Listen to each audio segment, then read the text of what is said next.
is up, and welcome to the show.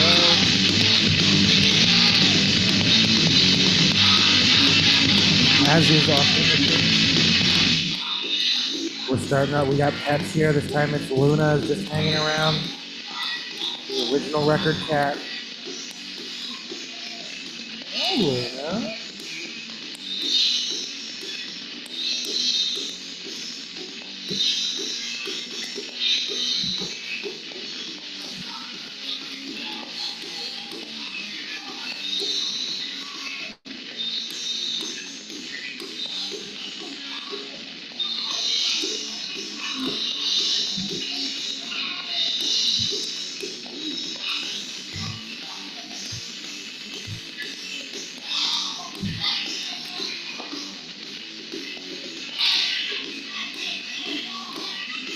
What up? Sorry. Well, sorry. Immediately start with a cat break. I don't know what they all like. Yeah, they all want to come around as soon as the show starts. This is a Looney Tune. Looney Trinity. We're listening to Pain of Mind by Neurosis. We'll get to the news. We'll get to everything that's going on. I did not go to the Gits listening party for a really odd reason, actually. I think I stayed up too late listening to the album in anticipation of going to the listening party. I was like, I don't know, how much do I remember this album? It's still a really great album. I am going to buy the reissue because I never owned it on vinyl. I think I did own it on like CD a long time ago.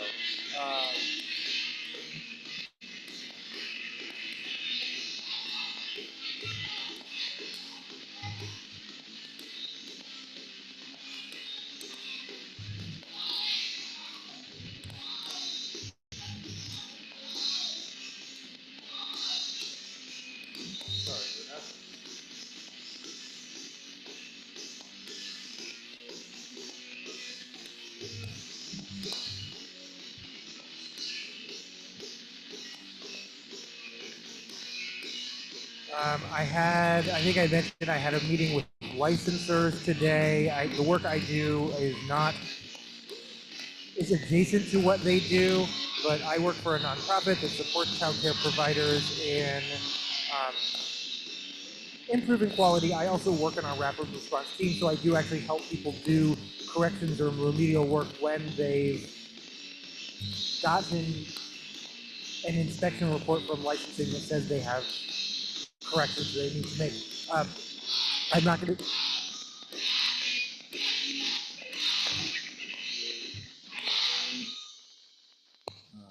I am not going to recount this war. Shit. That record. That's not worth anything. Sorry, Luna. Hi, Luna.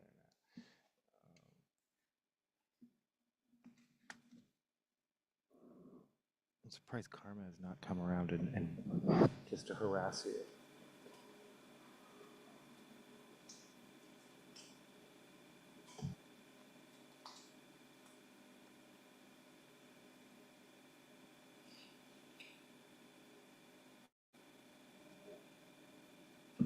This is Sisters of Mercy.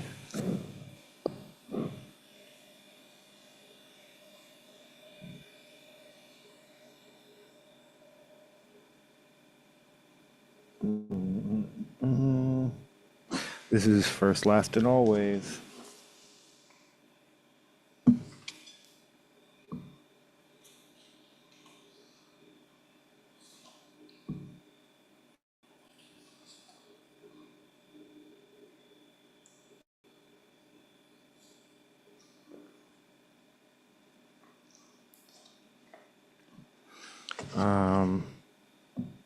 Seriously, you probably think I like rub myself with meat before I start the episode to make all the pets come around. I genuinely, okay, did I say that I was playing First, Last, and Always? I genuinely don't know, and especially with it being Luna, but if she's going to show up, it's going to be while I'm on Zoom. I don't know why that is. She does it like during the day when I'm at work, too. Maybe she's just a show-off.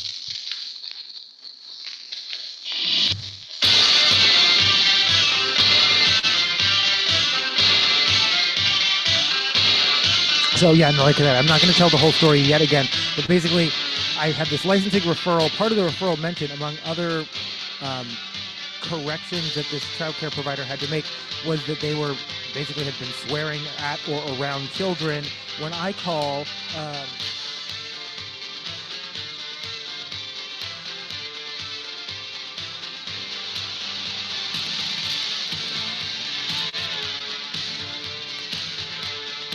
right, whatever, good enough. They swear at me. They hang up on me. They use a racial slur, but again, it didn't even feel directed at me, although I am black. Because all I said was, "Hi, I'm calling from," and they launched into a "Don't you call here, MF or you, N-word, blah blah blah," and then hung up on me. So I email and just said, sort of in good faith, "Hey, I'm hoping this isn't the right number because of the incident that occurred when I called." They gave me a new number. I called that number. They hung up with me also. I email again, no response. I text, no response. After talking to my supervisor, I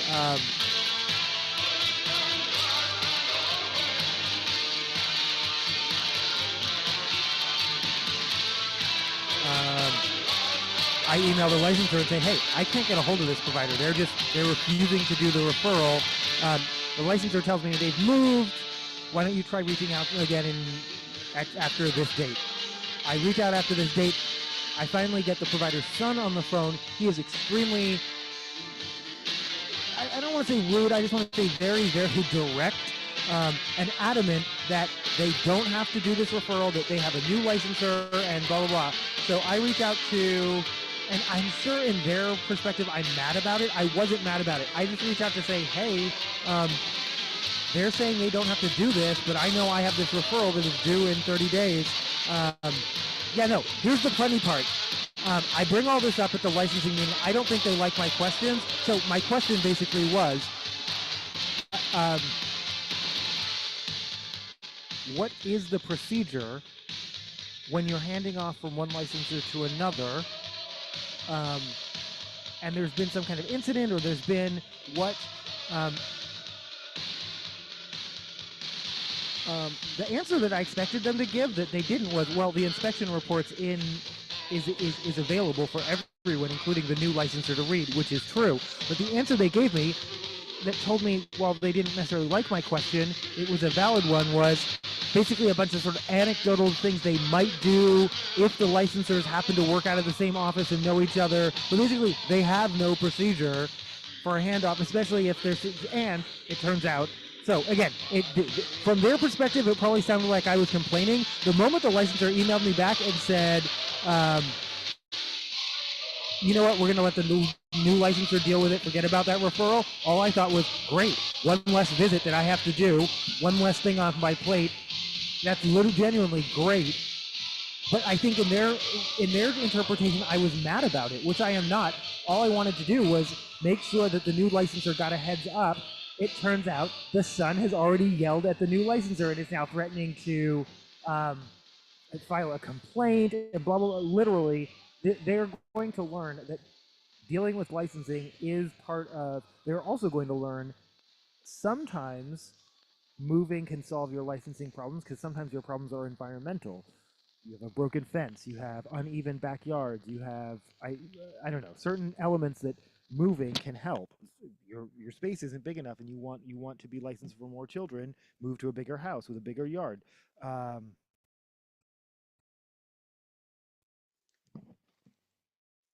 75 square feet per child and 125 square feet per adult.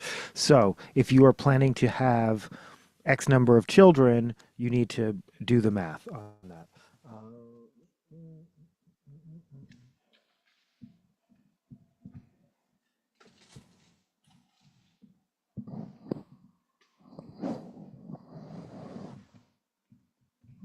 We will get to some headlines. I guarantee you that there is an University of Oklahoma student who would really like to be our villain of the day. They're not. I mean, you can try, but I mean, we'll talk about them. But our villain of the day is Hillary Clinton. And some of y'all warned me, and I am with humility admitting I supported her for way, way, way too long. This is Imaginary by Evanescence.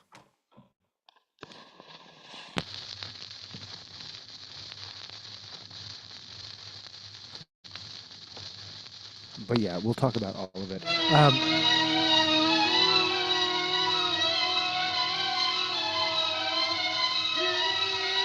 Oh, and then I finally tried Yo Mama pasta sauce.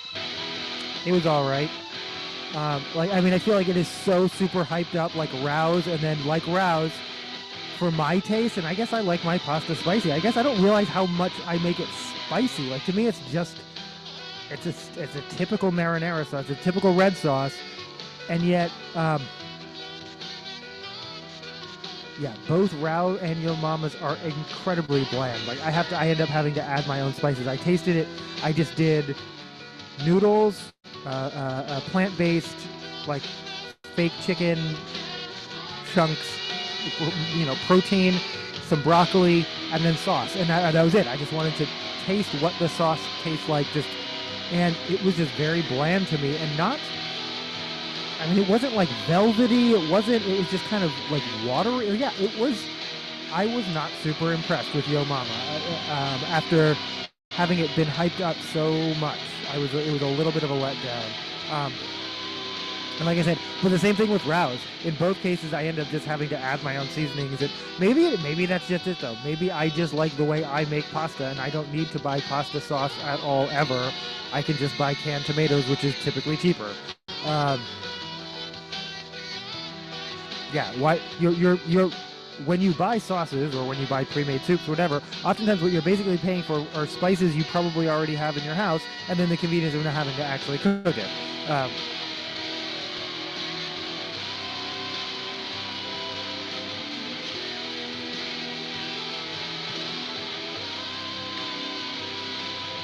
But for real,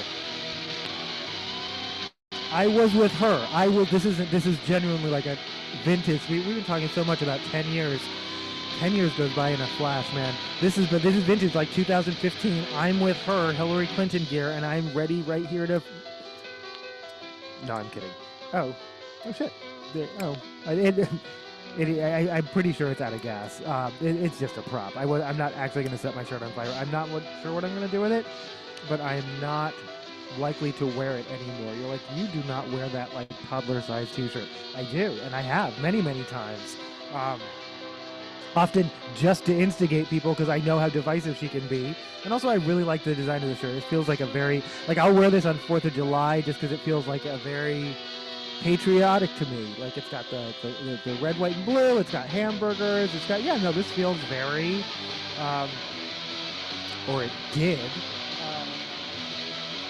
And if you're like, what did she do? Like, what could she have done now given everything she's already done? And I know. I have to be very, very clear. So Joe Biden, I was a hold your nose voter, which I define as like I voted for him, but you got to kind of hold your nose and press the button and look away and feel guilty because he wouldn't be your first choice. I'm talking about 2020. I didn't vote for him in 2020. Yeah, in 2020. Kamala Harris the same way. I had specific and serious misgivings. Hillary Clinton, I actually drank the Kool-Aid on. Hillary Clinton, I actually believed in. This is some time ago, obviously. But let's talk about it.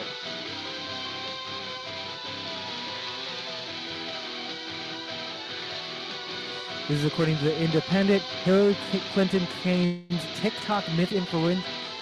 Hillary Clinton claims TikTok misinformation is influencing young people's views on Israel-Palestinian conflict.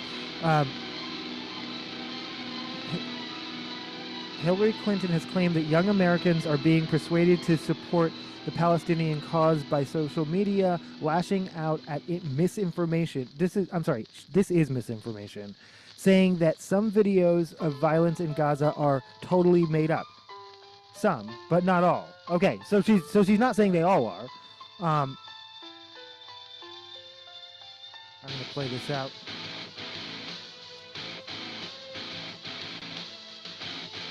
This is Taking Over Me by Evanescence off of Fallen. I do. Endless Pet Parade, come on.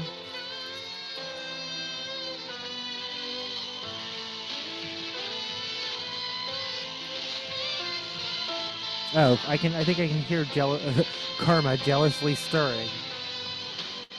Yeah, I think she has transferred her competitiveness from Luna, who she no longer sees as a direct threat, to Duke.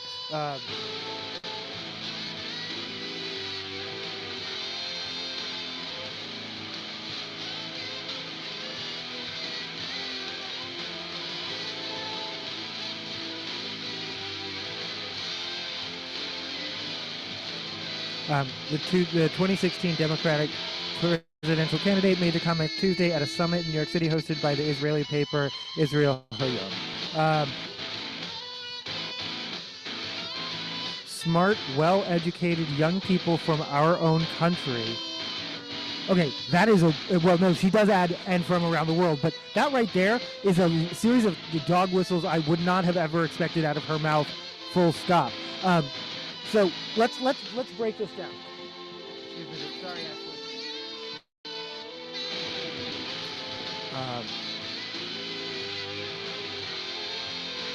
You're welcome to do that. I don't. Yeah. It's the internet. Hi. Welcome.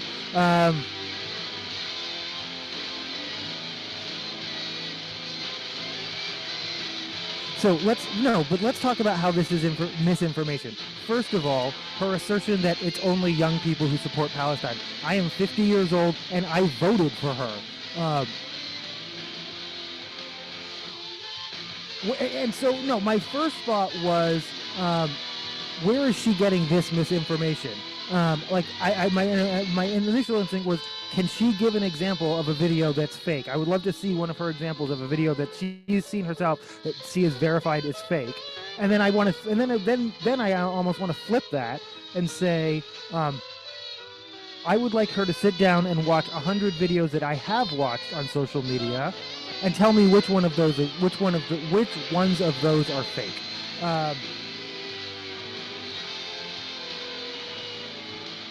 Because honestly, just because the algorithm, you're not seeing it on your algorithm, which is the algorithm doing what it's designed to do, which is hide things that are unpleasant, hide things that don't advance capitalism. Specifically, TikTok has turned into QVC as far as I'm concerned. Like every single thing, even when it's like, I'm like, oh, this is interesting. Oh, they're selling me something. Like, it's just, to me, it's just a home shopping. All of TikTok is just there to sell you things. People have to work very, very hard to share content around political topics like Gaza. So if you're not seeing it on your feed, well, A, you're not trying, and B, it's because the algorithm is doing what it was designed to do, which is hide it from you. That doesn't mean it's fake. And for her, specifically, who won the popular vote but lost the general election because of this now decade-old charge of fake news, for her now to be spreading that same misinformation is just wild.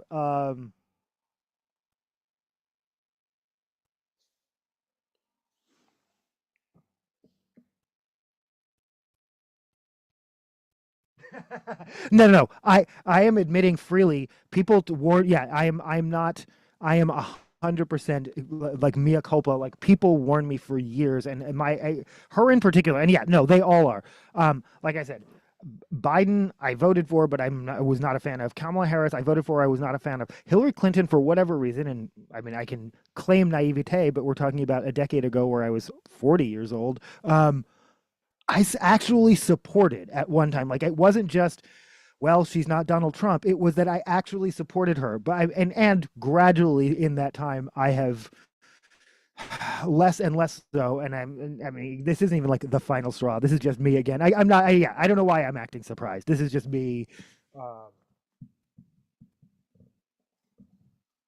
Yeah, I guess just pulling an Alex Jones act, like, "Grr, outrage," but honestly, I'm not surprised at all. Like, it is disappointment, and specifically this type. I guess it's the type and brand of misinformation that she's spreading. It came as a surprise to me, but no, yes, and she is exactly all that. So, I promise it, me claiming naivete because I was only 40 years old. like that group chat of racists who were like, "Oh, they're just kids." I was like, "These are balding men in their 40s. What do you mean they're just kids?" This is I'm just a kid, which I promised last night and then forgot to play. Okay, that is not all right. I can do this.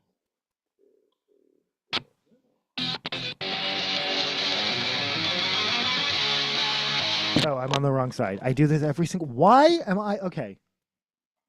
I have written a size A and B on here. I need to make it bigger. Um, Speaking of growing older, I actually think it should be illegal for anyone to use any font size smaller than, like, I'll say 12 for any reason ever. Like, I think it should be absolutely illegal. That's ableism.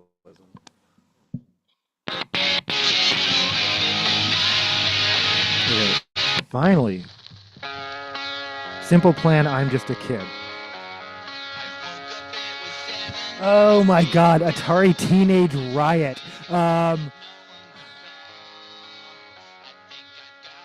Not handy, but I do believe I own I do believe that I own some. Crying in a parked car is like a whole genre of like yeah no of influencer. So yeah.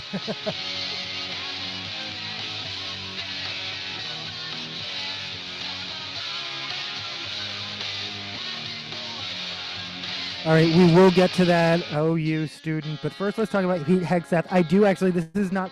It's not a correction, but it's a clarification. The footage of him really struggling to do chin-ups did actually come at the end of like it was the tail end. He had been doing a lot of chin-ups, and I guess if this is a correction, and more chin-ups than I probably could do, so I will give him that credit. However, I would still go back and watch that video because he is like even if I couldn't do as many chin-ups as his, my form would still be better. And I'm not an athlete by any way, shape, or form. But his legs are flailing. Like and it was part of some Pete and Bobby challenge, which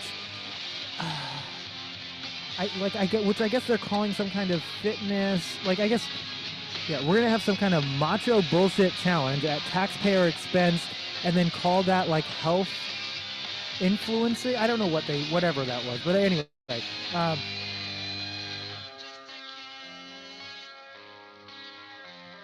hot on the heels of the information that the mNRA vaccine might protect you against some types of cancer, it will also protect you against Andrew Tate.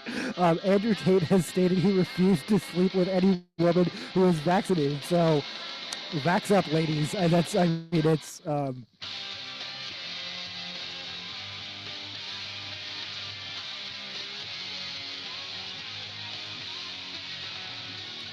Quentin Tarantino versus Paul Dano in particular, I've gone on record many times. I am not a Quentin Tarantino fan. I like exactly two Quentin Tarantino movies. I like True Romance, which he wrote and didn't direct, and I like Reservoir Dogs, but I have issues with both of them. I think both of them are problematic, and neither of them have aged very well. Everything after that, I don't like at all. You're like, you don't like Pulp Fiction? Nope. You don't like Kill Bill? Nope. I love the soundtrack to Pulp Fiction. I do own that, and I take requests off of that.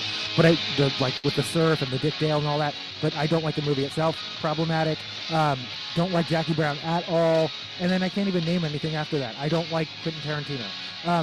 But specifically picking on Paul Dano or Dano, I guess I don't know.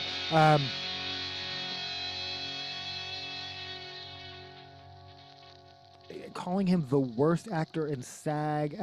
I think all of this was in service of some attempt at humor, but um, so Paul Dano was a child actor. For me in particular, anyone who was a child actor and successfully transitions into adult acting, they do the same thing to all of them, though.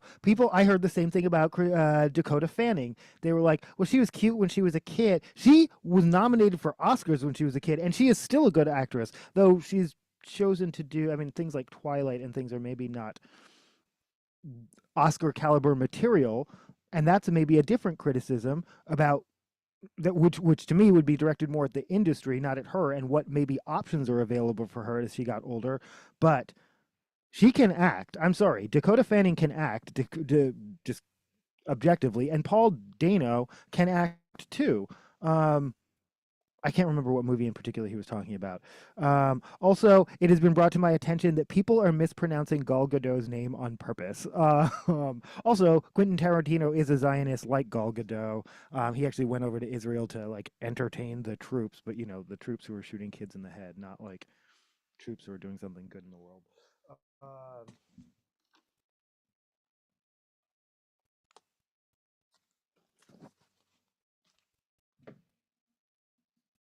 Dog owners bring their dogs to Zootopia too. Like this is fun. Like I was like, I swear this is AI. It's in China. First of all, I want to know. Like I was just talking about this last night. My dogs don't understand what screens are at all. Like I have so many friends who are like, "Oh, my dogs love to watch movies. My dogs love The Secret Life of Pets. And they I put it on for them when I go out because it entertains them." Like I've never had a pet who showed any interest in screens other than putting their body between me and the screen to distract me from the screen because they understand I want the screen, but they're not. I've never had any pets. So this theater filled with dogs, and they're all like happily watching the screen. Not one is barking. I'm like, this feels like AI, but I guess people are taking their pets to see Zootopia. I don't know if you can do that in the U.S. That it's straight to the Hague. Iron Maiden, no appeal. Yes.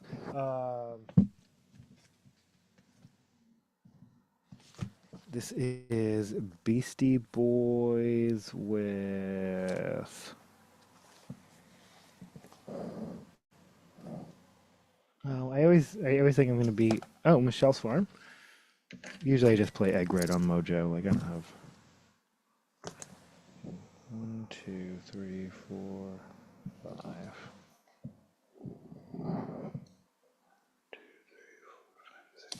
All right, this is Riot Fight followed by Ode and well, actually, well, whatever it is whatever it is. This is Beastie Boys.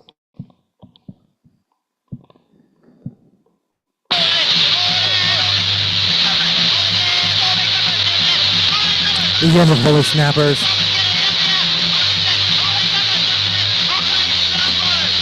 Off of some old bullshit, and this is one I meant to put. This is Riot Fight.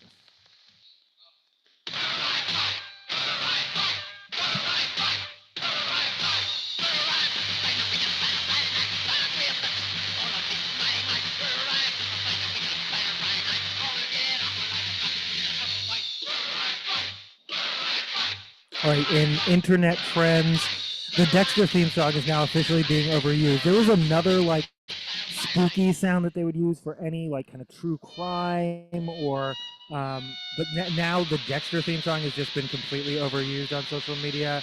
And then if you've been following the Boy Throb, so Boy Throb is what people debate whether or not they are genuinely sincere or a satirical band, but they were a boy band. Their gimmick is the fourth member of their band is stuck in India and they want to reach 1 million followers to bring him to the U.S. because they claim that their immigration lawyer, who I am certain is one of their moms, because why would their immigration lawyer appear in all of their videos? Like, why would they pay someone a lawyer's rate just to be in the background of their videos waving?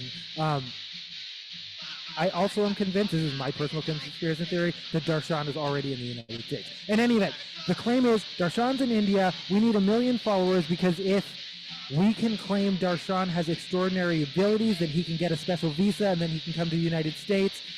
They have reached 1 million followers. They now have a rival group and or a parody of their own. There is a group called Shadow Baddies. They are trying to reach 1 million followers to play the Super Bowl. And they're using things like hashtags like Darshan's visa will come too late. Like they're legitimately coming for like the Boy Throb like fandom. Again, Boy Throb fans are called the Throb Mob. I'm following this closely. I will keep you updated.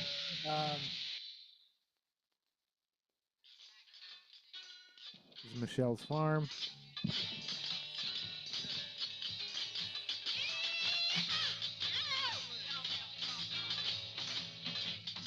Okay, Denny's to close 150 locations after being bought out. Private equity ruins everything. This is part 27 million of private equity ruins everything. I discovered, so I was wearing my Caro's hat last night. Caro's is the name of a chain of, they were actually a Denny's rival, mostly on the West Coast, as far east across the Southwest as New Mexico. I don't think they made it into Texas. But I discovered, not shockingly, that private equity killed Caro's. I was looking it up only because I realized I apparently met a ghost. So David Nancaro is the founder of Caro's. That is true, and I've always known that. He died in 1991, and I didn't start working for them until maybe 93 or 94. I am certain I waited on someone who was presented to me as David Nancaro, the owner of Caro's.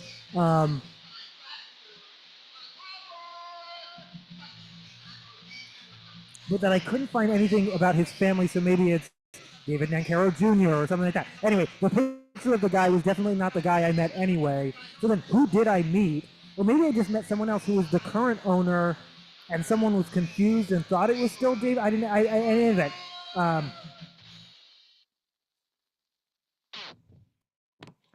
Yeah, no, that sent me on a weird, confusing rabbit hole.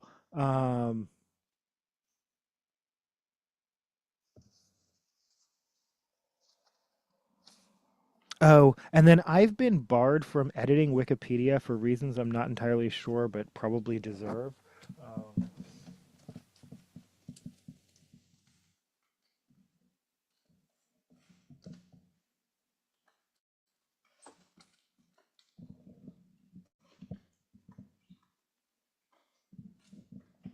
And the Wikipedia page for the Caro's restaurant is just really, really wrong because it implies that it's always been owned by the company that only bought them in 2023. And you have to like dig, like, it's really wrong. And that is one of my bigger pet peeves in life is when I know Wikipedia is wrong and I can't do anything about it because they banned me from editing.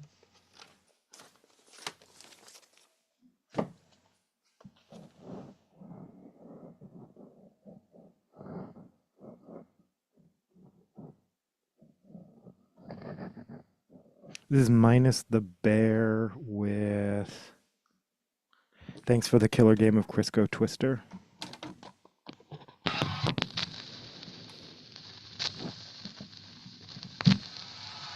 I used to wait on the bassist for Minus the Bear, Corey Murchie, at Caro's.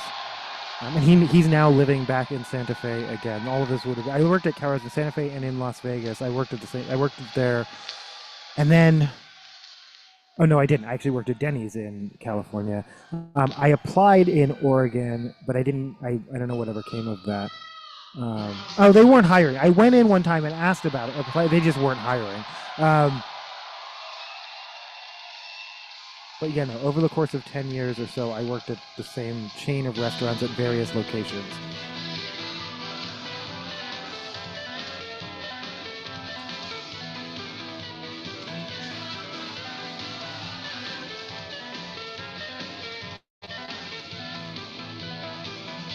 Oh, and then speaking of closures, is a little bit closer to home. Kabul, one of Seattle's only Afghan restaurants, closes December 31st. The owner, Wali Karizda, I'm sorry, I can't actually. If I think I could wait. Karzida. Okay, I just can't read my own handwriting. Is citing, as many restaurateurs do, high cost, or I should say independent restaurateurs. Most chain restaurants and most chain retail are just bought out by private equity, which guts them. That's what's happening in those sectors. But for independent businesses, it is high cost, and I get it. It's food costs, it's labor costs, and that sucks to me that it's often labor costs that they cite, because then that becomes a very much small business, like Starbucks versus worker, it's very easy to decide who to side with. But a small, barely keeping their head above water business versus workers' rights, that is a much more nuanced conversation. That being said, I've always said if your business model is dependent on exploiting workers, then you kind of deserve to go out of business. Like if you can't afford. That being said, I'm sorry, Kabul didn't say anything about workers. They just said high costs in general. But that you're hearing that so often with restaurant closures. He also said, I'm 74, I'm old, it's time, which valid. In any event, this is they're a Wallingford institution. They'll be closing December 31st, so go and check them out while you still can. I have no updates on the police-involved shooting down the block from my house last night. There doesn't seem to be any updates. The suspect, last I saw, was in stable condition in the hospital. And then no update on the 69-year-old who was hit either by shrapnel or broken glass.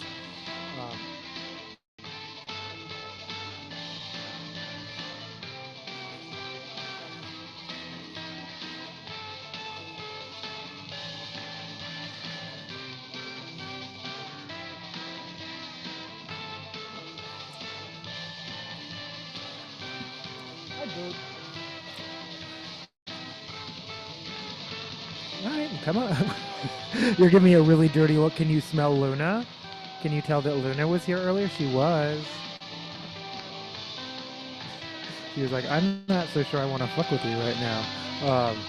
That's a personal choice.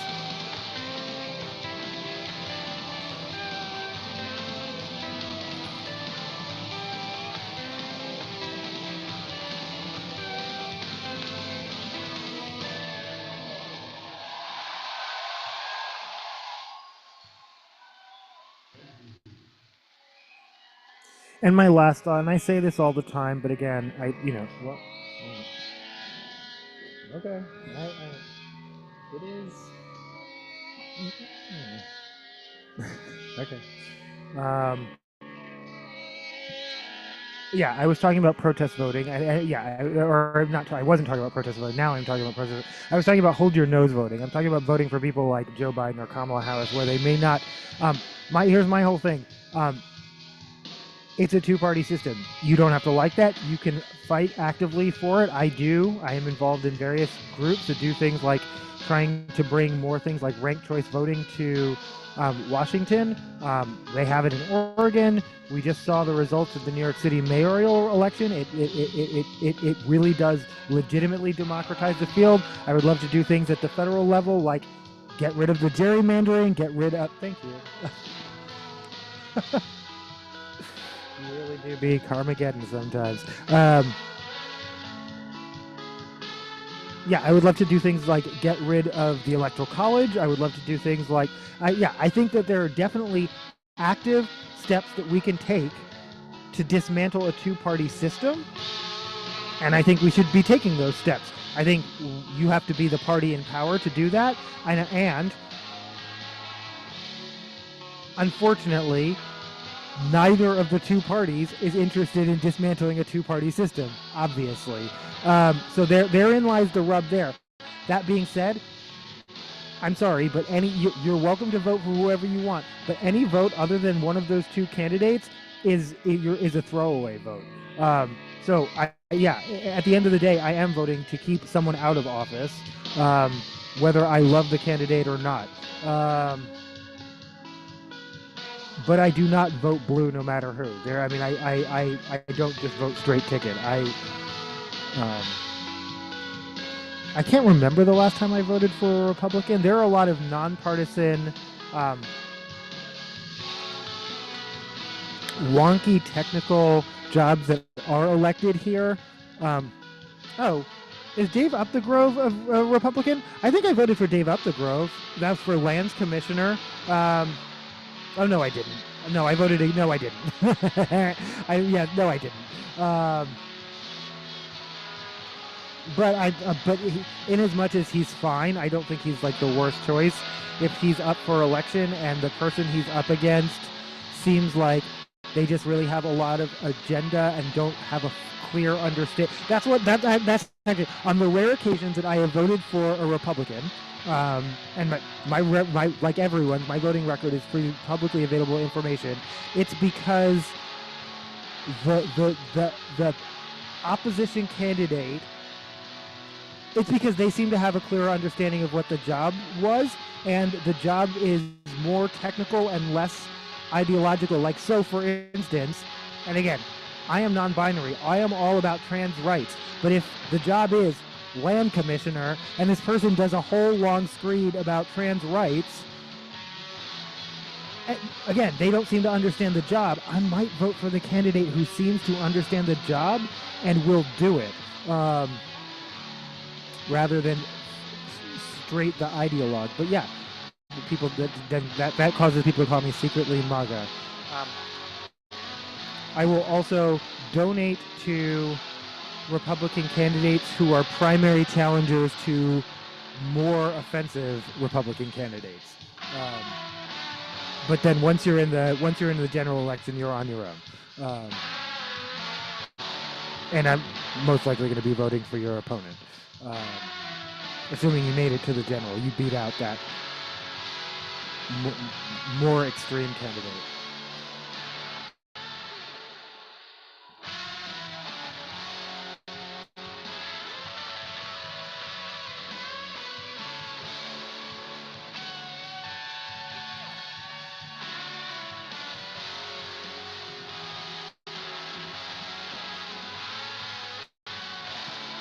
All right, and I feel like I've kind of been avoiding this one.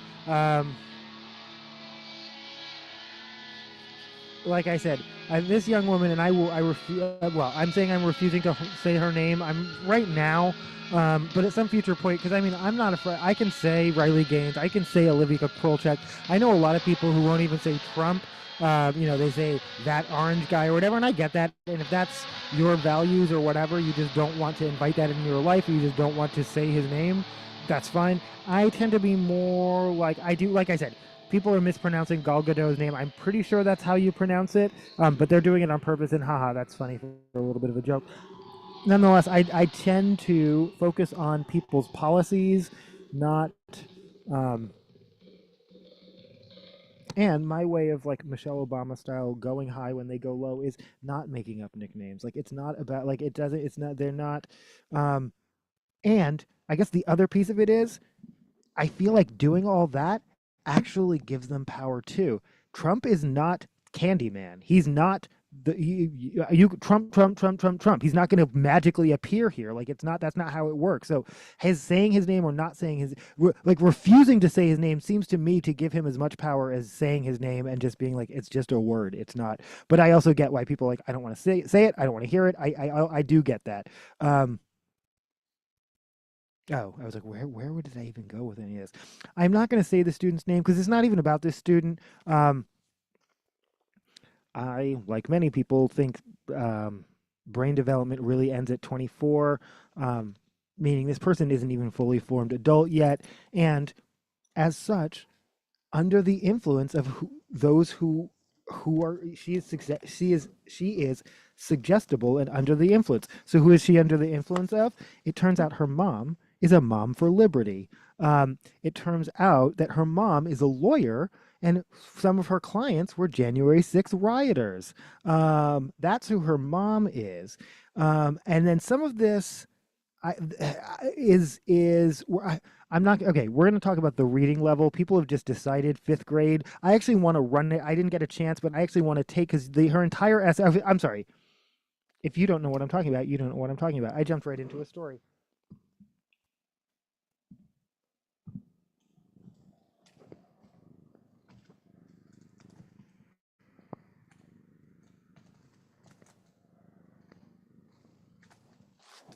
Cut me some slack. You try reading the news with a cat on your head. Though, I invited on myself. Oof, definitely not the Puff Daddy mix. Oh, I don't think it matters because I think this record is just produced by Puff Daddy, in not just the well. Fuck it, it's too late now. We're playing this is. I'm sorry. Oh,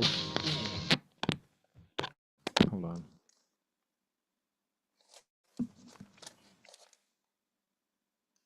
Okay, we can play the Funkmaster Flex remix, which hopefully has minimal involvement of Diddy. This is how we do it by Montel Jordan, off of the Something for My. was something for my home, for something for the homies.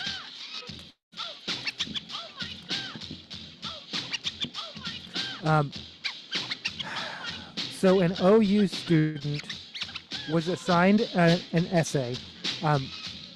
This part I can, some of these things I can verify, and some of these things I cannot verify. And this is a developing story. I can verify that the parameters of the assignment were very specific, and the essay she wrote had nothing to do with that. It referenced a specific article, and the only thing she wrote about the article was, it was interesting, it was thought-provoking, but she didn't quote it or reference a specific part in her arguments or analysis, nor did she argue or analyze anything from the article. She just kind of went off about the Bible and trans people. The professor happens to be trans. This is a psychology class. The professor gives her a 0. While she is appealing, in this part the timeline I can't fully confirm. The school apparently gets back to her within the same day to say that 0 won't affect her permanent grade. Nonetheless, at this point, she's already whined to Turning Point USA and all the right-wing media who have already turned this predictably into exactly the circus that she wanted. It's why she wrote the essay. I'm a little surprised if she was hoping to blow up like this, that she didn't put a little bit more effort into it. I'm also wondering, and again, I don't want to me this is more about her manipulative mother than her, but I'm wondering if that's the best effort she could make, which is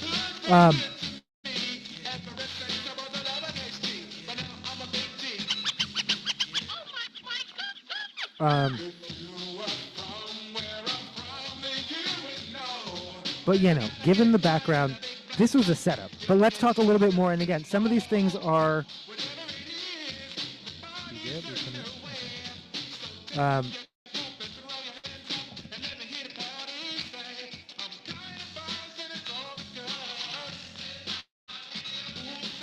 according to someone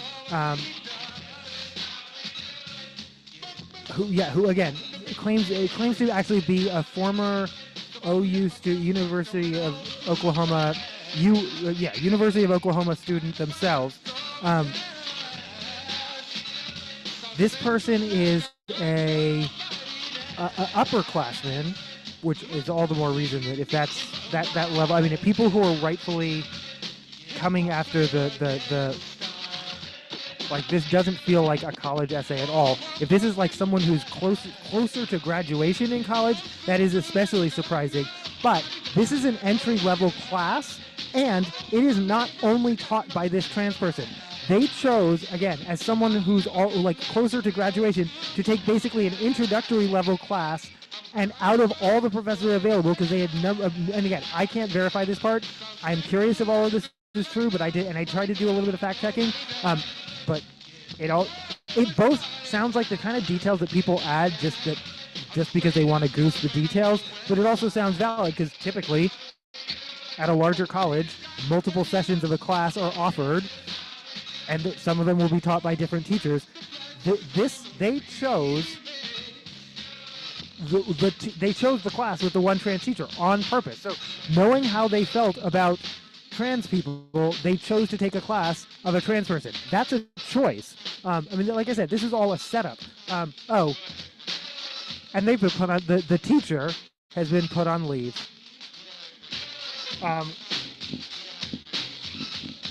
So, I mean, to a certain extent, that's why I don't want to talk about this, because congratulations, you wanted a media circus. You wanted exactly the type of cancel culture you're always complaining about, but as long as it's happening to the right type of people.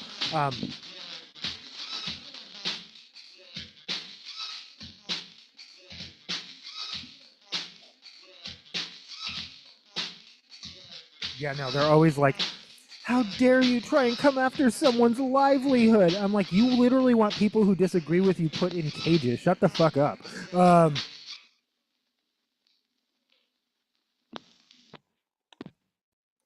Go ahead, baby.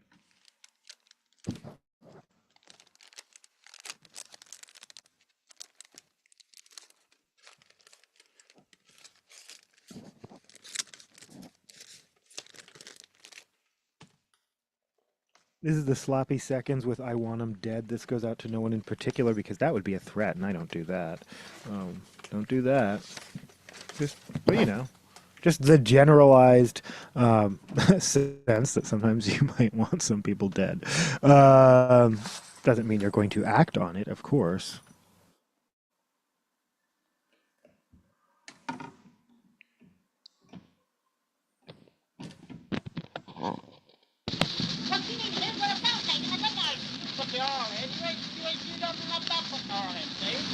That's out of your category.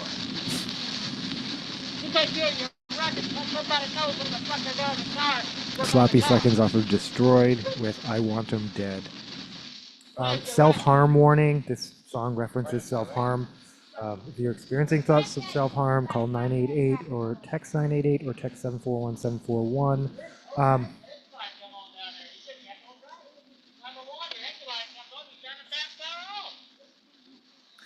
KAUT, a local station, interviewed students, some of whom spoke on condition of anonymity because they didn't want to experience a backlash.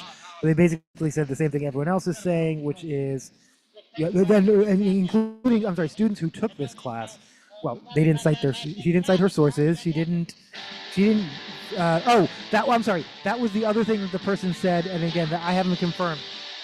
They said they read the entire abstract, the article that they were assigned to read and then respond to, and it had nothing to do with trans people or gender nonconforming people whatsoever. It was about bullying, and specifically bullying people for not being masculine or perceived masculine or feminine enough. But it was very clear that this is all students. I mean, they were, anyone who's not perceived to fit within, let's face it, and well, not let's face it, some people are actively working towards making them return to much more rigid gender roles. They're very uncomfortable with the lack of rigid gender roles among some communities in our society.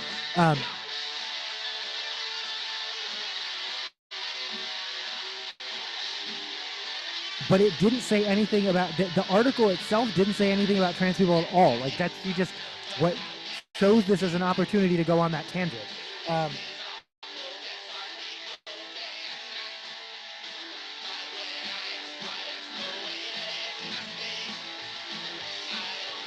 But yeah, no, one student was quoted as saying, "I've never been interested in politics until now," which is, I mean, if it's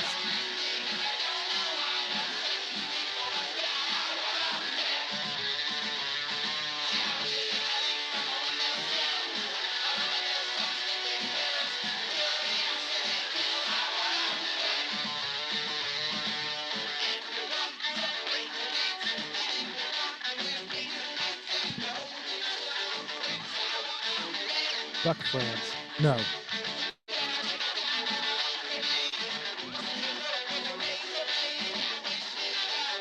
No.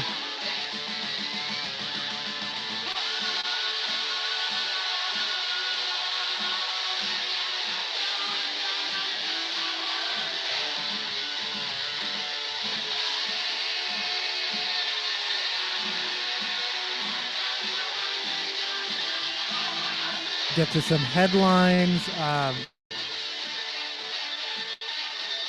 mean, we've already been reporting on this. This is ongoing.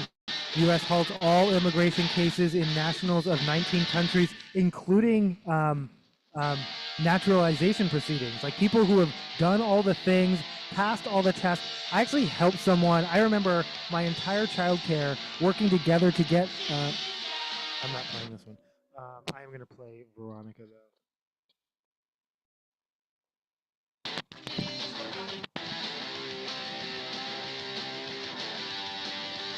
Oh, I don't know if I'm as usual, trying to talk about four things at once.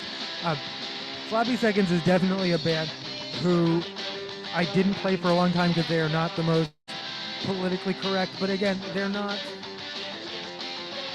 Well, there's still some songs of theirs I won't play, but I will play this one. Again, self-harm warning. This song's almost entirely about self-harm.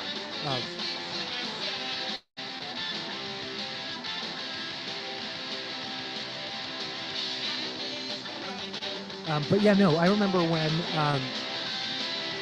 Yeah, we had a colleague at childcare who was going through naturalization proceedings. They had to take all the tests and whatnot, and we had copies of that guidebook all around the childcare center, and sometimes just in the break room or whatever, we just start grilling her on what are the parts of government and name the Supreme Court, whatever.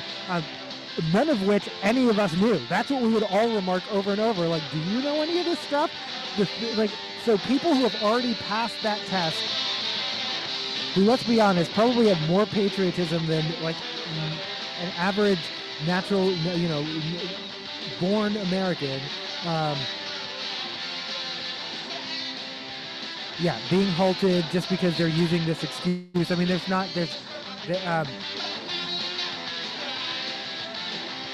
what's interesting to me, though, is they don't even need to use an excuse because basically they control everything and can just do whatever they want. If anything, are they perceiving that something like the shooting of the National Guard gives them an opportunity with moderates or left who are less inclined to say anything about the I don't know where I was going with that.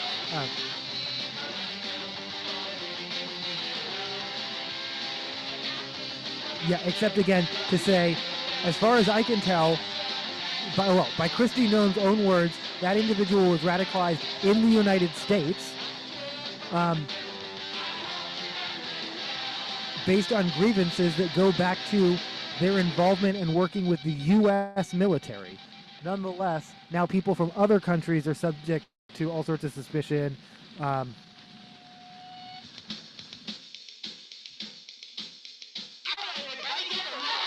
Play this one out too. This is Candyman. This is, and I realize I actually don't own the Sammy Davis Jr. version of this song, which is weird. I own 5 Sammy Davis Jr. albums, but not this particular song, which is one of his biggest hits.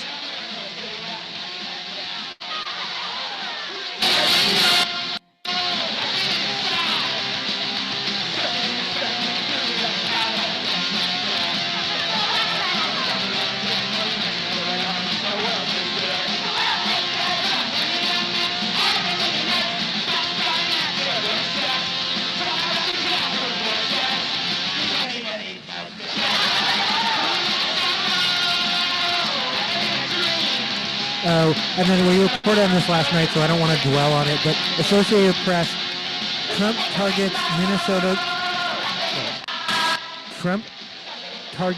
Minnesota's Somali community with harsh words and policies.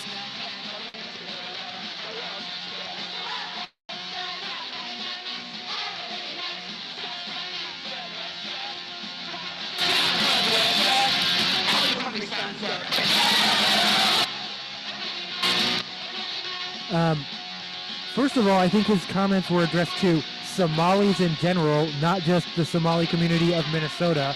That's what makes them so disgusting. Second of all, they weren't just harsh words. They were disgusting racist rhetoric that should be and would have been identified as such not that long ago.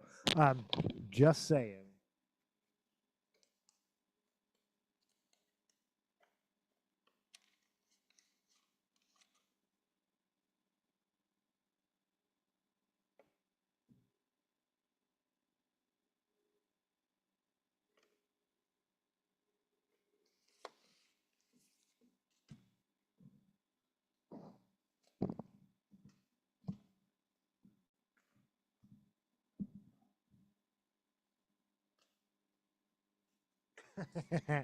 And then speaking of artists that are not entirely politically correct, that nothing will ever, I mean, well, he's dead, so thankfully he can't do anything else more offensive than he ever did in his lifetime. Oh, fuck, but there's still Merle. Oof. I'm going to stop talking before something happens. That being said, I mean, G.G. Allen has already offended everyone he's going to offend. And if he offends you, I get it. I don't apologize for G.G. Allen. This is Die When You Die by G.G. Allen. I just like G.G. Allen. And that's a personal preference.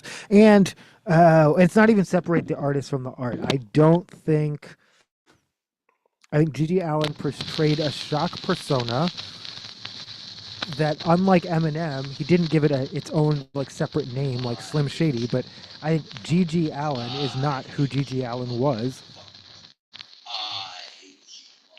Though if you ask Merle, it absolutely is.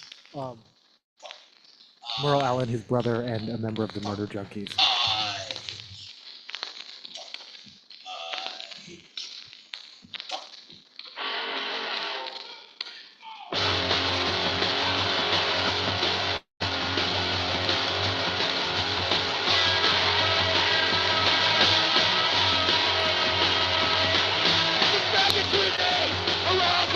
Oh.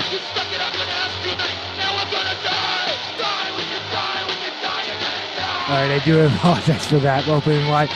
Okay. Anyway, though I do appreciate that Gigi Allen was legitimately an equal opportunity offender. He was just a full-on hate everyone misanthrope. And so people are like, Gigi Allen was sexist. I was like, dude, you just heard that line about F-slur and AIDS. Gigi Allen was homophobic. No, well, yeah, sure. Some of his lyrics were sexist. He definitely very misogynistic, very lots of violence towards women and violent fantasies towards women in his lyrics. But he hated men just as much. He hated everyone. Like that's the. I mean, you could say he was homophobic, but he hated straight people too. He hated. He remarkably, despite the fact that Merle Allen spent years wearing a like mustache guy style mustache, he didn't ever say or do anything overtly racist, which actually kind of surprises people. But again, he was more of an equal opportunity offender.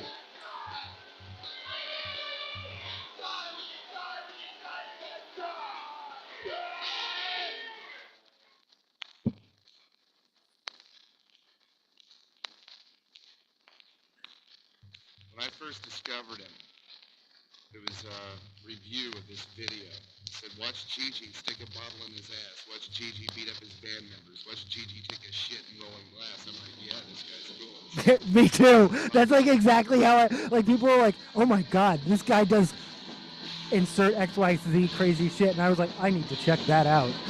That's absolutely how I discovered Gigi too.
Oh, this one's interesting. Chicago Tribune, after ominous signs from the Seventh Circuit, attorneys abruptly moved to dismiss lawsuit restricting use of force by immigrant agents.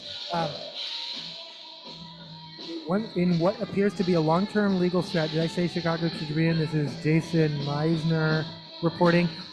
What appears to be a long-term legal strategy, the plaintiffs in an injunction case limiting the use of force by immigration agents during Operation Midway Blitz on Tuesday abruptly moved to dismiss the underlying lawsuit in the midst of an appeal by the Trump administration. In the request, lawyers representing a consortium of media outlets and other plaintiffs noted that the immigration enforcement surge had ended in Chicago, at least for now, and that counsel has not received a single report of unconstitutional behavior that necessitates the case since November 8th. If the dismissal was granted, it could effectively end the case that came to symbolize the havoc that Midway Blitz caused in Chicago and led the United States District Judge Sarah Ellis issuing a scathing ruling limiting the use of tear gas or other munitions against journalists and protesters, among other restrictions. In a statement today, the board of Chicago Headline Club, lead plaintiff in the case, claimed victory, saying that the Border Patrol Commander Gregory Bovino and his team of agents left town soon after Ellis's injunction was entered. So basically, they withdrew it because it worked. It did its job. To no one's surprise, the federal government appealed, and the lower court's preliminary injunction will stay. In the meantime, the statement said, given the Border Patrol and other federal agencies have reduced their presence for now, we don't see a need to keep the court fight going. We'll take the win. Lead plaintiff attorney Steve Art said the litigation exposed the brutality behind the Trump administration's immigration enforcement and showed that its justifications for the use of force were blatant lies. Judge Ellis's powerful opinion stands as the final word in the case and the defining document of our time, Art said in a written statement. Meanwhile, the Chicago Headline Club said it was fully prepared to go to court again if federal agents return in force or if any activities of federal agents escalate into violations of our constitutional rights. According to the motion to dismiss, the Department of Justice has agreed to drop its appeal as long as Ellis dismisses the lawsuit with prejudice, meaning it cannot be refiled. A Department of Justice spokesperson was not immediately available for comment.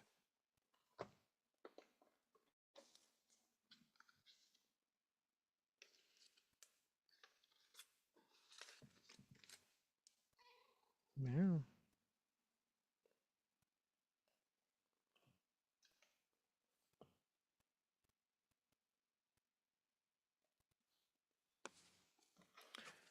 I don't want to walk around with you. Covered by the Parasites, originally by the Ramones.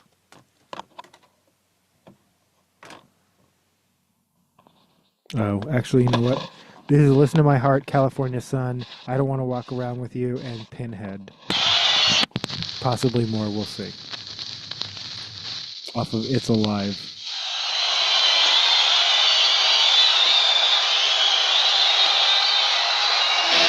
All songs recorded live at Gilman Street, December 31st, 1996.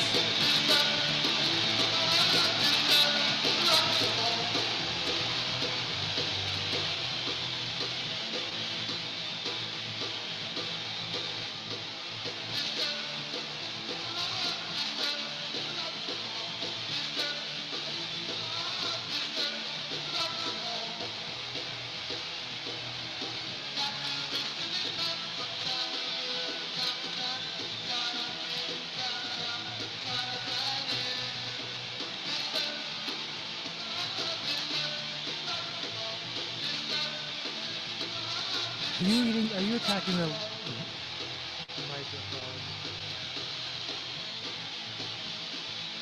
You look annoyed. What's up? What's up? What's Buttercup?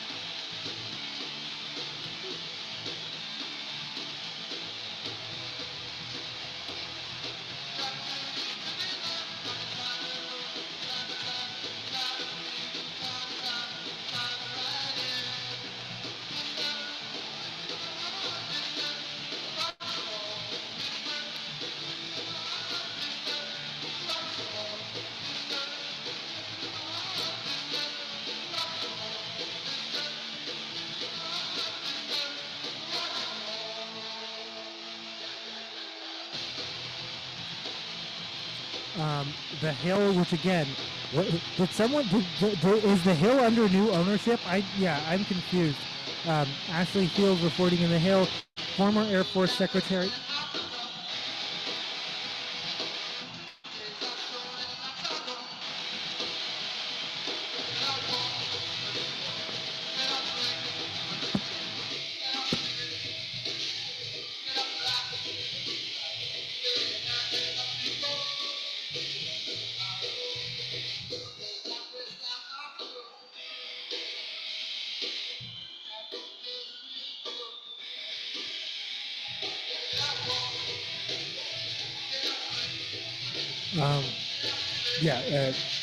Former Air Force Secretary Bradley would be court-martialed under normal circumstances.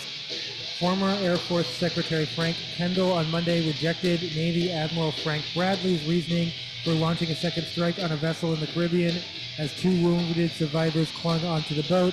Under normal circumstances, it would be court-martialed. He'd be relieved of his duty and he'd be court-martialed. Kendall, who served in the military under who served as secretary under former President Biden, said during an appearance on MS Now, which I'm still struggling to feel normal about saying.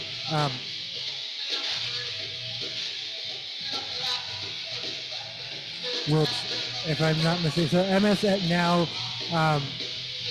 is what used to be MSNBC, which used to stand for Microsoft National Broadcasting Network, even though it was always a cable channel and not ever being broadcast. But now it stands for, remind me what the MS stands for. That now stands for News, Opinion, Weather, if I'm not mistaken.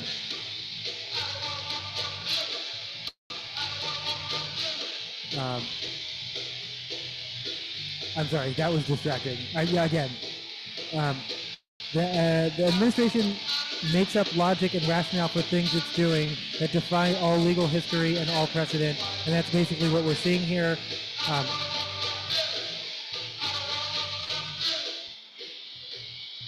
Several other former U.S. government and military leaders have dubbed the quote-unquote double tap attack. I like they're using it quotes. Nonetheless, the last time I commented in some comment section, double tap is a really weird way to describe premeditated murder. Someone who actually, I guess, it knows or understands or is involved in the military is like, double tap is the technical name for a blah, blah, blah. And I'm like, yeah, but that's still, the media doesn't have to use it just because it's the media can call it what it is. A war crime. Well, they can't actually, just like they can't call, I understand the media can't call Gaza a genocide. I can, because I'm not bound by, genocide is genocide is a legal designation that has never been declared. This is Pinhead, originally by the Ramones, by Parasites off of It's Alive.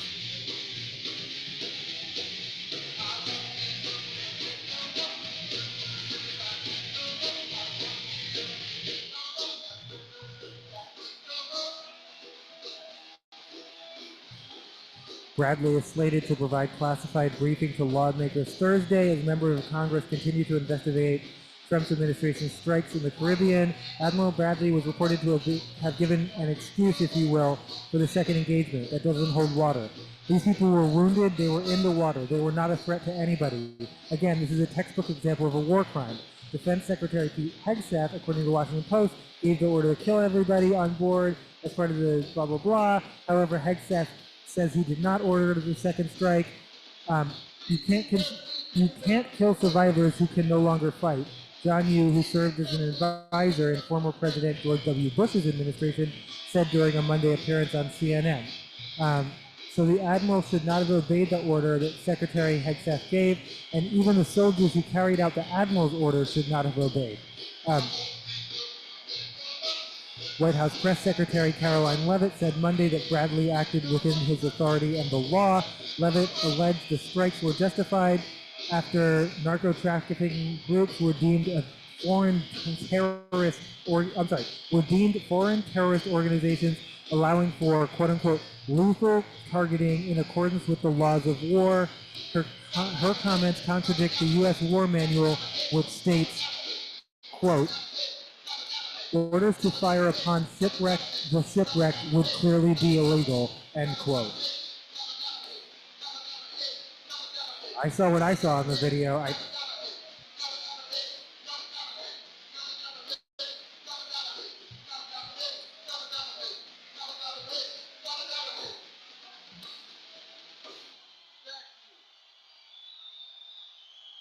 You know that's from the movie Freaks, right?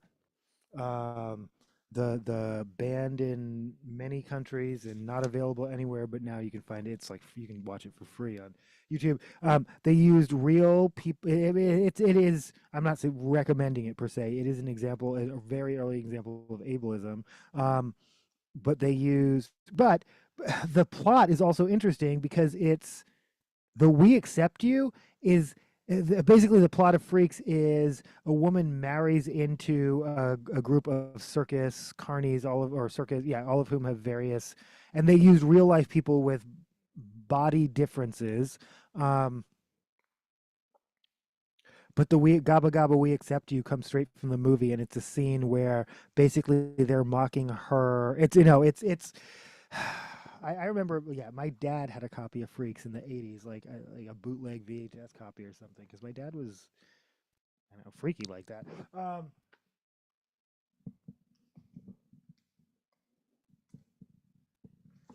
We were talking last night about how Duke looks like every dog. I feel like he doesn't look like any dog more than he looks like the dog on this cover of the Weezer's Ratitude album. One of the few albums that is not just named Weezer, is not self-titled. Um, and actually one of my favorite. I think this is one of their most underrated albums. It didn't, even among Weezer fans, I think it is criminally underrated.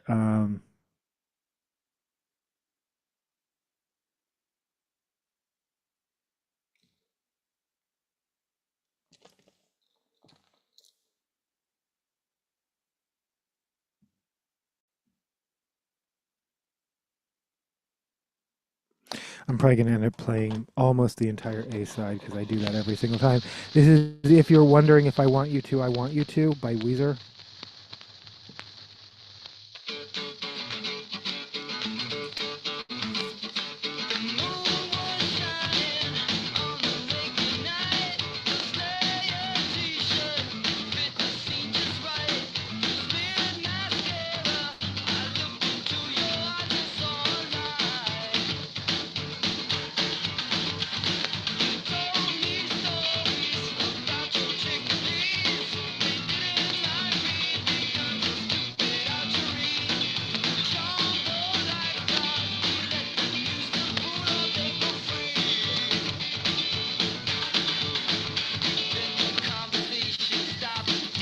I like to tease Karma that this is her on my shirt. Yeah.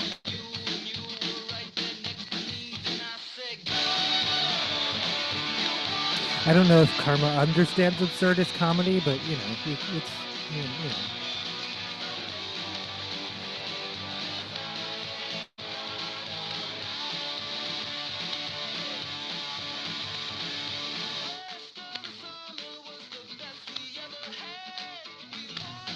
Oh, that's why. Because this is such a summer album. I was like, why haven't I listened to? Why don't I listen to? Yeah, this is like a summer album in my mind.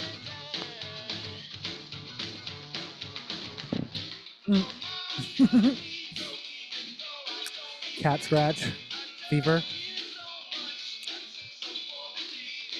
Yeah, records aren't for cats. But thanks for your participation. Karma also has some eye thing going on. I don't know if you can see it, but I think I'm going to need to take a tour of that.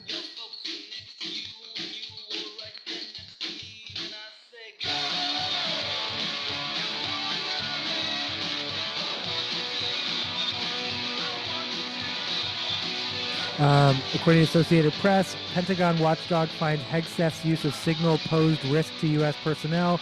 Associated Press says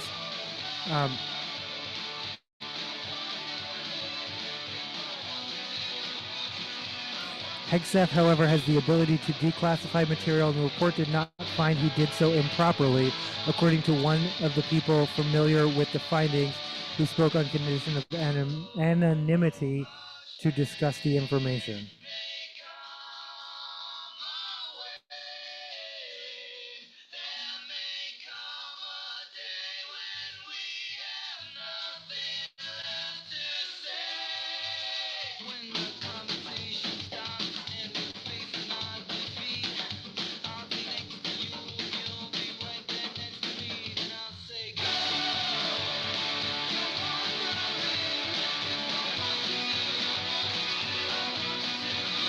Also, they never play anything off of this album, just FYI.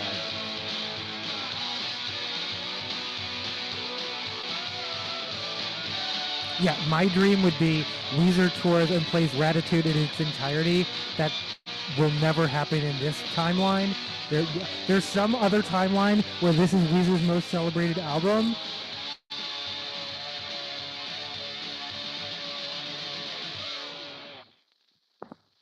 But in that reality, Donald Trump's probably already on his third term, so I don't want to live in that one.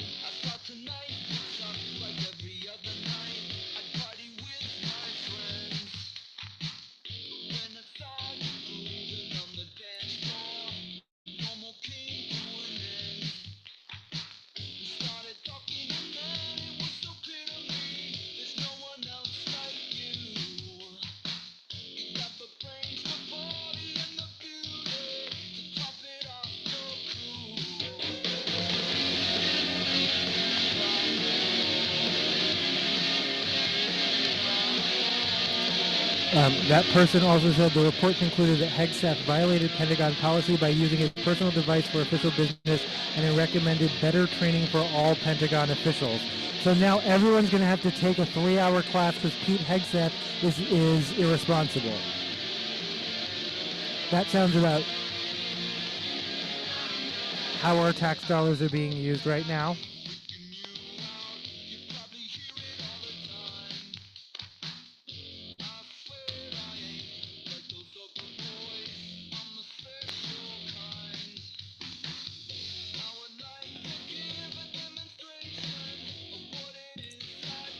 Slightly more cowbell? Like, no, just the right amount of cowbell. Just the right amount of cowbell.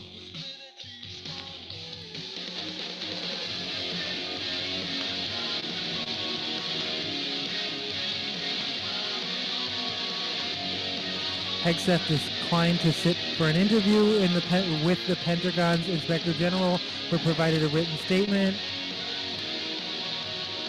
The Defense Secretary asserted he was permitted to declassify information as he saw fit and only communicated details he thought would not endanger the mission. Well, it sounds like the findings were he was wrong, and they did endanger the mission.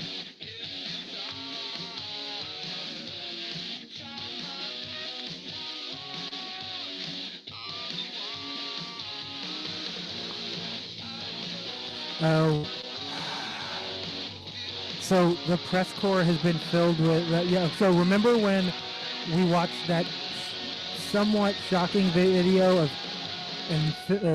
pictures of journalists with boxes of stuff leaving the Pentagon?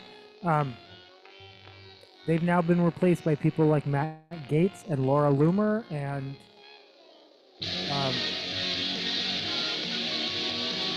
but even on their first day, they can't even get their story straight because multiple people insisted that they occupy Dan Lamoth from the Washington Post's desk and are gloating about it.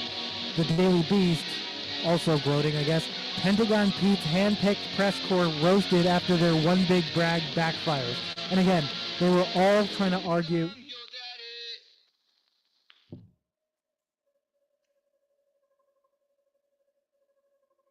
That was I'm Your Daddy by Weezer. I am going to skip The Girl Got Hot, but I'm going to play Can't Stop Partying and Put Me Back Together.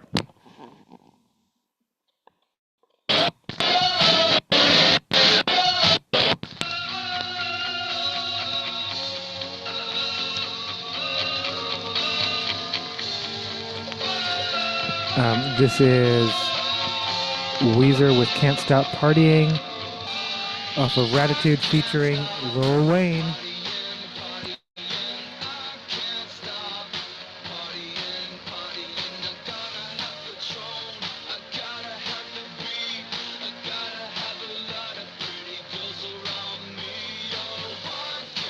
And then also, while we're gloating over kind of pretty petty things, they spelled Pete Hegseth's name wrong on a. Well, no, I'm sorry, they didn't spell his name wrong. They spelled secretary wrong. I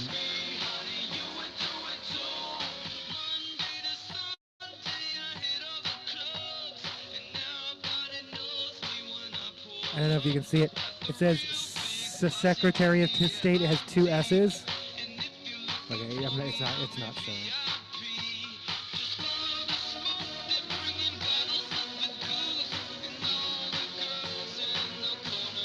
Now let's take a look at the responses. Hexeth's name tag having a typo in the middle of this shit show is some real Veep stuff. Oh, his staff hates him. These type of errors didn't happen when DEI was legal. Perfect symbol for just how big a joke Hegseth is. Really hope that this... Really hope that this is some fed-up staffer's way of resigning. And lastly, Gavin Newsom's press office with, what does SS stand for? Interesting, which...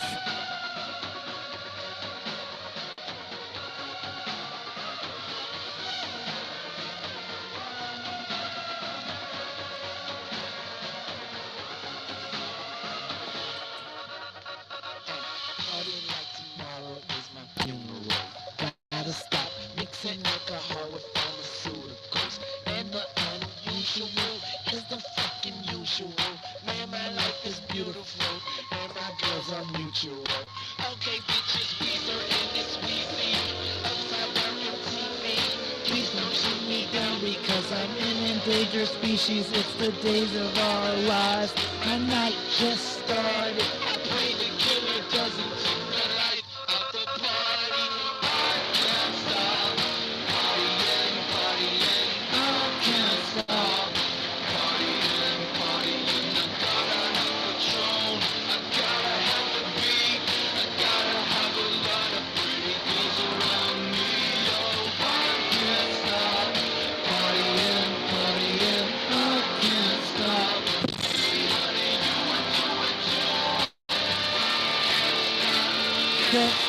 the partying. Can't stop the partying. Can't stop the partying. Can't stop the partying.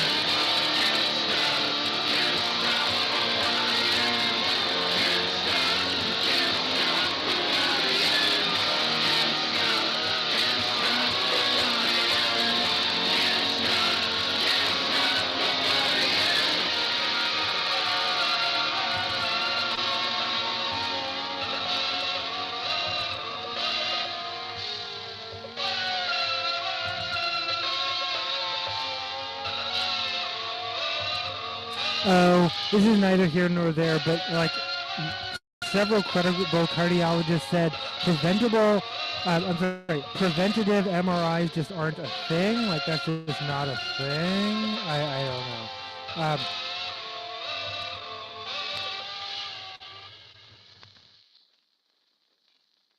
This is Put Me Back Together by Weezer off of Ratitude.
Yeah, no, okay. And that cabinet meeting is the gift that keeps on giving.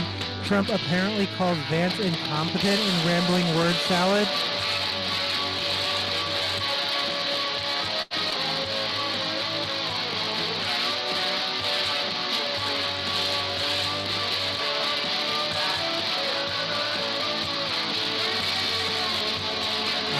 Asked by a reporter about the sprawling fraud scandal in Minnesota,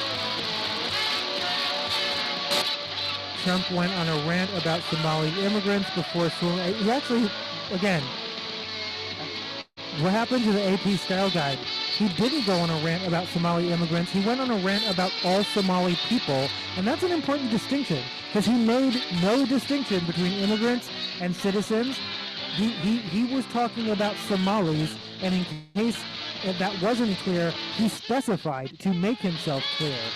And softening his words, we see you, Daily Beast, even though the Daily Beast thinks they're calling him out by putting his age in the title. We all know how old he is, but yeah, you're focusing on the wrong things again.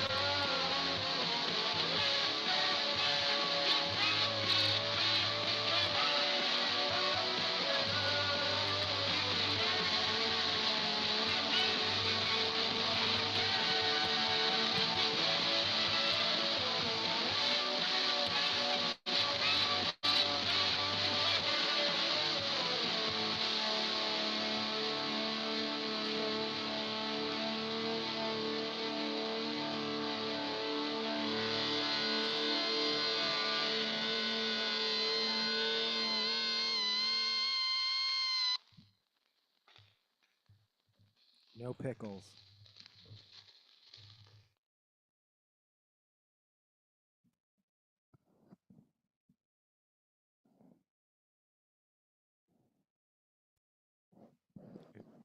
If you know, you know.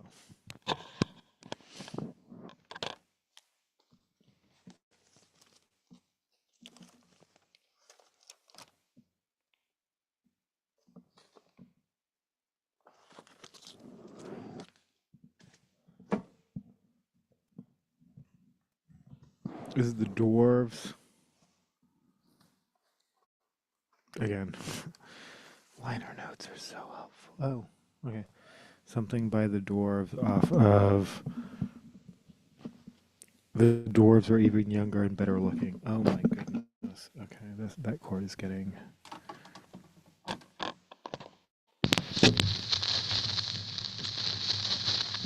Hello, kids. Welcome to Radioland, and we've got with us live in the studio for you, the Dwarves.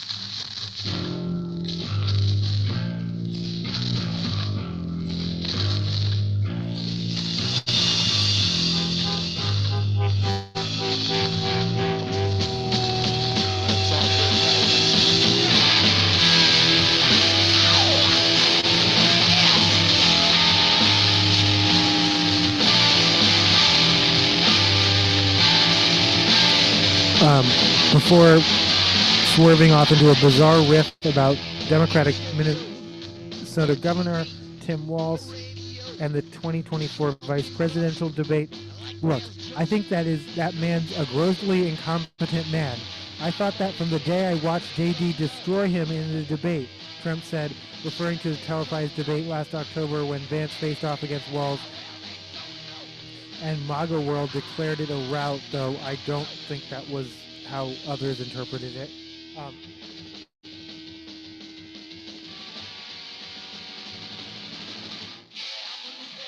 With Vance sitting across the table from him, the president then added, I was saying, who was more incompetent, that man or my man? I had a man and he had a man. I'm assuming he is Kamala Harris in that situation because his opponent in that race was Kamala Harris. Tim Walz was never, for instance, a running mate of Joe Biden. So I'm assuming he in that circumstance is Kamala Harris, but whatever. They were both incompetent. They were both incompetent. He literally, seemingly refers to J.D. Vance as incompetent, and that's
Trump rolls back Biden-era fuel economy standards, paving the way for more gas-powered cars.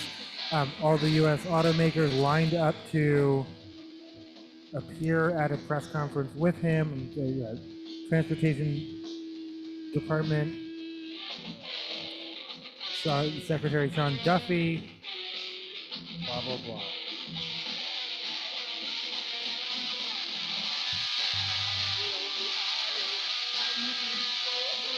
Ford CEO Jim Farley, Stellantis CEO Antonio Filosa, and other auto industry executives were in attendance.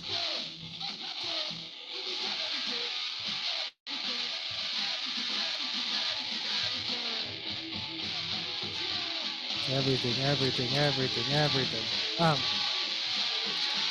Trump said the action will allow automakers to produce cheaper cars, saving consumers at least $1,000 off the price of the car. You know what would also save at least $1,000 of the price of cars? Ending tariffs.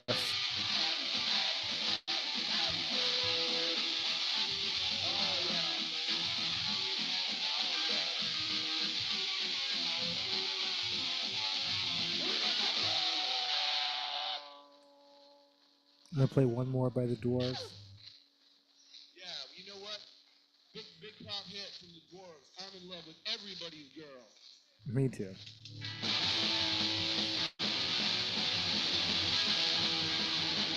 Is this on Crank? Oh no, it's on Greedy Records. Oh, Recess.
Everybody's girl. Woo.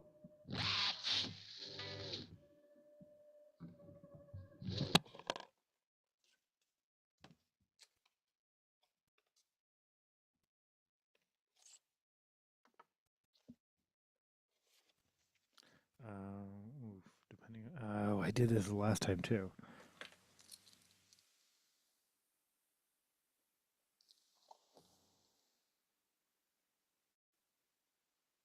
Okay, well, it's gonna be what it is since we're clever and we're not printed. It's all artsy and there's just nothing on the label. It's not even like the size of the font at this point. It's just there's just nothing on the labels. Oh, what is leader track? What is the name of the etchings that they put sometimes? But well, in the way this show is lit, I'm not gonna see it. But sometimes, let me see. Sometimes it will tell you side A or side B. Well, it will usually tell you side A or side B there. The issue is, can I read it? Because that also, it's an etching. It's not. Okay, let's see what that says. And sometimes it just says something goofy like, Jeremy Jordan, how cool. And it says, I swear that says C. Side C. Wait, there's another, it will be what it is. Is S off of I'm not as good at it as you are.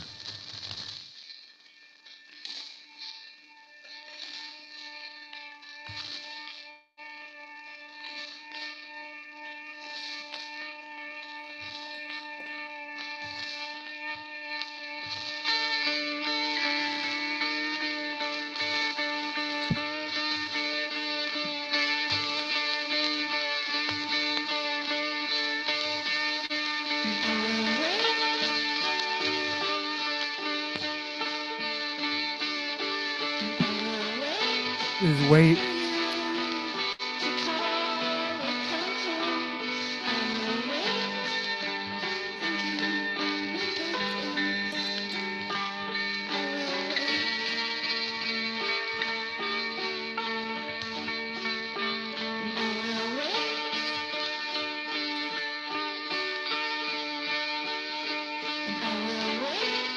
As I queue up the next story, I'm looking at the comment.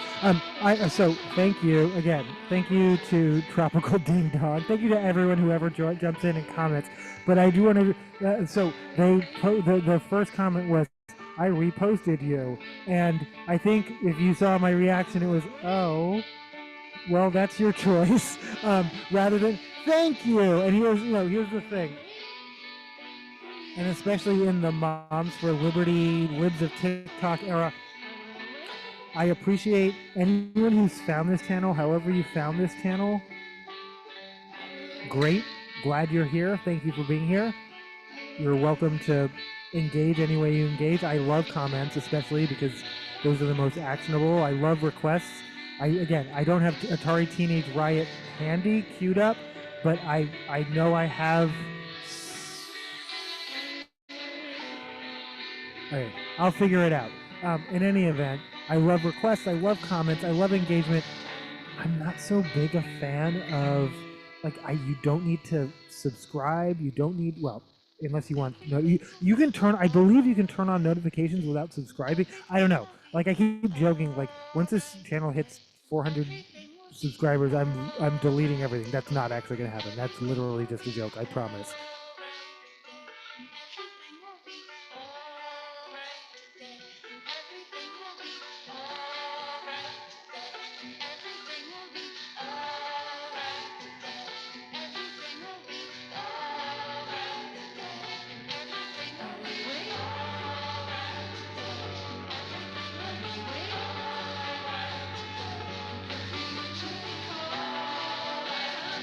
But I'd rather keep this our dirty little secret. I used to call it my quiet little corner of the internet, and I realized I'd literally just stolen Tumblr's slogan. But that was the tagline for the show for years, without realizing I had literally just stolen Tumblr's slogan. But it's my own quiet little corner of the internet. It's my own little, and I like to keep it that way. So if you've stumbled upon it, if you found it here, and if it's meaningful and resonant to you, that's great. But you don't have to tell your friends. We can keep this to ourselves. Oh.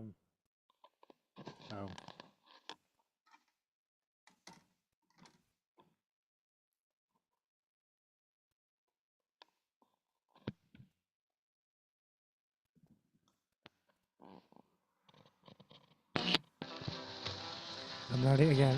Well, at least I know which side I'm on now. I am on the A side, but I'm not sure what song I'm playing. But I'm going to play it.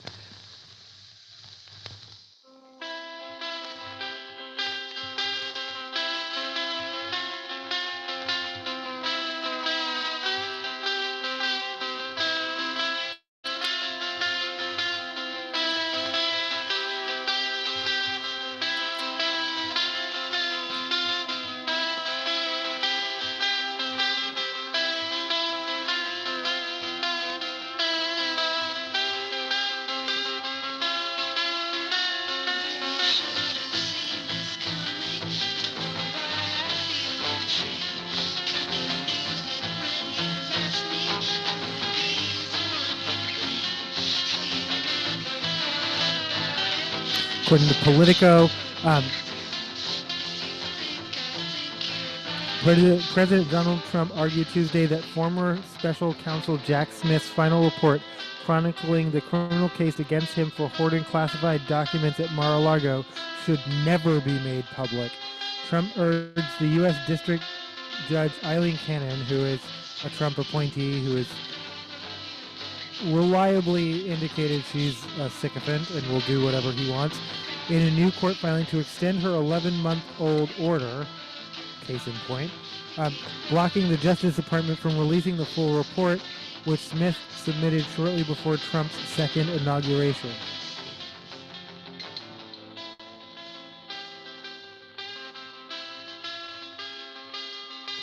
What you hiding, bro?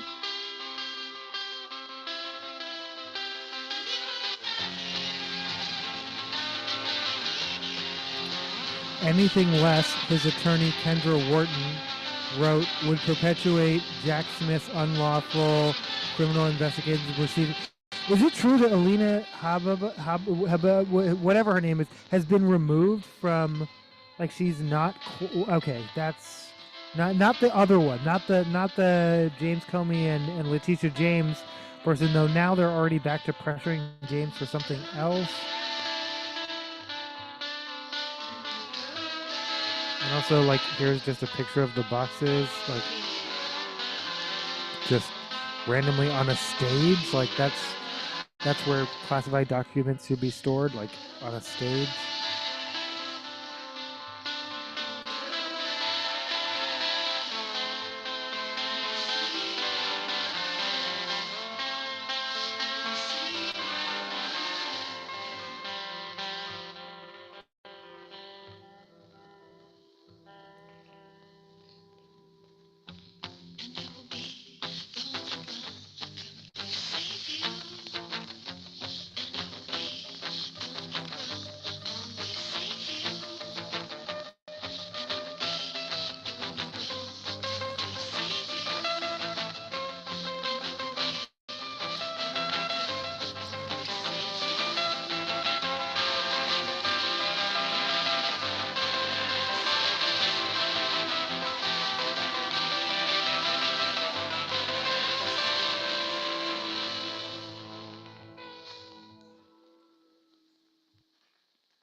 This is We Are Not Friends by...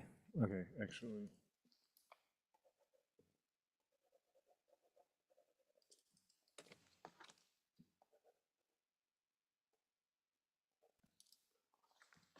S.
still into you, or one of those crazy girls?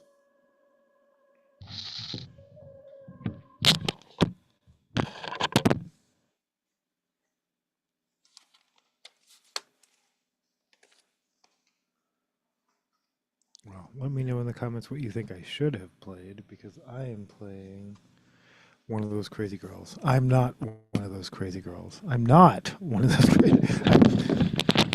Seriously, I'm not one of those crazy girls. Followed by I'm not angry anymore.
Have you seen those like where to pet a cat explainers, like where it's like and they like some of them even like color coded, like red, green, yellow, like from like definitely to absolutely not, and typically like bellies and tails are like absolutely not. But Karma, you know, Karma likes to be pet. She doesn't care. She's just like, yeah.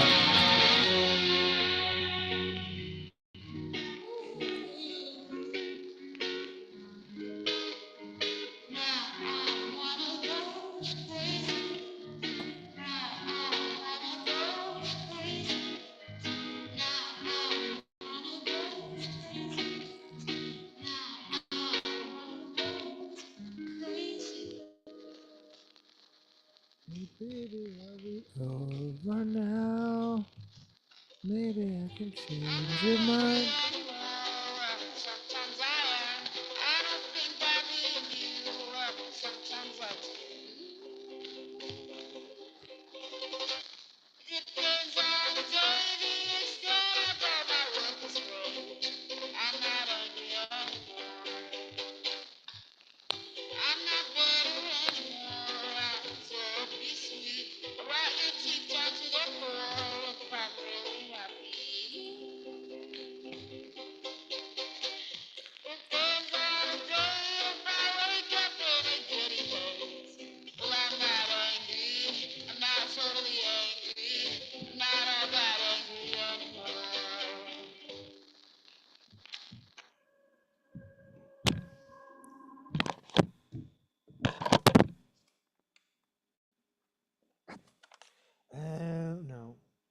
yeah, it is.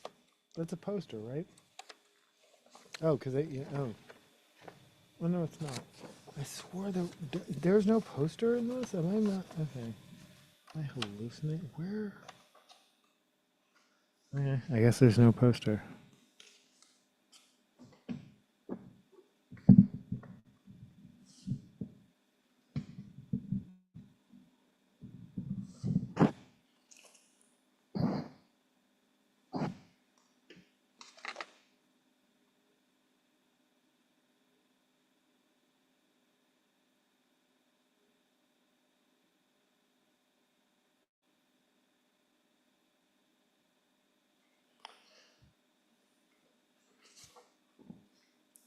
This is 1984 by MC Lars and Megaran.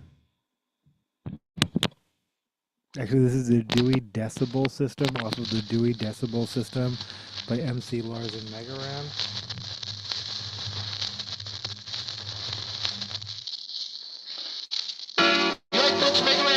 Indeed, I do.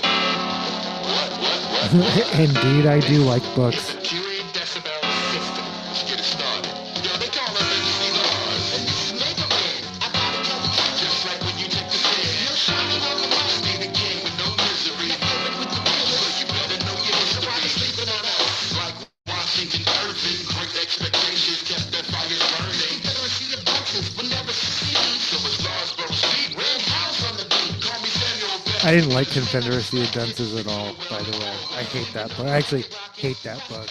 Like I couldn't, I can't imagine a least likable protagonist. And maybe, yeah, no, I think I was supposed to. So many people recommended it to me that I finally read it. Speaking of like, yeah, no, disappointed by like Yo Mama, Pasta Sauce, and Rouse. So many people recommended Confederacy of Dunces to me, including my actual literal best friend, and I was like, wait, is that just read every day?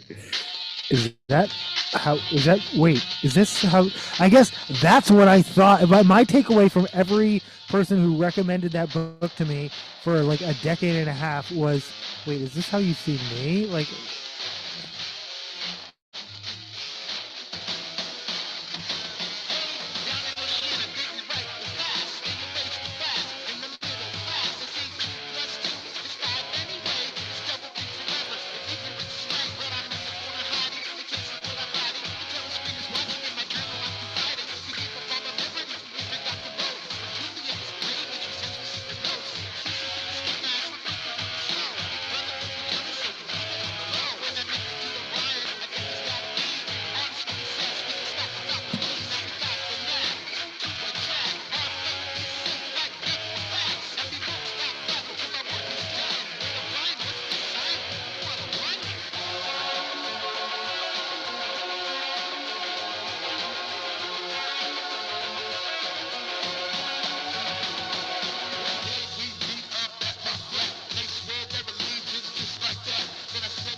oh my gosh, he's like, I'm just trying to find my comfort. Okay.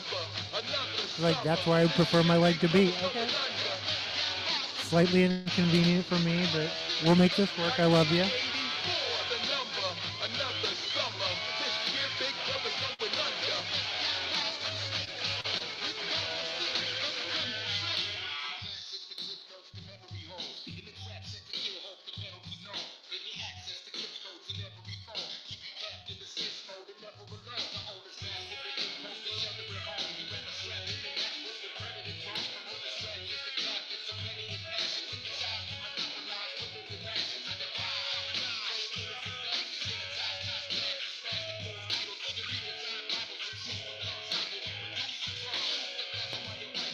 Wait, redesigning Bibles? Who would do that? Who would put the U.S. Constitution inside of a Bible, put their name on it, and sell that for $60, and then finagle a contract with the state of Oregon, Oklahoma? Who would do that? Who would do that?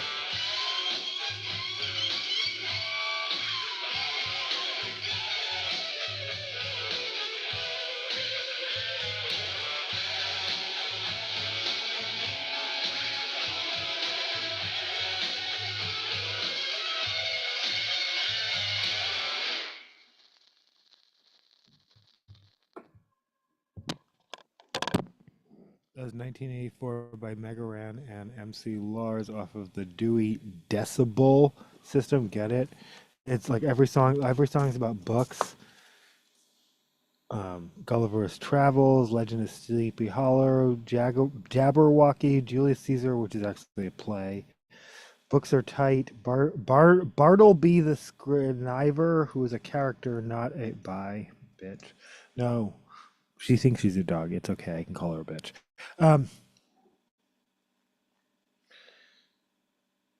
The Mask of Red Death, Walden, Watchman, Who Watches the Watchman. Oh, I kind of want to play that right now. In fact, I'm going to. Oh. I reserve the right to play it at some point in this episode or a future episode, but actually, go in a different direction.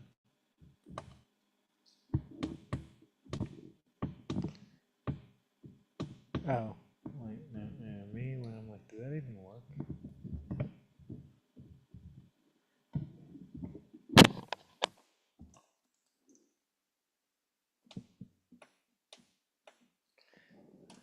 Let's try this.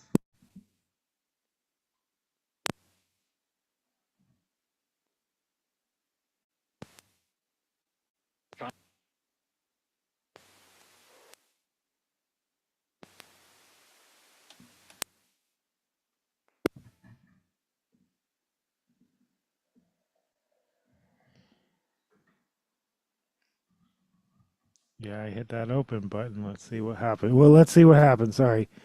This is the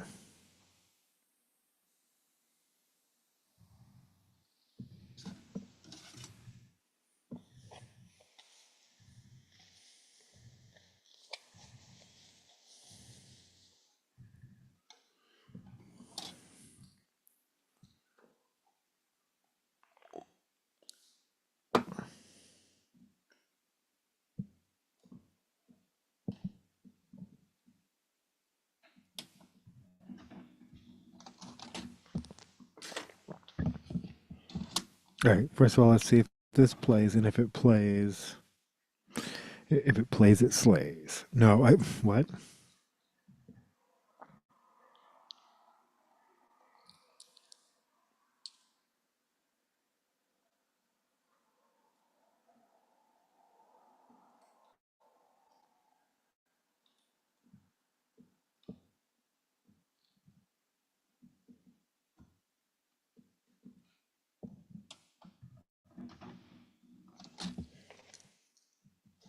This is 0. Okay, I don't know what's going on here. This might not work out, and that's okay.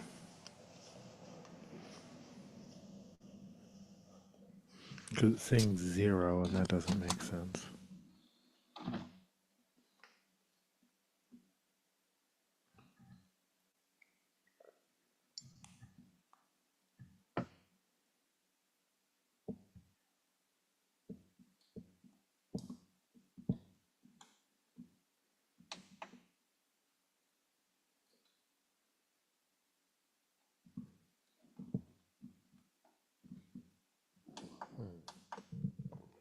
All right, last attempt.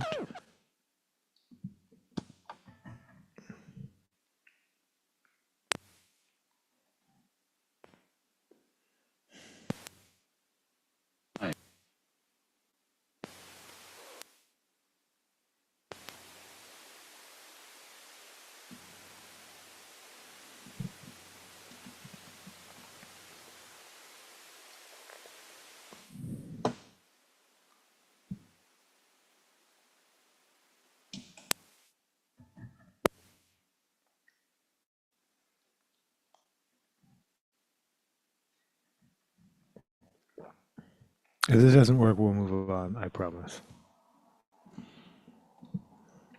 Oh, and that didn't work. Okay.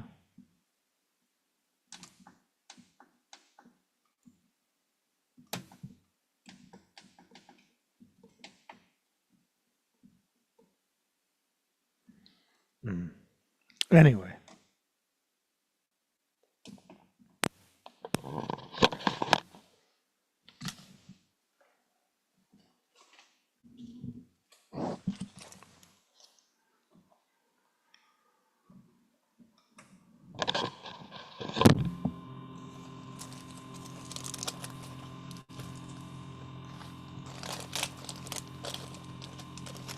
Sorry, thank you for indulging me in that little detour while I tried to figure out what works and what doesn't. This is A Love Like This by Jacob Miller and the Bridge City Crooners, not to be confused with the Bridge City Sinners, but it's all good.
Trump pardons Texas Democratic Representative Kular in bribery and conspiracy case.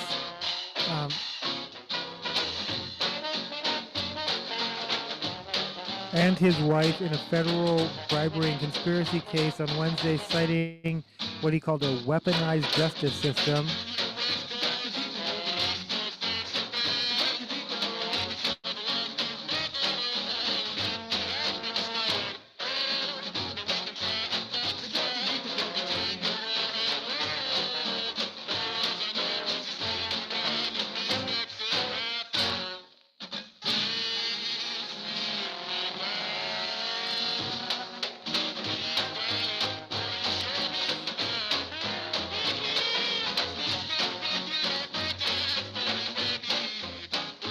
Baby.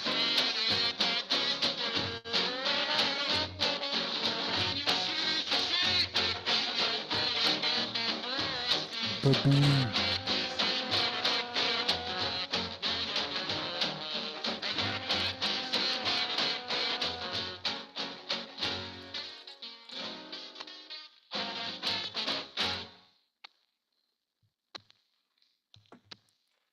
I realize I can really never make a mixtape for anyone again because they're like, you don't feel these songs about me, you just feel these songs in general. And that's true of every mixtape I've ever made. I mean, yeah, I'm thinking about you right now as I make this mixtape, but these are just songs I like. Like,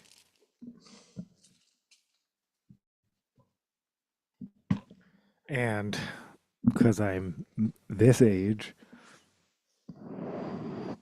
yeah, these are songs that are on a mixtape for you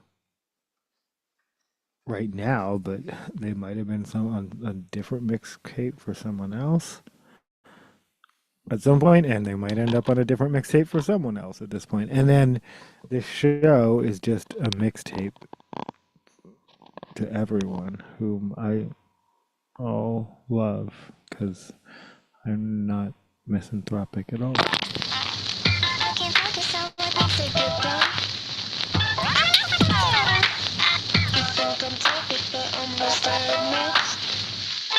I'm a stalker, I see no way you post. This is Crush. And I'm just trying to play it cool.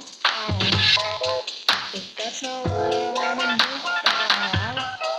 And I'm not trying to be with By Tessa Violet off of Bad Ideas. you. Make it difficult to not overthink. And when I'm with you, I turn on shades of pink. I wanna touch you, but don't wanna do it. It's such a rush, I'm thinking wish you were here. And I'm just trying to play it cool. But that's not what I wanna do now. And I'm not trying to be with you now. But I could be a flashlight, so you flashlight. Then I could tell you too much touch. I could be a crush, crush, crush, crush, crush. I got a fascination with your presentation, making me feel on my island, on an vacation. Touch. I could be a crush. I fill my calendar with stuff I can do. Maybe if I'm busy, it could keep me from you. And I'm pretending you ain't been on my mind. But I took an interest in the things that you like. And I'm just trying to play it cool. But that's not what I wanna do. And I'm not trying to be with you now. But I could be a crush like, so you feel rush like, hoping it's a hit so I can tell you I've been thinking much touch. I could be a crush. I got a fascination with your presentation, making me feel like you're on my island when I'm going on vacation. Touch. I could be a crush. And yeah, it's true that I'm a little bit intense, right? But can you blame me when you keep me on the fence like? And I've been waiting, hoping that you wanna text like. That's what I'm born to do.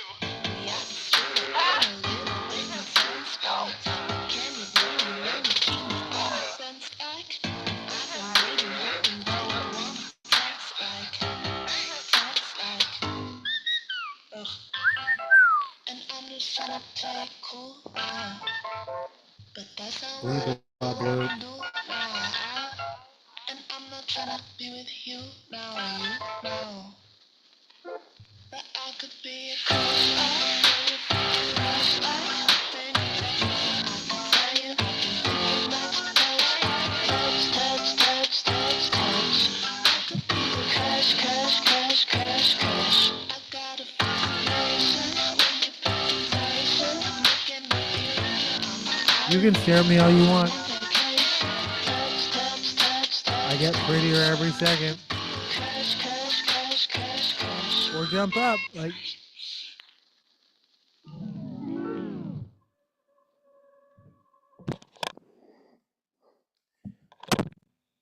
this is Crush by Paramore. Surprised they never sued Tessa Violet. She could be her crush. Crush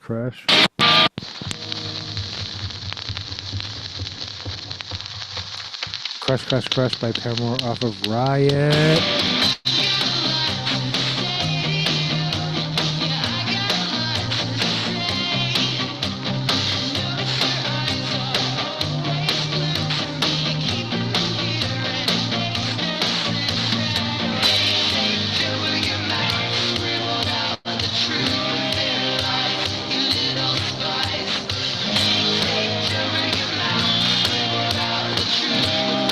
You can jump up at any time.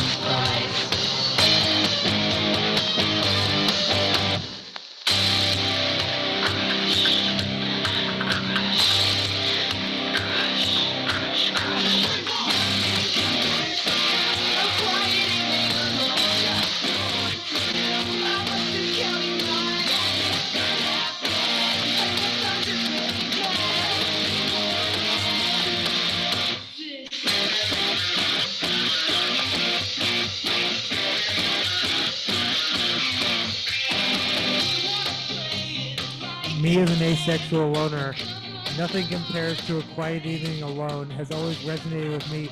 Me realizing literally like 20 years, they mean a quiet evening alone together, not a quiet evening alone, but nothing compares to a quiet evening alone is the most resonant line on this album when I first heard it in, I'm going to say 2005, 2006.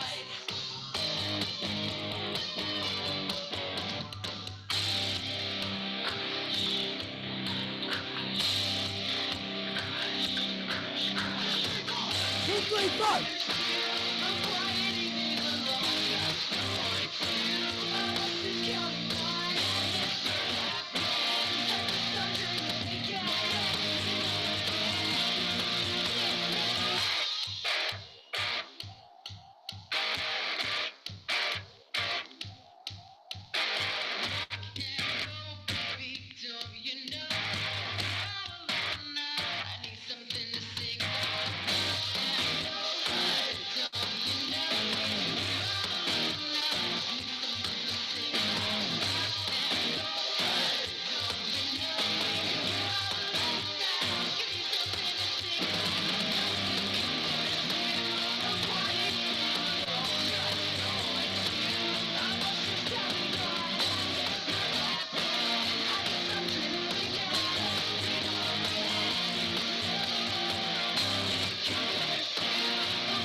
I just random thought. Someone who pronounced Lebectois out loud. Is that it? Yeah. LGBTQIA Lebectois. Sure. Let's just start saying it. Yeah, no. Let's make that a thing. Um,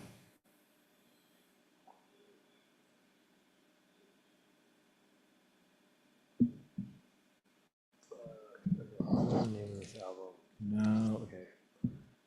By Karma or not by Karma? Oh.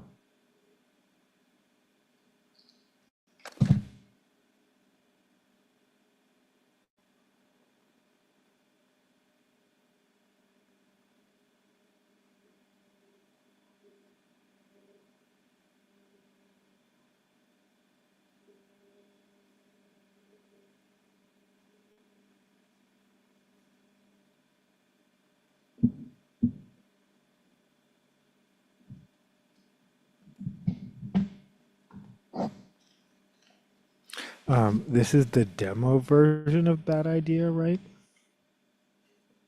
I really like it. It's only like a minute long, just for.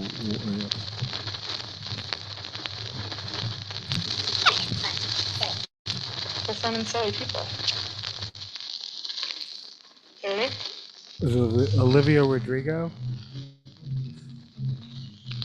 Haven't heard from you in a couple of months, but I'm out right now. I'm all fucked up, and you're calling my phone because you're all alone, and I'm sensing some undertones, and I'm right here with all my friends, but you're sending your new address, and I know we're done, I know we're through, but God, when I look at you, my brain goes, ah, should probably know,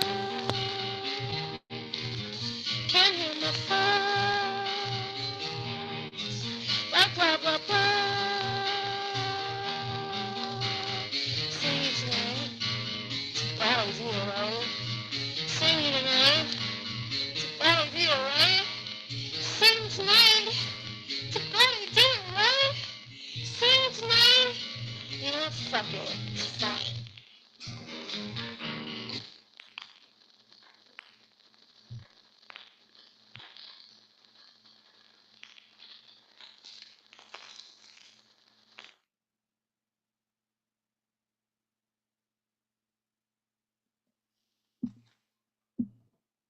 Yeah, that was Bad Idea, right? By Olivia Rodrigo.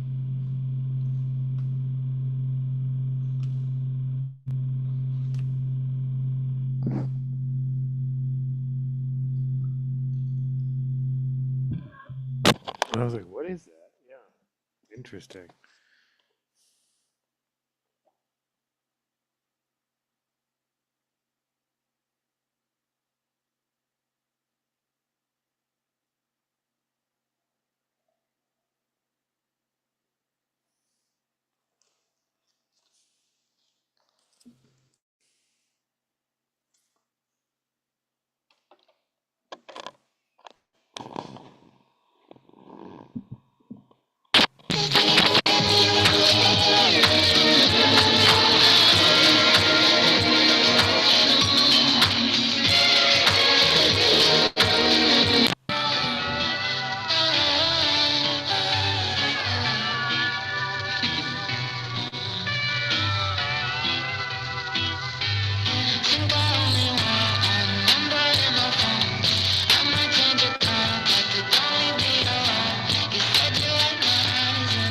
Is Nonsense by Sabrina Carpenter.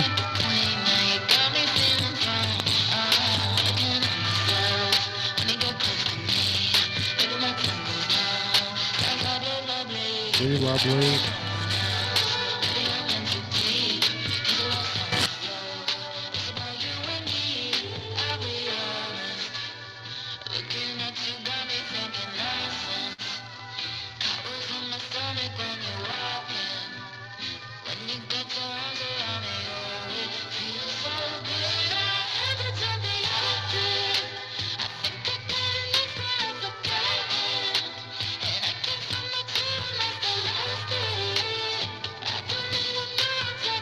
Can't find my chill, I must have lost it.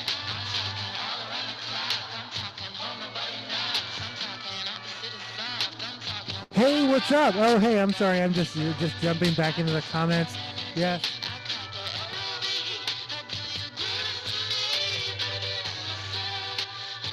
Yes.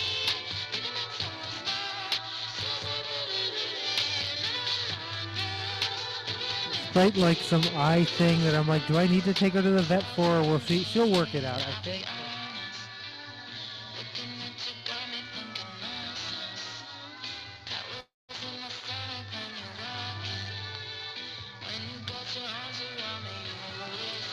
As I like to joke, that's her on my shirt. It's not. It's just a random white cat, but...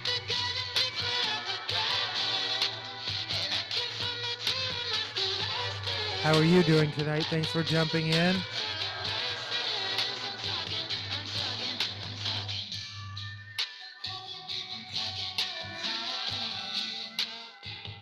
Blah, blah, blah, blah.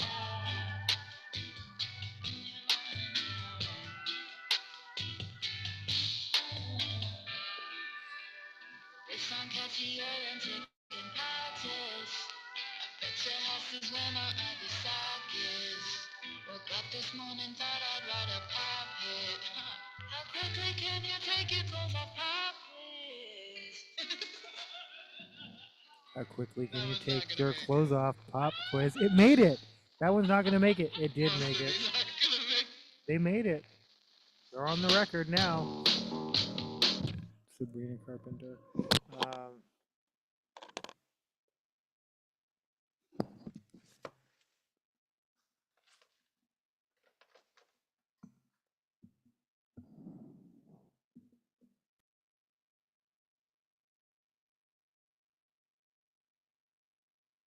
Oh, okay. Cats in basements, cats and yeah, no, cats and feral.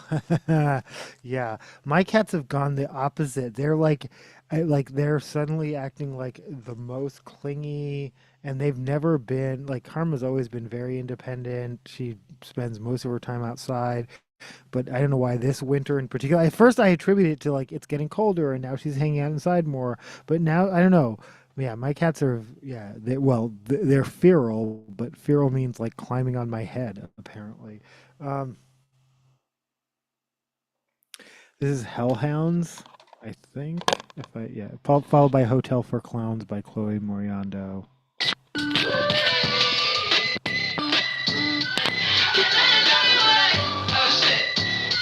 For those of you who don't like autotune, sorry.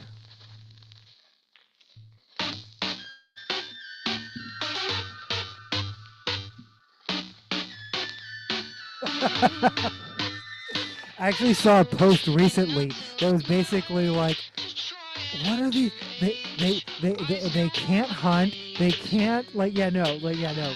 If cats judged us from their values.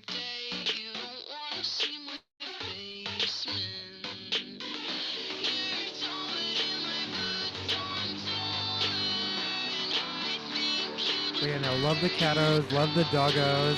This is Hellhounds. Speaking of basement.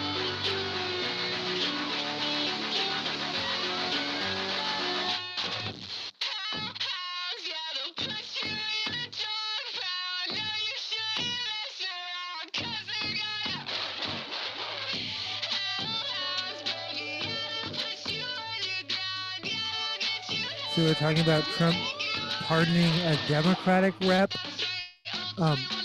mostly just because he wanted to use an excuse to highlight his own victim complex of like weaponized justice system. Well, you run the justice system and you're weaponizing it every day, so it's kind of wild, but whatever.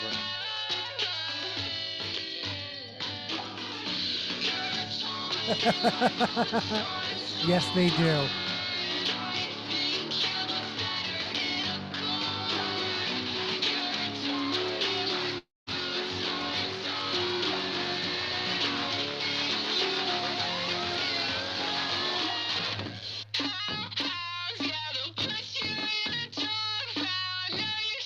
I was talking about working at Caro's. Oftentimes, because I do wear dog collars, and I had a very specific bondage bracelet, and they were like, "That means you want to be subjugated by me." And I was like, the assumption that just because someone presents themselves in any particular way that it's directed at you is rape culture. Like, yeah, just because, yeah, no. And again, this is Hotel for Clowns. As far as the BDSM community, I am completely separate from that now because I'm asexual. But back in the day, when I considered myself a member of the BDSM community, I was a switch. Whether or not I wanted you to tie me up or me to tie you up was something we could negotiate, because even back then I understood consent. But someone who was a customer at my restaurant who saw a bracelet and decided it meant we had some kind of relationship. Yeah, no, well, that told me how other people interpret lots of things. Which, yeah, fast forward 30, 40 years, your nose ring means X, Y, or Z. You can decide that, but that doesn't mean we have a reciprocal relationship where I agree on that. And you're also kind of revealing your own desires and fantasies and wishes. Like, anyway.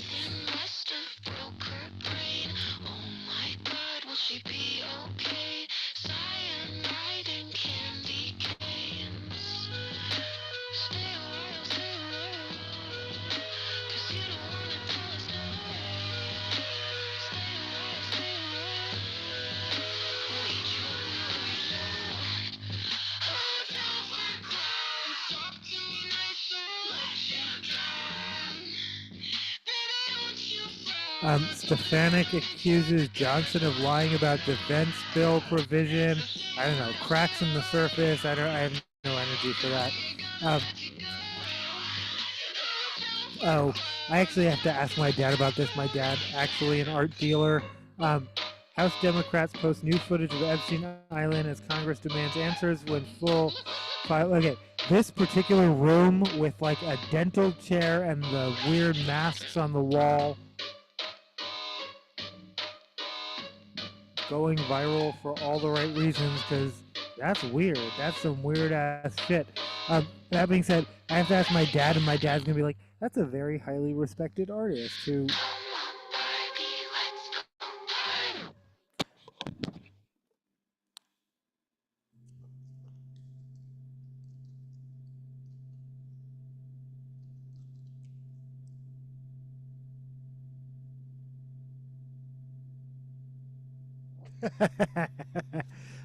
Yeah.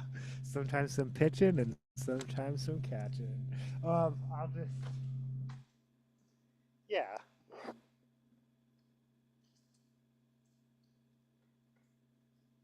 And then, yeah, no. And, sorry.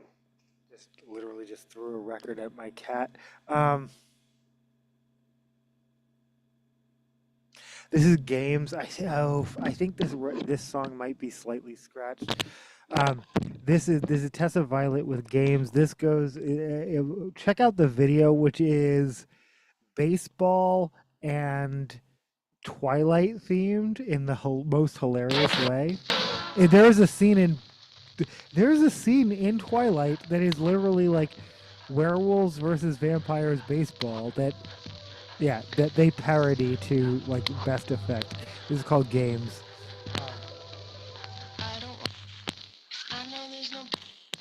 I warned you it was scratched. I'll agree that maybe I just couldn't see that there ain't nothing wrong with us at all. But you keep on playing games with me, and you always gotta play with me. And the way you play games, you tear me down. Knock it off right now. Games with me, and you always gotta play with me.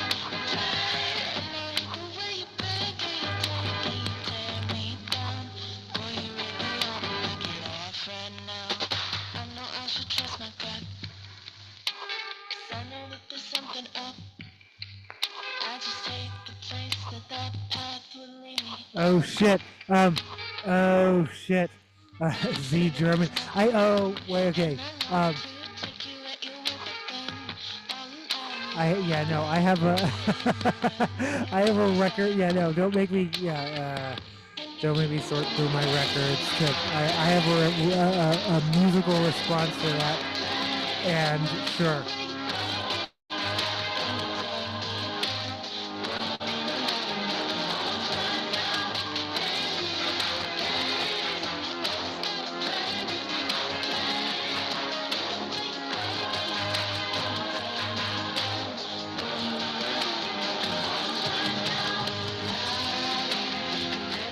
But yeah, no, not a huge fan of labels either.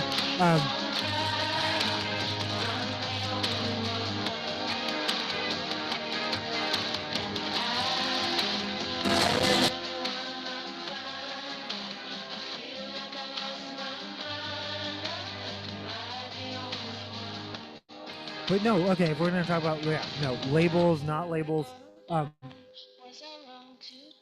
I'm not a huge fan of the. Well, no, I'm not a huge. Okay, me getting myself in trouble, trying to kick people out of the. People are already trying to kick the T out of the LGB. But okay, no, but also this is me, older person, growth mindset. When the term pan or pansexual came along, I was like, I don't get it, and then I was like, oh, I guess that's me because I've dated trans people. But in my mind, trans women are women, so that wasn't. It gets but again, let's none of us throw any other of us under a bus. But also, labels are important, but also can be used against people.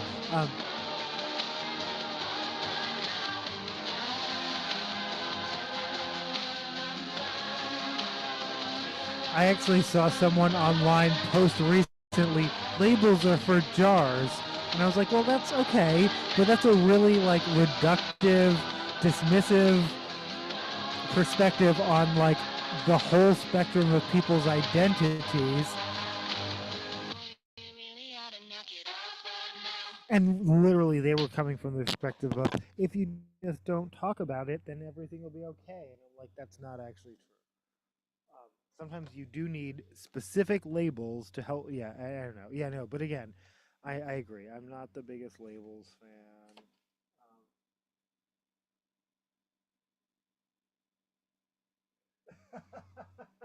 Okay. Oh, well, okay. Well, check the comments because someone talked about reposting, and they, I think, meant it as a like, "Hey, I'm reposting you," and I'm like, "Oh, that's okay. Like, we can we can keep this as yeah, as I've already said on this. Yeah, this is all between us. This is all just our little secret." But yeah, I don't save anything. I don't. But if other people want to start captioning and screen saving and whatnot, because yeah, no, none of that I don't think will. I don't. None of that will end well. But this is No Windows, No Doors, followed by Rated G for Trauma by MC Lars and Schaefer the Dark Lord.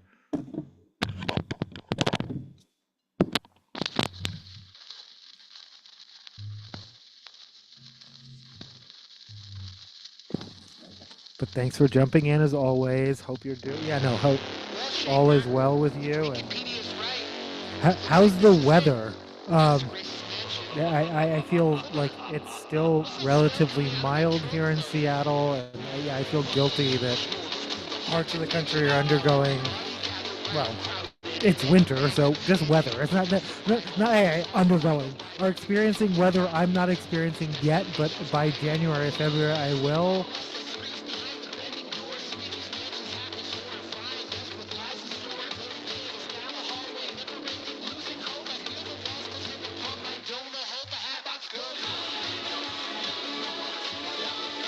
I appreciate that.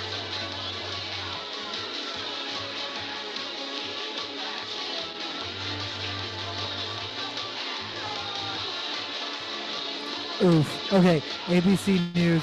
DOJ charged former Navy sailor, 4 others in alleged role in online extortion group. Okay, this is the second. So there were like 4 people, I want to say in Australia or New Zealand, but literally like the other hemisphere, the other part of the world. And then again, these are now 4 people in America. Child abuse, satanic cults, are not a fake thing. I mean, I wish they were.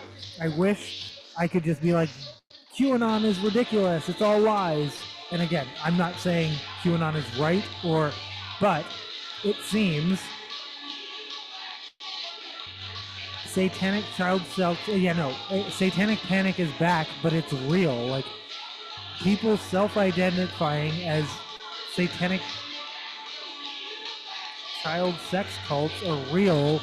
Um, Something called Greggy's cult, something called the 764.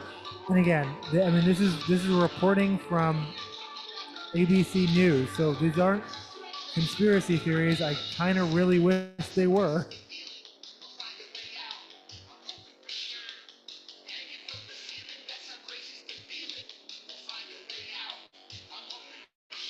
Right, no, exactly. I experience a lot of people who are already complaining about the weather here, but I'm also like, that's not. This is Washington has 4 distinct seasons, and none of them are as extreme as other places. Having lived in Las Vegas, where it goes up to 118 degrees, never gets even close to that here, but it does occasionally reach 100 or close to it. Having lived, it never gets, at the most, when we get snow. In fact, the most snow I've experienced the entire time I've lived in Seattle, in actual Seattle, because other places in Washington, even relatively close to here, suburbs of Seattle, because of the way hills and valleys work, get more elevation. But I think the most snow I've ever seen and this was on a hill, it was on Capitol Hill, 20 inches of snow. And then that dissipated so quickly that it's not even.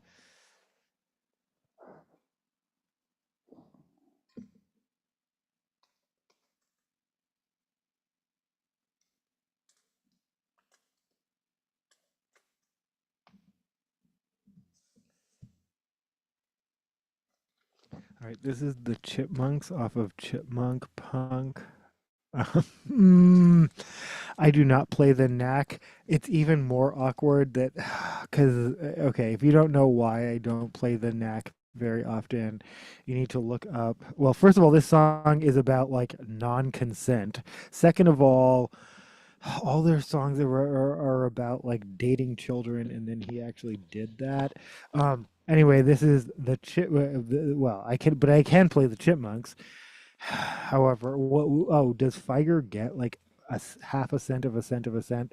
Anyway, this is Good Girls Don't, the Chipmunks cover, mostly just to be like, isn't it so weird that they made this?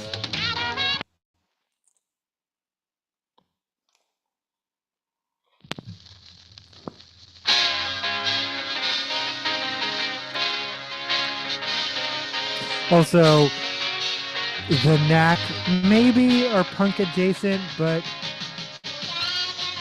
Tom Petty is not. Most of these artists are not punk at all, but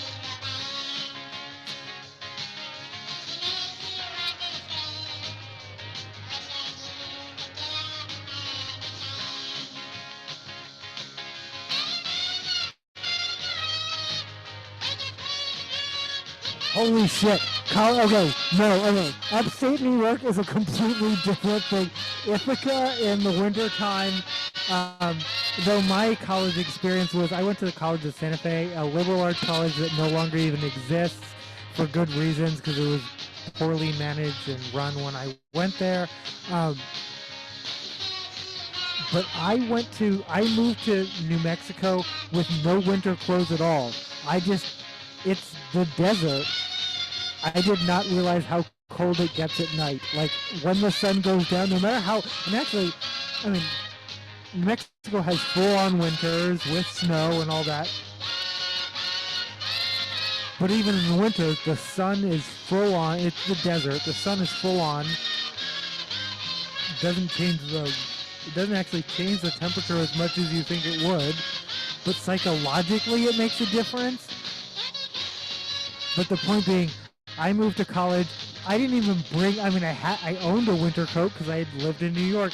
I didn't bring my winter gear with me because I just assumed it was going to be 70 degrees all winter long. Even in Las Vegas, in the winter time, oh no, at the most you're going to need like maybe a hoodie and like a light jacket, but no. But yeah, even in the desert, it gets cold. But cold and hot are always relative terms. And if you haven't experienced the extremes, then you don't even know what people are talking about. But yeah, no, 17 degrees.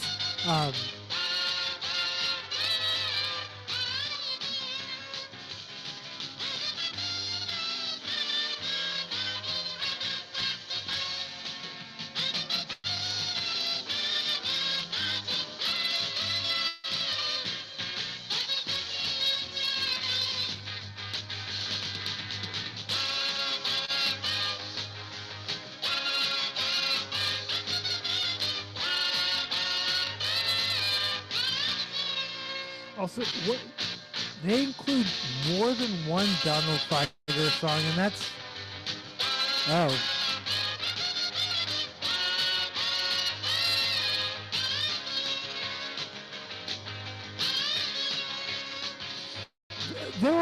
okay.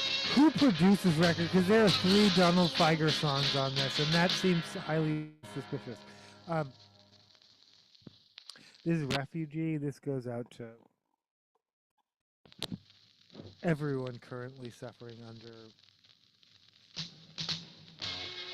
oppression in whatever country they're trying to escape or escape to, only to discover that country they escaped to is no better, possibly worse. This is Refugee.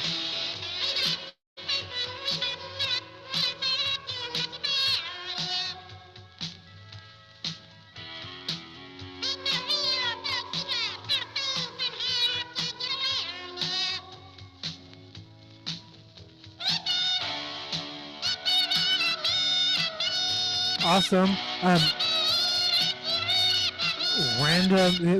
If we're talking East versus West Coast, Kentucky pays highest for special education teachers.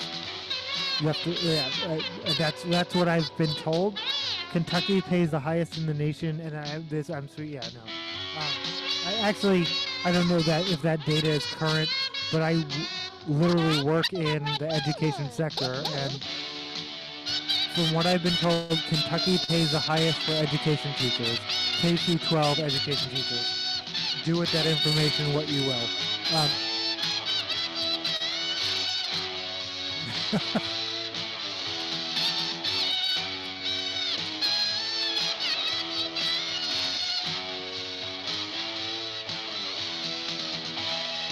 Sorry, I'm just laughing that like the last show, it's like it's like head voice. It's like full on.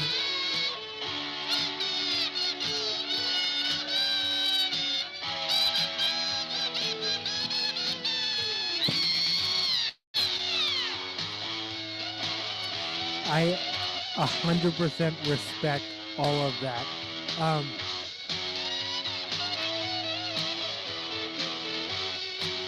Seattle has a new K through 12 superintendent called Tana Sen. I've met her personally, and she cares about children. Like she was formerly a politician from Bellevue. She was a representative from, I want to say, the 41st district, but 47, whatever the number. But she was a politician, and now she's head of DCYF, the Department of Children, Youth, and Family Services, which oversees K through 12. Oh wait, I'm lying. She's head of OSPI, not DCYF. Oh wait, maybe both. Okay, whatever.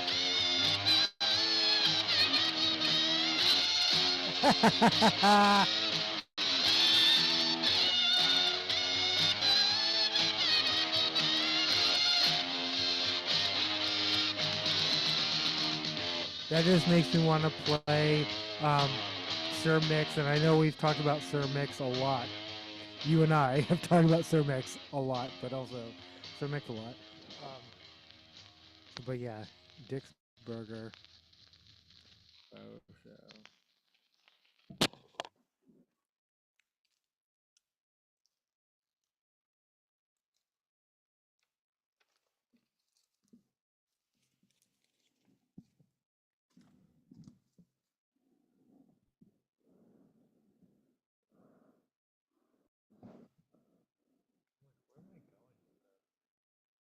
Oh.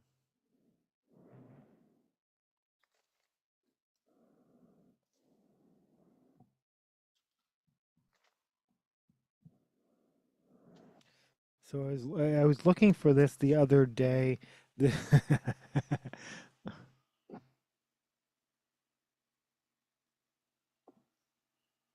This is Mind the Bollocks. Um,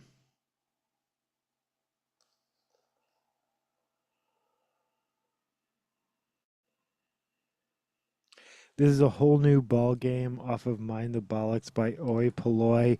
This is a Scottish band who's a member. Yeah, this is just a reminder to middle-aged people to check your balls. Yeah, middle-aged people who have balls, check your balls.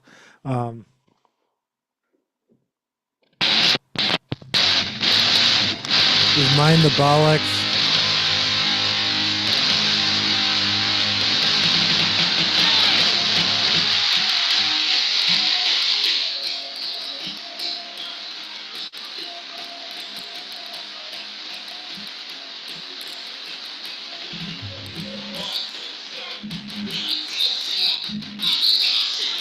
But I can't remember the news story that was in conjunction of.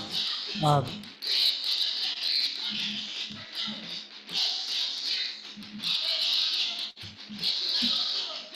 yep, yeah, canonically.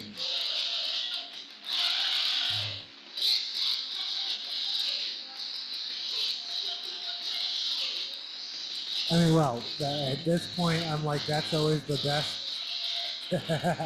um,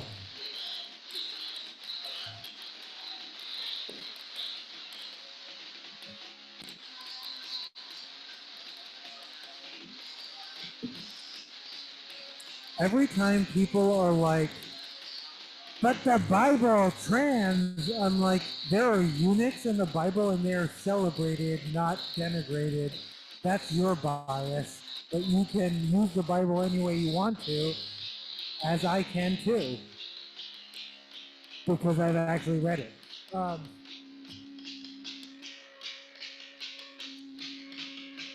But yeah, um,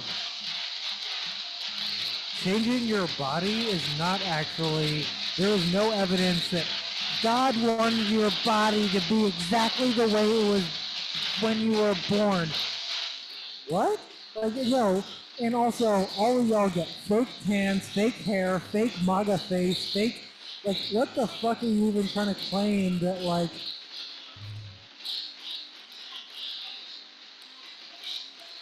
you can't modify a body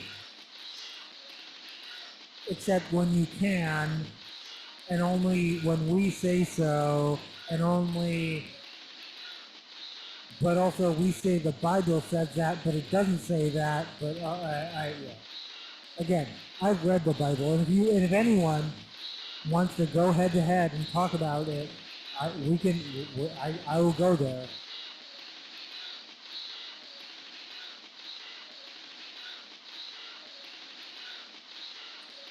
Exactly. Everyone, yeah, exactly. All right, that's just skipping at that point. Sorry. And if we're gonna go back to that most recent young person who has allowed their mother to turn them into, well, no, I'm blaming the mother, but this University of Oklahoma student who has turned themselves into a media spectacle. Mother is a Moms for Liberty person who is also a lawyer that defended January 6 people, so that's who she is. Um,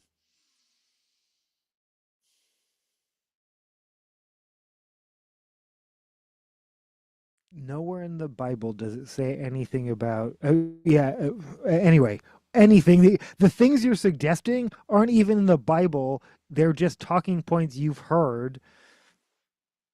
That's why you would get a 0. That's why I would give you a 0. But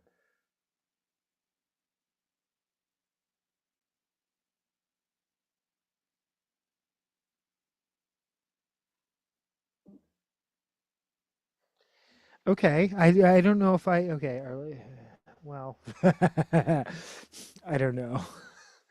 Me, trajectories, timelines. I have a lot of thoughts there, but I don't know. This is I Drove All Night by Cyndi Lauper. I was looking for this record. I was like, in fact, I actually gaslit myself. I was like, wait, do I not own this? Um, and I was like, maybe I was thinking of a different artist. I own a different. No, this is I Drove All Night.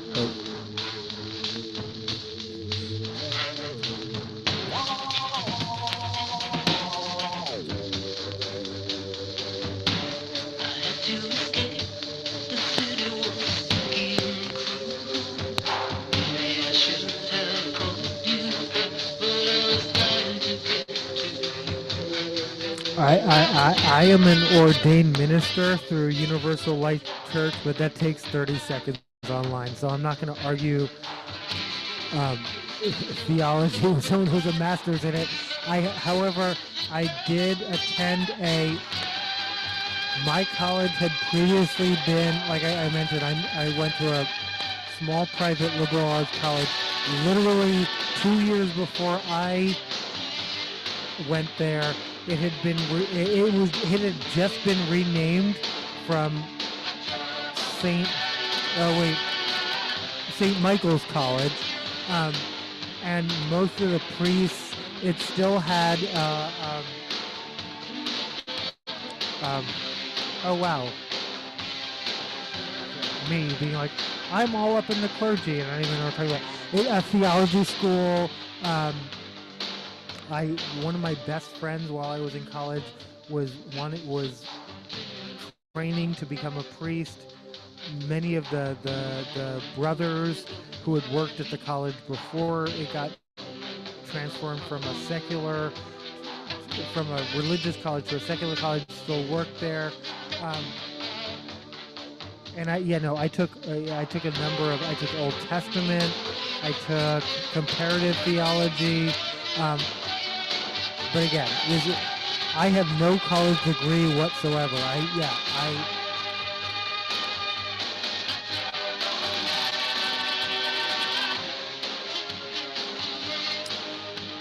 I wouldn't say proud college dropout, but going back to essays, which I think much of the internet has just decided was written at a 5th grade level. Did someone actually run that through the identifier? I tend to get, it used to be my humble brag that I speak and write when I put my writing through the Google, you can see what age level you are writing at, and you can just copy paste, put that text in, and it'll tell you. And it typically tells me I write at a master's or PhD level. That used to be my humble brag. It's not anymore, because most of the time I'm writing for people for whom English isn't their first language, and as such,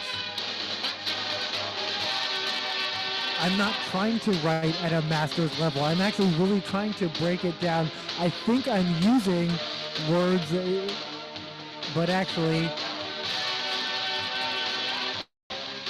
anyway, all I'm saying, that particular individual who has made Turning Point USA their new career, I would be curious, that original essay, which will never go away, it will always be available online. That's what you built your career on, and it is. I would be curious what reading level it was written at. Oh my God, Pastafarian. Yes. There is a gnomes thing that I'm really curious about that. What's interesting for those who care, the hardest to be ordained online, as far as I've seen, is the Church of the Church of Satan. Like, you really have to go through rigor. They're not going to ordain anyone for free online. You really have to go through some. You have to prove your. And for those who don't know, they don't actually believe in or worship Satan. Their whole premise is science, and their whole mission is like, if you're going to put a good news organization in a middle school, we're going to put a satanic after school club, and they really will. But they actually won a lawsuit in Washington State, the Satanic Temple, to put a satanic after school club, but because the students involved in the Good News Club had already moved on to a different school, and because there was no Good News Club, even though they won and had the legal right to start an after-school Satan club in Washington, they chose not to, just because, again, if you put up a Jesus in an airport, they will put up a Baphomet, some representation of Satan, but they're not going to do it proactively. They're not antagonizing anyone, unlike Moms for Liberty, but they will play defense. And if you're going to try and interject religion into public spaces, I'm really curious, speaking of Oklahoma, because it's been one thing that they have not been proactive about, that I kind of was curious if they would, is 10 commandments in classrooms. Well, if you have 10 commandments in classrooms, shouldn't you have the 7 tenets of the Satanic Temple? Like, legally, you should be obligated to. I don't know what they're up to with that. My point being, having actually looked into it, they are the hardest to actually get ordained. You can't just like sign up and join. You have to like do shit. Um, but yeah, Pastafarians, the spaghetti monster, and then this thing with gnomes. I'm just curious. Like, can I be multiply ordained, or do I have to pick one? Yeah, I don't know. Um,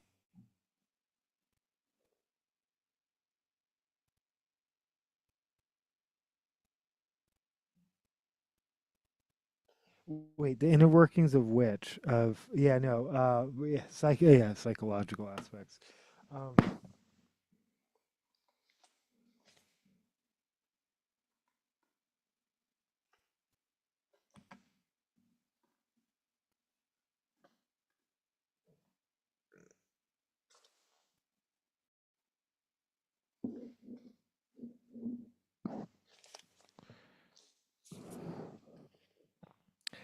Cat.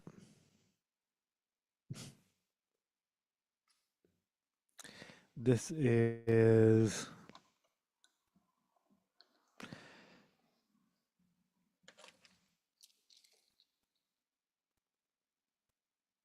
Gaten Matarazzo and Gabriello Pizzolo with The Never Ending Story off of the Stranger Things Season 3 soundtrack. They're up to Season 5. All those kids are old and married, but they're still playing kids on TV, and that's fine. Um, I want to hear it. Not right now. Yes, now, Dusty Bun.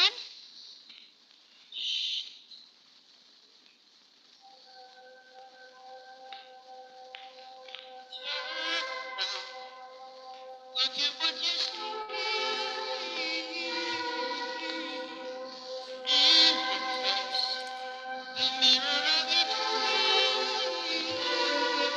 but yeah, normally I don't support Netflix or anything that will give them money.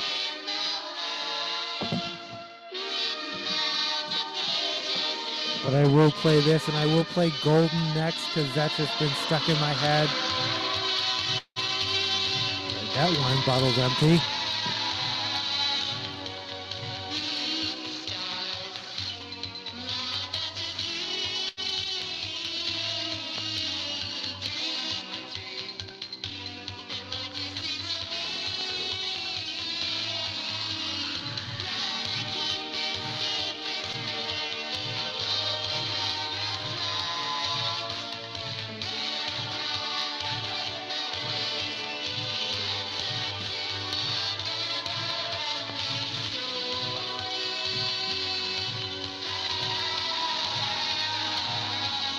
Never ending story.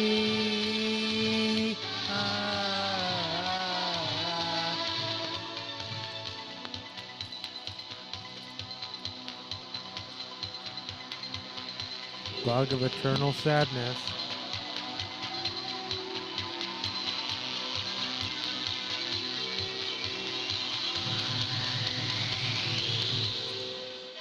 save the world. Gosh, I miss you, Dusty Bun. Oh, me not wanting to talk about satanic. Stars in our galaxy. But no, I'm that's Mother! oh a real thing. That's weird. And yeah, okay. Um, and as a palate cleanser from that, well, this is like Yahoo Creators. I'm not exactly sure what that is.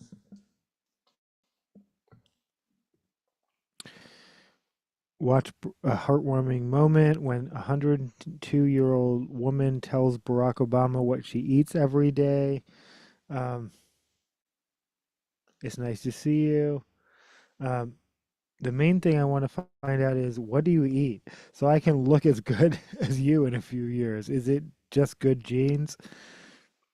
Them greens. Yeah, don't, yeah, eat them greens. After a moment, she added cornbread. um, and bacon every morning. That's true. That's what the doctor ordered, Obama said. Sorry, I should read that in my best Obama impression. That's true. That's what the doctor ordered. Obama said with a laugh. I don't know. Was that Obama's laugh? Was that even close? Um, Anyway, Obama met with a woman and it was sweet and that's cute and that's all good. Miley Cyrus says Max Morando did great with engagement ring. Miley Cyrus isn't great engaged. She doesn't have to buy herself flowers anymore. That's nice. Okay, we're into entertainment news. Oh, LA Times. Matthew Perry's Dr. P sentenced to prison for supplying actor with ketamine before his death. Good. I mean, yeah. Technically, I'm a prison abolitionist. Until, this is exactly like I was talking about. All right, this is Golden by Huntrix. If we're going to promote Netflix, let's just give them some money for a minute. I didn't play it last night. I reserve the right to play it whenever I want to, but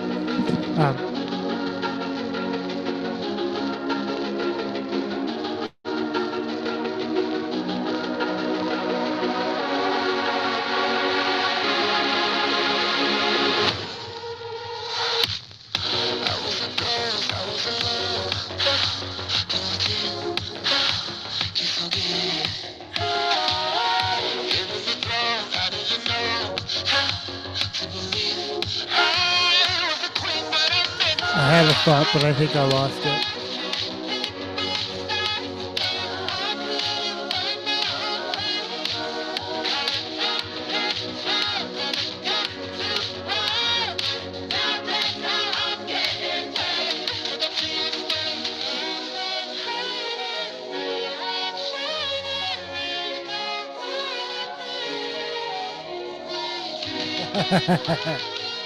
Yeah, definitely.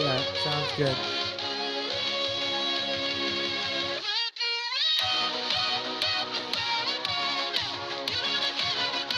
Oh, but yeah, no, I guess just supporting Netflix. Yeah, not. I mean, I'm assuming it's a cent of a cent of a cent, and hopefully the money goes to the people who are actually singing this music, not Netflix. But I don't.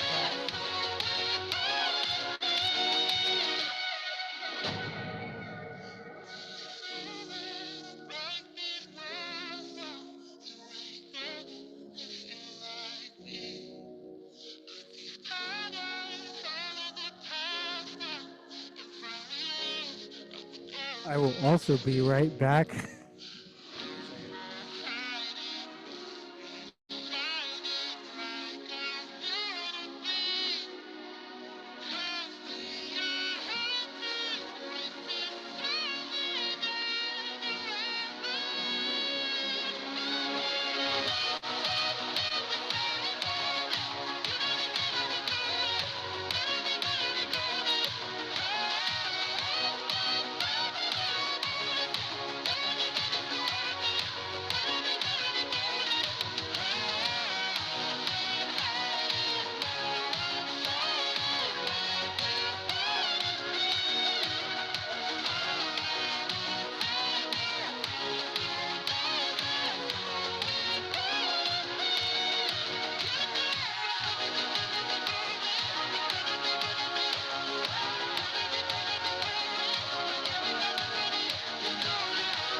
But I do want to say, because I don't want to sound ungrateful, I appreciate all the engagement. I always say, like, I appreciate comments more than anything. Um,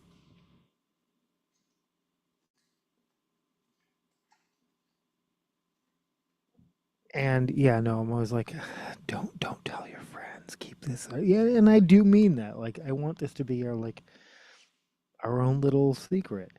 And, um, but I also do appreciate all the engagement.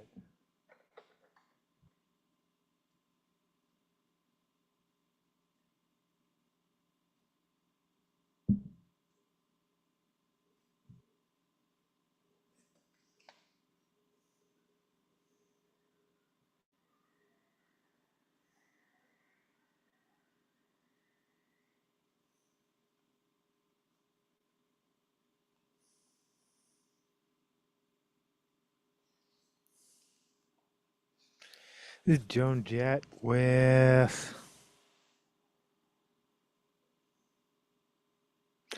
I'm not sure what I'm playing actually. Me when I'm still. Actually, let's find it.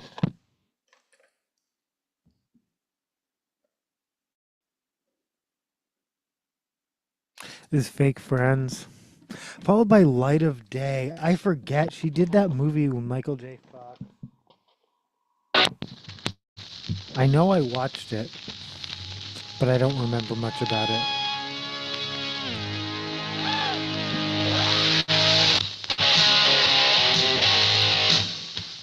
This is Fake Friends by Joan Jett.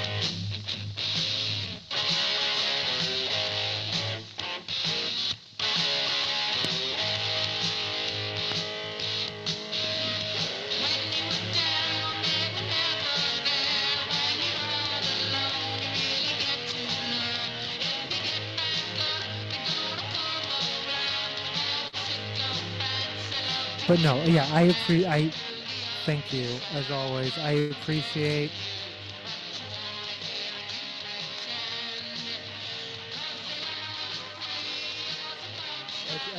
the regulars. Yeah.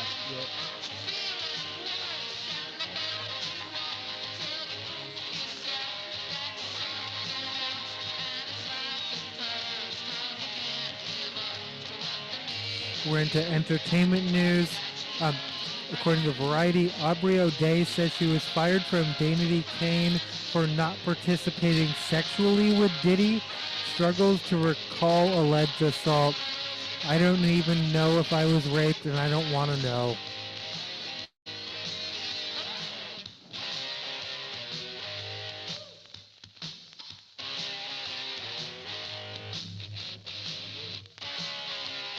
No. No, that sounds like a song request, but I'm always like, what do I play for that? Oh,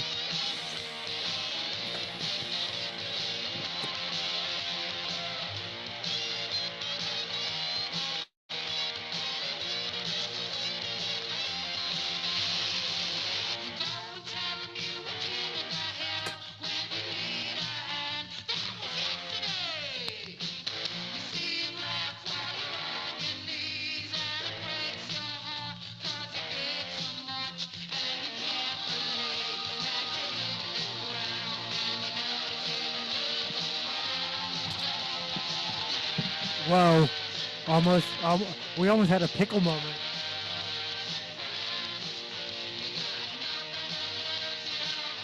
Actually, my answer should have been, I'm not the right person to decide whether anyone is a degenerate, but I will be playing something off of the Deep Throat soundtrack next.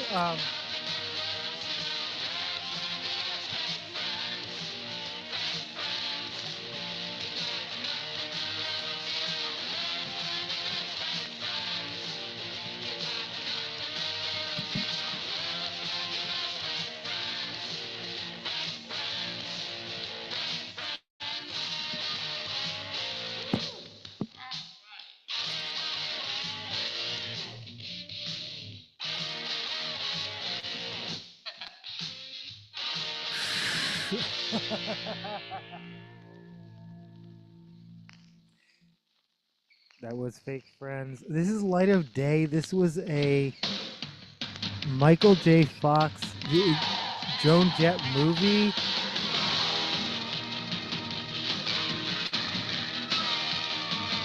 And then, like I said, I will be playing off of the Deep Throat soundtrack next. Originally given away at theaters as DT Music Productions circa 1972 to 74, in the early 70s, the U.S. government seized all film reels and masters for Deep Throat. Therefore, all of its musicians and writers are unknown. In the early 2004, a number of long-lost reels were discovered, giving fans a deeper glimpse into the legend of Deep Throat with this release. After a detailed restoration by John Golden mastering, sonic imperfections still applied, but definite oral I see what you did there. AURAL improvements have been made, including the conversion from mono to stereo and a considerable decrease in hiss and distortion. And we'll be playing the Deep Throat soundtrack next.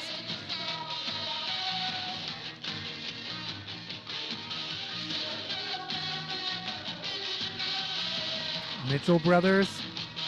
You don't, yeah, no. Look up Mitchell Brothers if that phrase doesn't mean anything to you.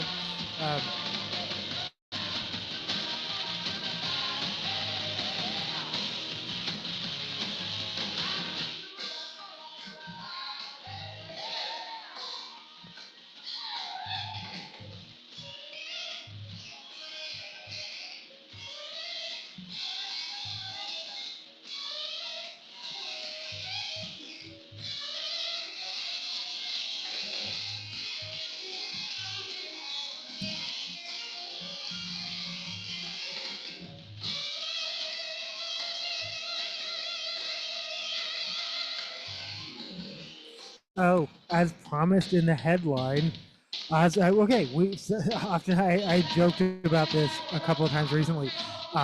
When the headline includes 3 different topics, the first one is almost guaranteed to be actually discussed in the episode, and the second 2 are most likely to be discussed in subsequent episodes. But I actually made it to this story. According to People magazine, Ozzy Osbourne merch store launches another prick in the wall diss at Roger Waters after Roger Waters' viral comments, which were basically, I don't give a shit about Ozzy Osbourne.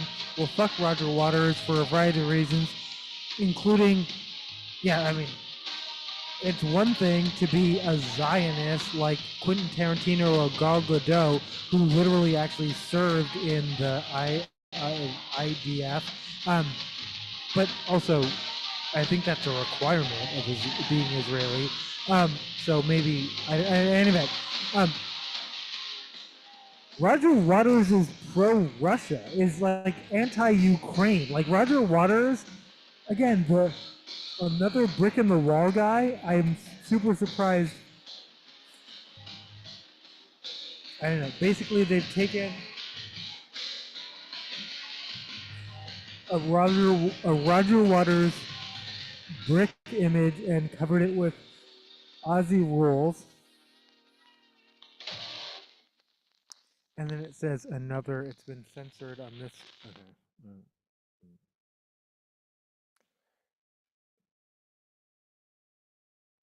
It says another prick in the wall. The lettering is stylized after, like, Pink Floyd, The Wall. And then it shows someone peeing on what essentially looks like a Roger Waters album. This merch is available in the Ozzy store. Yeah. No. Oh, and the person who's peeing is wearing. Oh, what is the likelihood this wasn't designed by AI? Actually, oof. What are we doing now?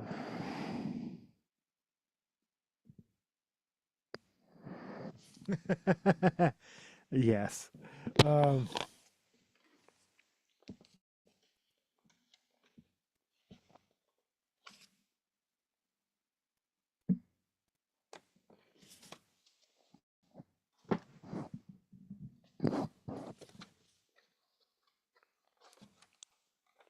this is.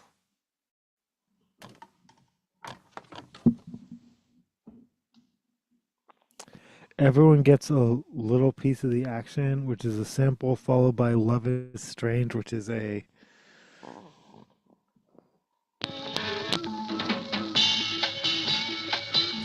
This is the end of Driving with Linda. Speaking of driving, oh, also Linda Lovelace asserts being all kinds of abused on the production of this. So again, this almost episode is like shit that is canceled and probably should have been, but You'll have number 11. consent, consent, consent, consent. I'm 100% sex positive. I'm 100% porn positive, as long as it's consensual, though.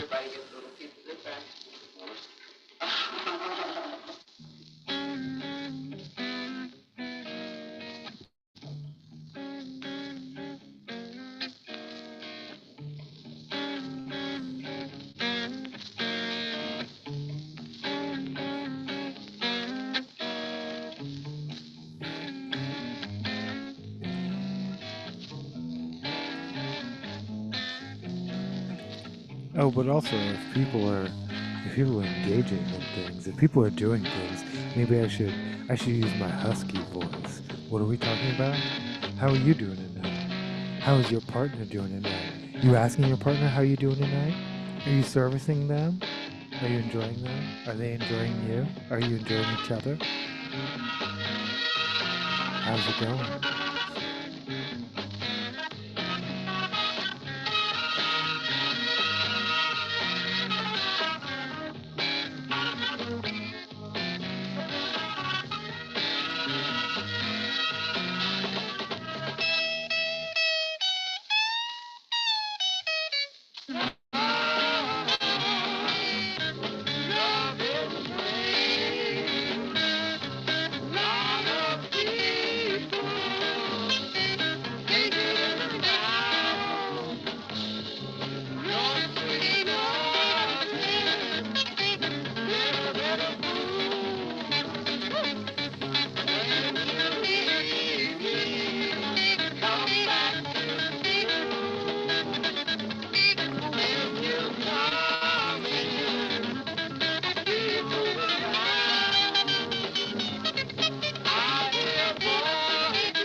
I don't usually dip in the comments, but I'm literally just liking this one.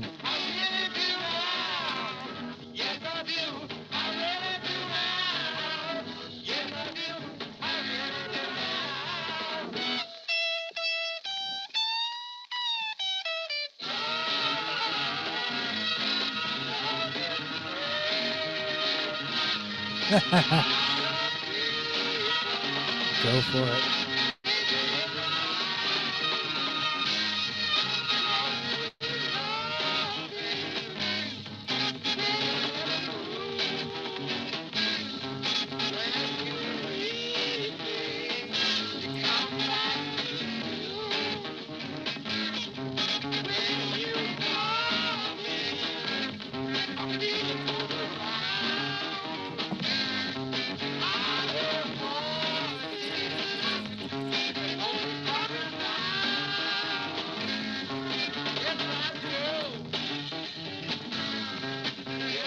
I'm not.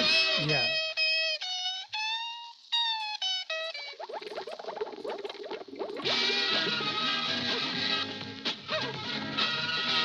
Husky voice. I'm not sure I've ever watched Deep Throat. I've definitely watched Behind the Green Door. That's why I said Mitchell Brothers. I don't. Is Deep Throat is not Mitchell Brothers, but yeah. Anyway.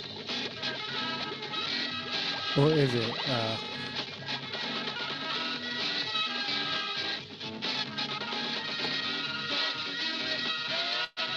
The internet is free.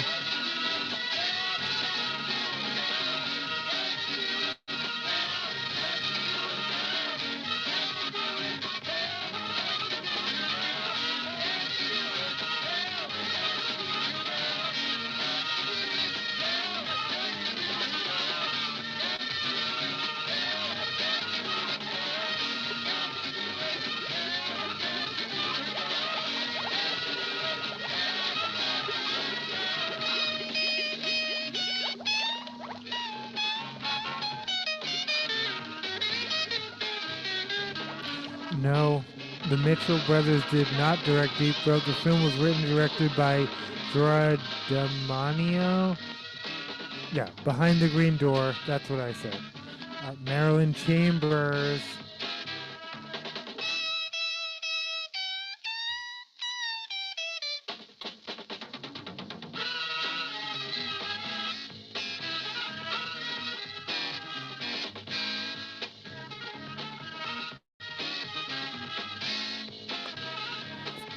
Word to 50-year-olds like that. Like, cannot. I'm just gonna go and say 50-year-olds can fuck. Like, I'm personally asexual, but I am 100% certain 50-year-olds can fuck. Like,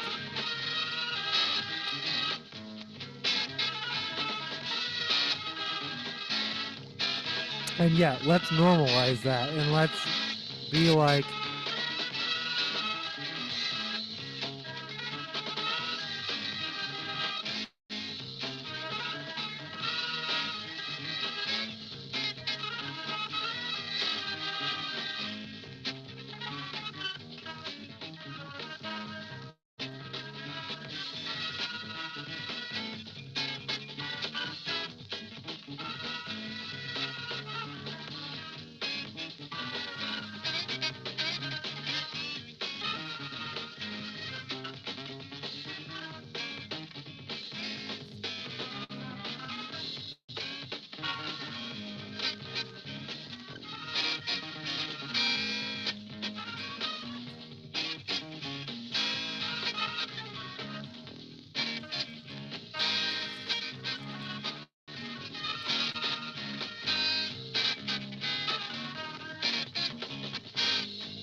Well, oh yeah, okay. Well,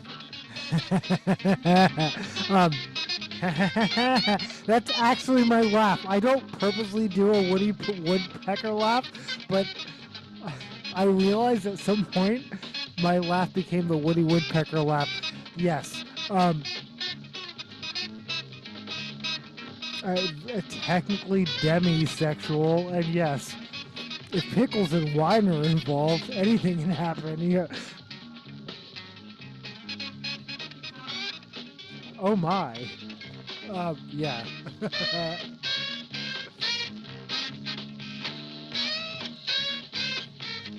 What happens in pickles stays in pickles. What are we talking about?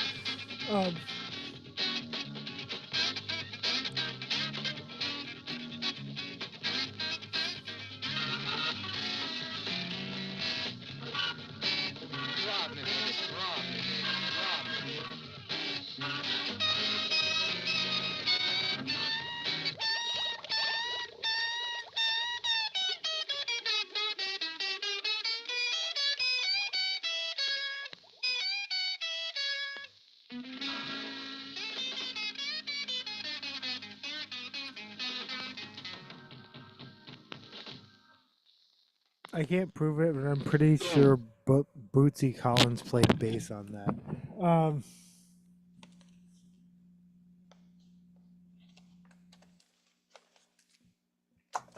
This is Nirvana with "Come as You Are," just because that's boring. Let's just be boring. Let's grow old and be boring.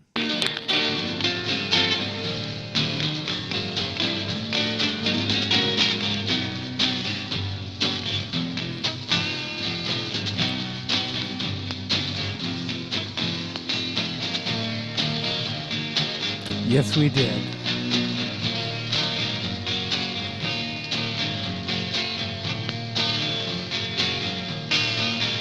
And and I'm disappointed. Well, I always joke about check me out on OnlyFans, but there is no OnlyFans. That's a bait and switch. There's no OnlyFans, but there is fun that I would like to have that maybe YouTube would never allow. Well, I've actually gotten strikes on my channel for.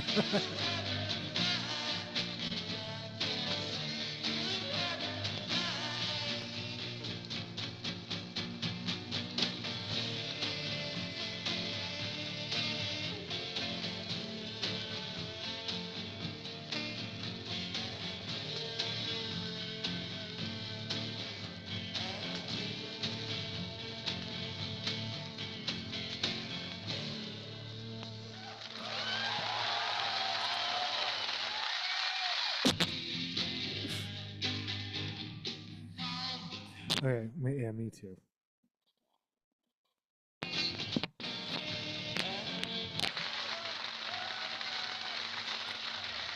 Is Come As You Are followed by Jesus Doesn't Want Me for a Sunbeam by Nirvana off the Unplugged Words. Off of. Yeah, you heard that too, right?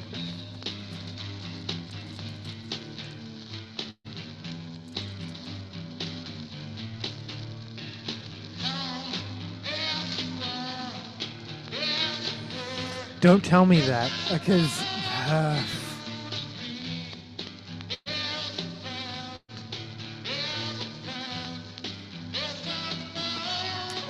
but thanks for coming as a friend. And,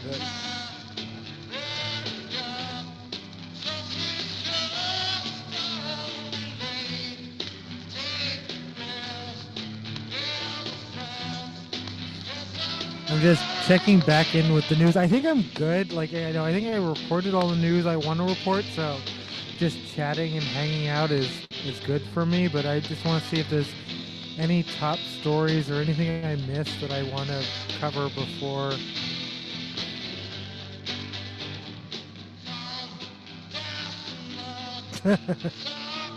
Axios. Why Seattle's aquarium's new building looks weathered now. Yeah, because it's made of wood and it's getting weathered. It's, yeah, okay.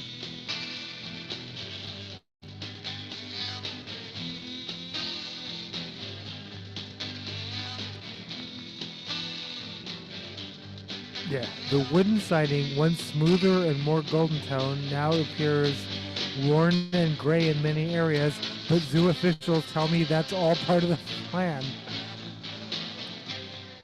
It's designed to weather down and turn silver. Oh, the idea is to mimic driftwood at the beach. Okay, yeah. Anyway, they have a picture. You can see it.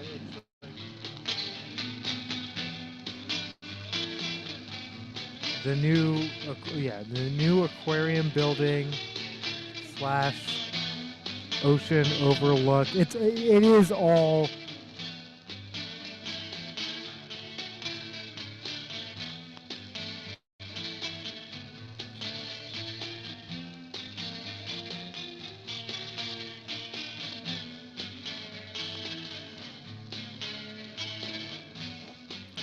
Oh my God. Now that makes me want to start a grocery outlet themed OnlyFans. I'm not even sure what that would mean, but like,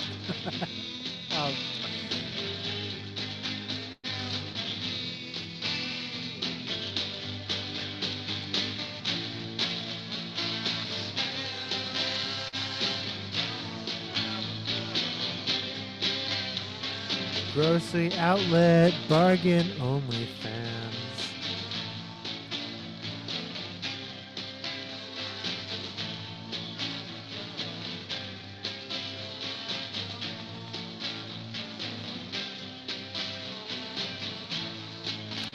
Flea is releasing a solo album after 40 years with the Red Hot Chili Peppers. Okay.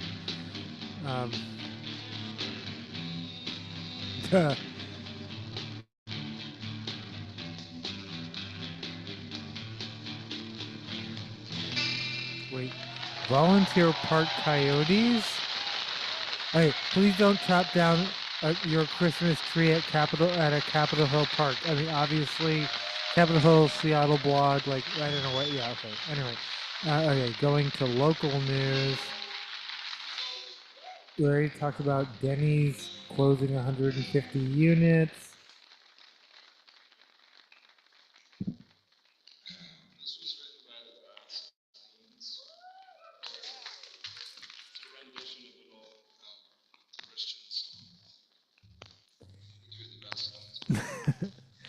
Jesus doesn't want me for a sunbeam. Is that a? That feels a lot like a melo.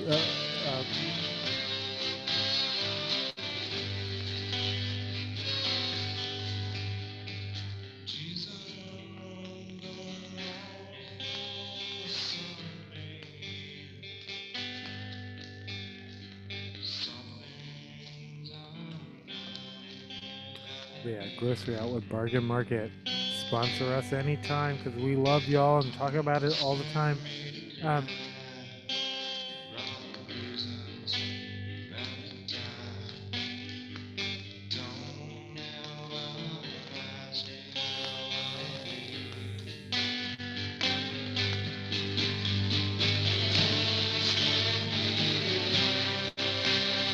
all right, something.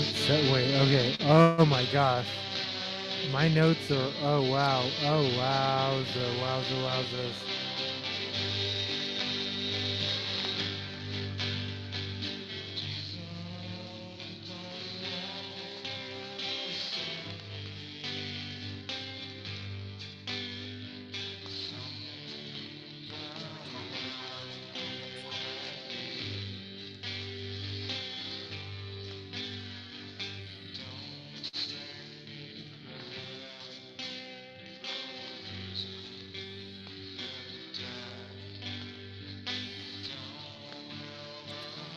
Okay, this is according to Global English Editing, which is not a thing, but psychology, yeah, let's start with it. We said psychology says if you bring up these 9, I can read, shut up. You can't read, I can't read. Psychology says if you bring up these 9 topics in conversation, you have below average social skills. Okay.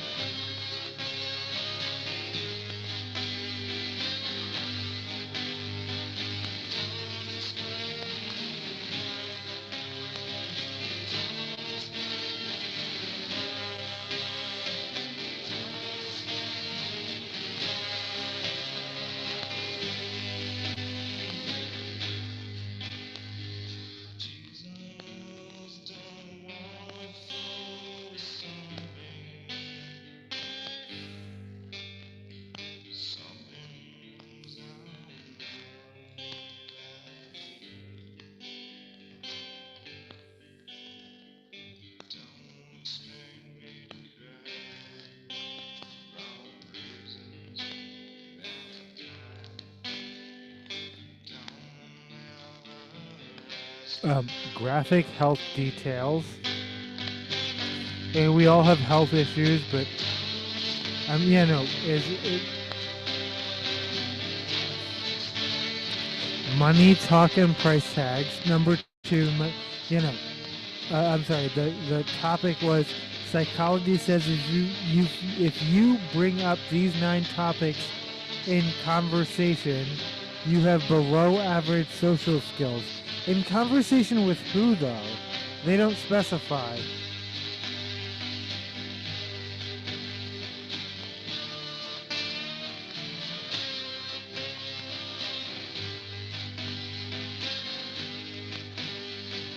Oh, well, love, yeah, no, mountains are beautiful everywhere, and I love mountains, and, yeah, no, and love that she enjoyed, the grocery outlet bargain market is a experience for everyone. Yeah, no, you have to experience it for the first time for yourself. Um,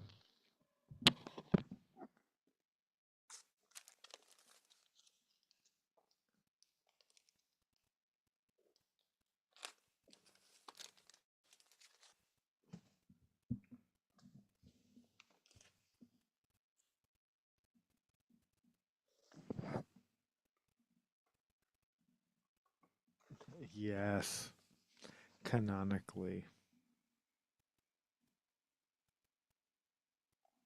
This is dime. Oh, this is off to see the world, followed by. Oh my god! If you're like, why are you playing so much Chipmunks? It's holiday season, and in my mind, in my world, the Chipmunks are Christmas.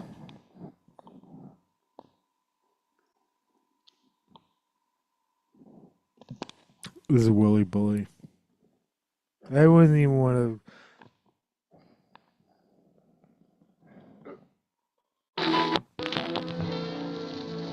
Wasn't even what I was planning to play.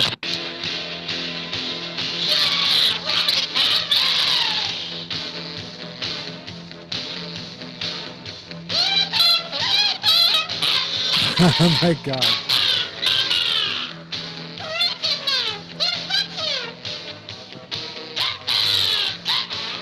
Off of the Chipmunk Adventure soundtrack, this is Willy Bully by the Chipmunks.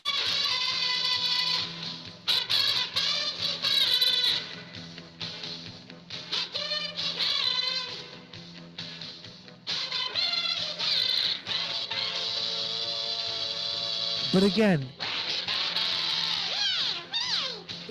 well, graphic health details, it depends on who you're talking to.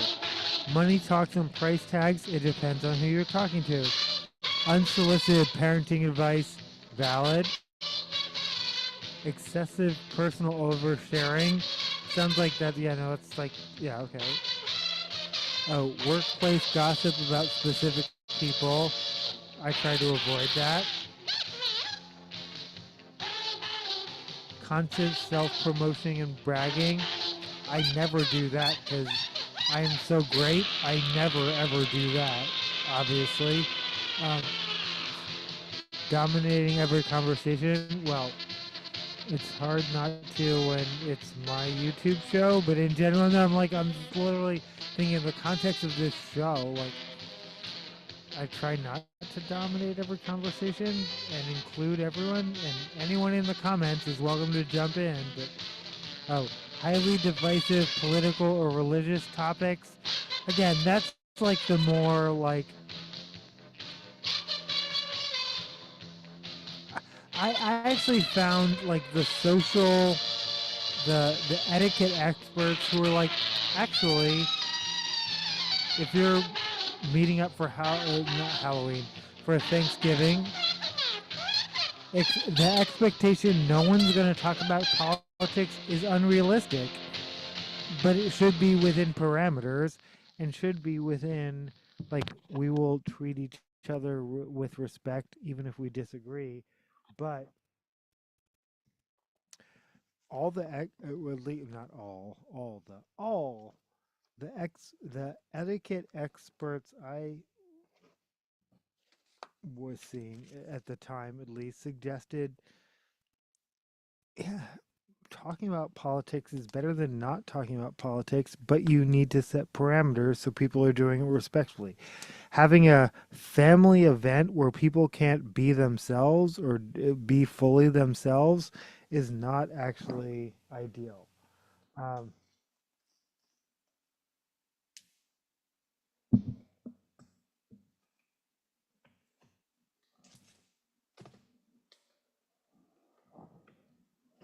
mm, mm, mm, mm, mm. I mentioned Sammy. We'll play some Sammy.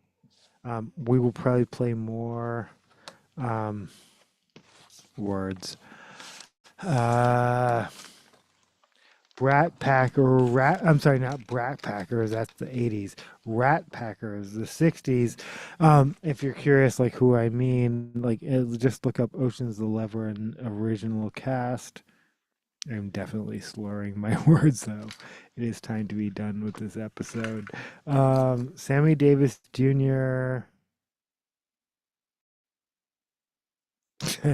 with I Do Not Love You, with all due respect to no one.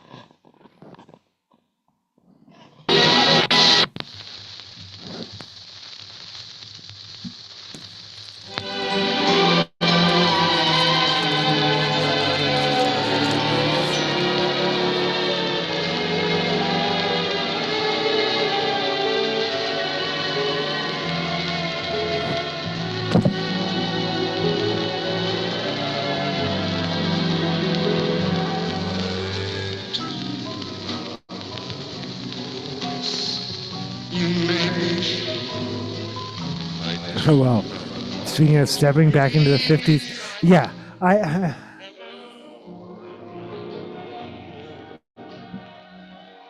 will say respectfully, and I love you. We have our moments. We've had our moments, but I don't do politics. I well, no, oh well, no. Yeah, well, if you can give anyone a pass, the military gets a pass on don't do politics because of the very specific. Yeah, I know why you don't do politics because you've done. Yeah, um, and though in general, I don't do politics can be a cop out to I co-sign or accept anything. But I know why you don't do politics, and that's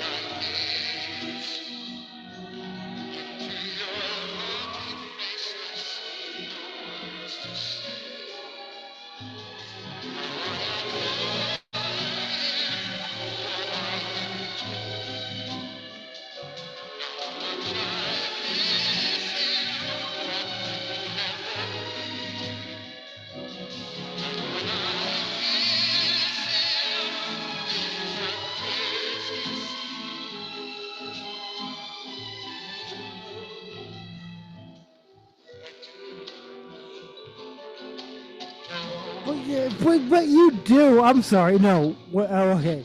What's happening here? Um, a new player has entered the arena. Um, but you do have opinions. You express them all the time. But also, I understand. No. But again, me and my dad, he does things for the IRS that like I can't even be specific about without getting myself or him in trouble, and he can't express certain things, and I get that. Anyway.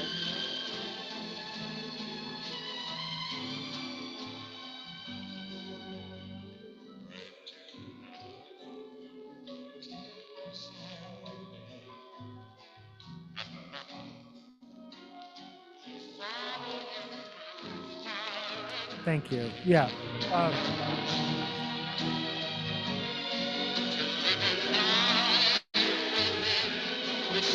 I don't want to say it's canceled. Like I know I have actually a number of episodes of me and my dad's show in the can, but he's so outspoken until he retires.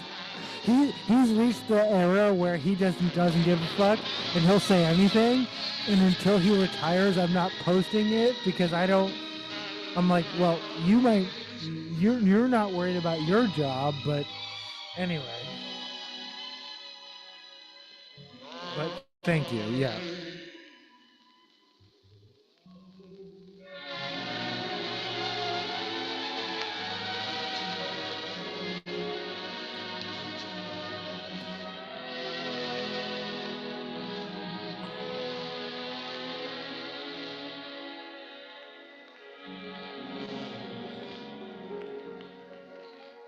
That was Sammy Davis Jr. with I Do Not Love You. This is You Can Have Her. Also by Sammy Davis Jr. When MGM had a record label,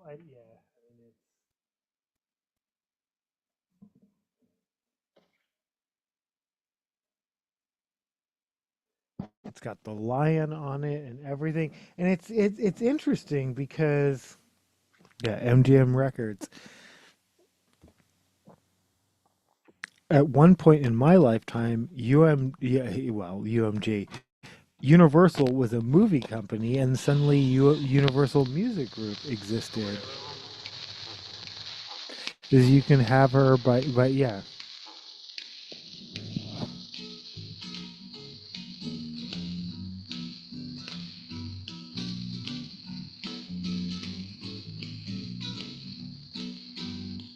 Wherever you can have, I don't want didn't love me anyway. She only wanted someone to play with. And all I wanted was love to stay. Well, if the wrong woman, there's only one thing that you can do. You gotta take yourself a big Oh well, walk. yeah. Jump Again, right highly divisive for political or religious topics. over you. Yeah, talk about them or don't. And then number 9 was constant negativity and complaining. And yeah, sure.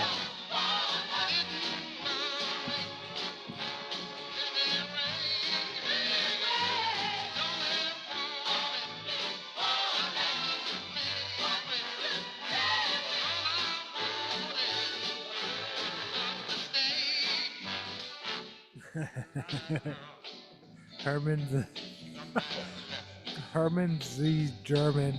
I just keep thinking I have to find. There's a specific. Oh, I have to find. But yeah. Um,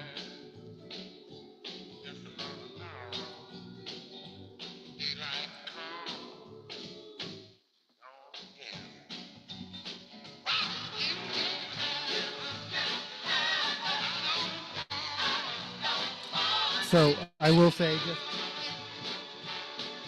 for those curious about my dad was born in Scotland, raised in England, came to North America via Canada, but ended up gaining his citizenship in the United States. Um,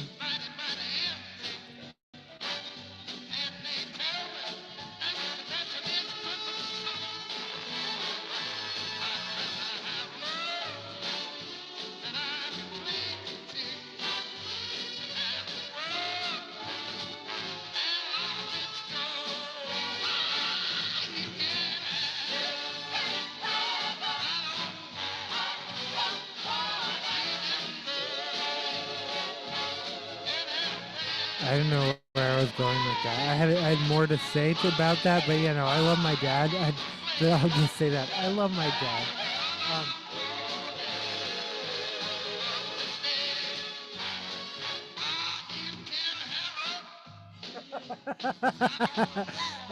100%, probably. I mean, can't prove it, but probably. Um,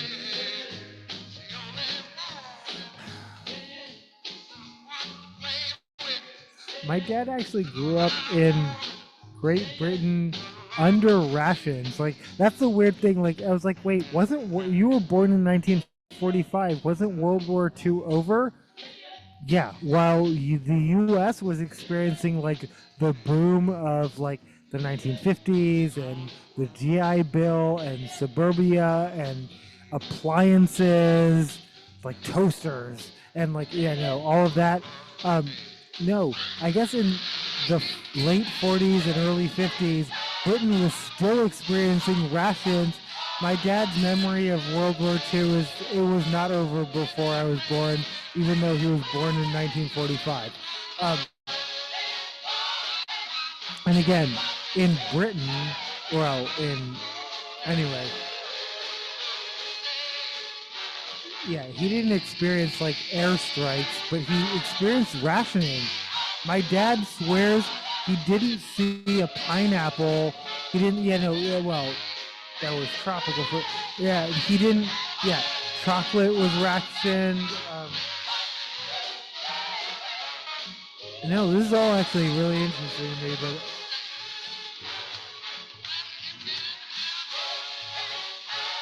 I know. You're just joking. Now I'm just like, yeah, no, but I'm just like, yeah.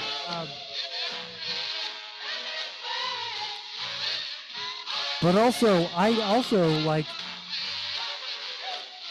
because he tends to imply I had so much hardships, and I'm like, your hardship was you hadn't tasted a pineapple until adulthood, but that's not. I don't know. Anyway, um,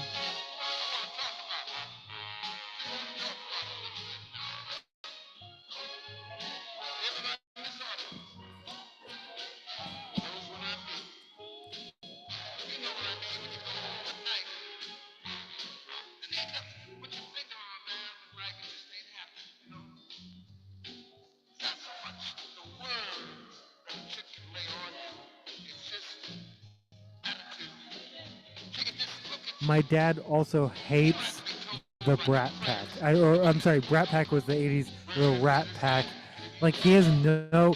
My dad doesn't like lounge music. He thinks it's all cheesy and corny and like no. And I was like, that's so weird that like the generational skip of like, I love the Rat Pack. I love Frank Sinatra. I love Dean Martin. I love Sammy. I love Joey Bishop. But my dad, he was rock and roll in the 50s and 60s. And this was just corny old people shit. And I get that.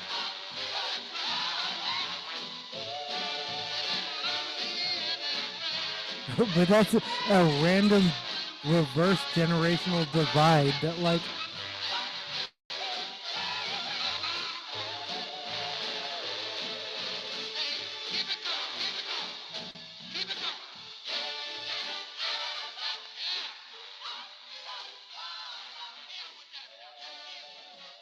and yeah, well, don't tell me about. We're not going to get into oppression Olympics, like yeah, but hardships are hardships, and all right.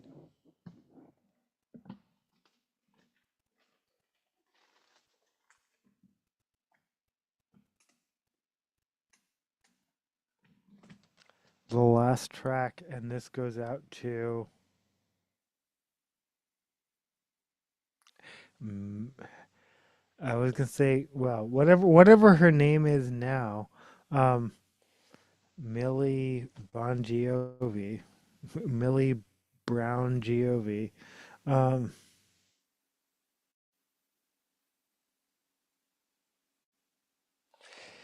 this is "I'll Be There for You" by Bon Jovi. Um, Thanks to anyone who shows up, and thanks to anyone who shows up for any reason, at any time, for any amount of minutes, even just a minute or two. I appreciate everyone, and I appreciate every comment. I really do. Because I'll be there for you, though. This isn't. That doesn't. This is not a legally binding contract. It's just a song I'm playing by Bon Jovi.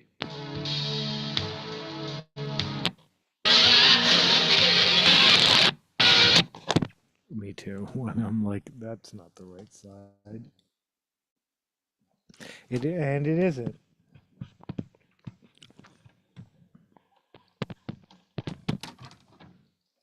Me, at least when I know a Bon Jovi record, I will always now pronounce it Bon Jovi, but it's Bon Jovi is a band, but Millie Bon Jovi Brown. But anyway, gotta go to bed. I have to go to bed. But thank you, and hope you got all the head you wanted and deserved.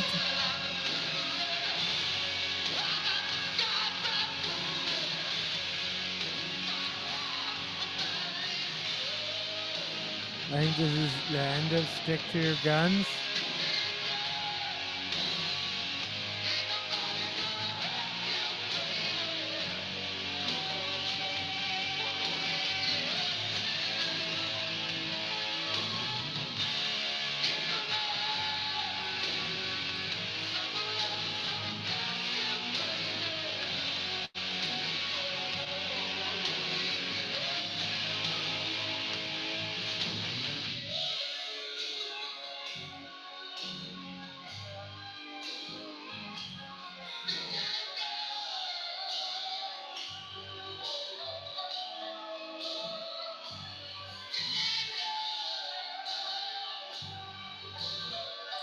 I am not going to talk about hardships.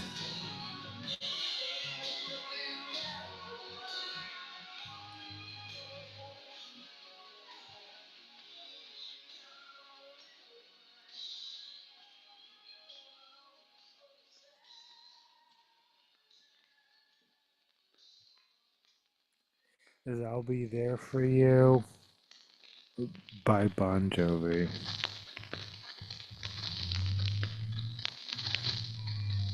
Am I closing out with this? I feel like I am. I'm not doing any. Yeah, no, I was gonna do some library halls. Oh, am I doing it?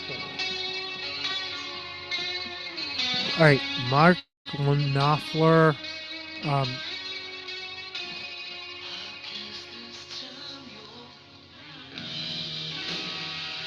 I checked One Deep River. I checked this out from the library because my dad was obsessing about Mark Knopfler from Dire Straits. That's his new thing right now, obsession. So I checked this out from the library, and I'll let you know how it is.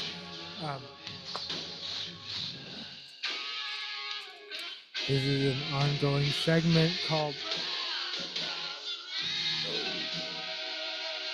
Library Halls.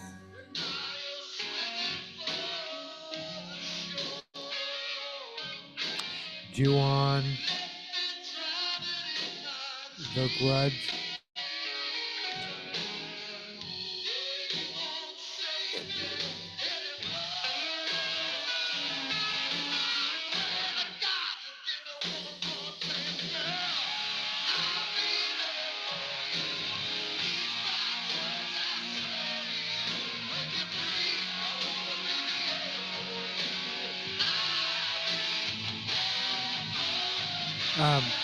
Nobody's Girl, a memoir of surviving abuse and fighting for justice.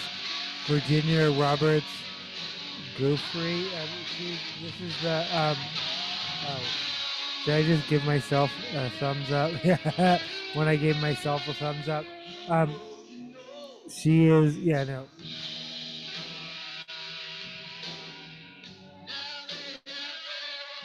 The Epstein victim that went on record and wrote a book, and yeah, I have that book, and I'll let you know how much of it I can read in the next whatever 2 weeks or whatever, whenever it's due back to the library.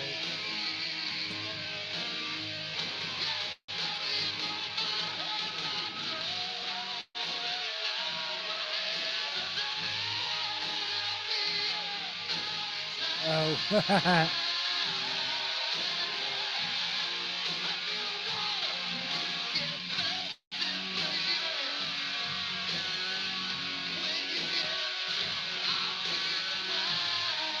When you get drunk, I'll be the wine.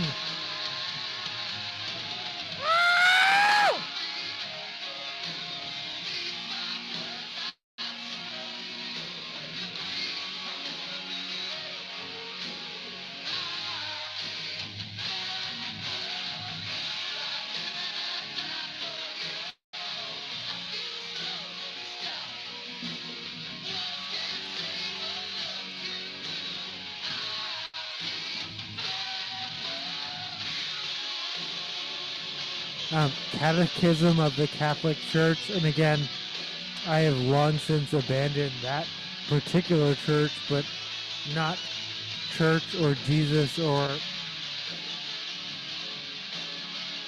Russell. This is like second edition. I was like, oh, only the second edition. Yeah, 1993, I think. Revised in accordance with the official Latin text promulgated by Pope John Paul II, who, I mean, canonically.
Thanks for listening. Thanks for watching. Thanks for being you.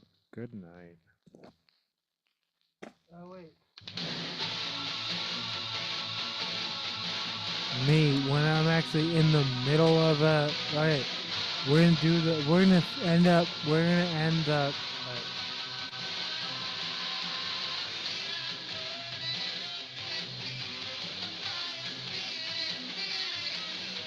There's 99 in the shade. Speaking of how hot it can get. Yeah, no, speaking of, yeah.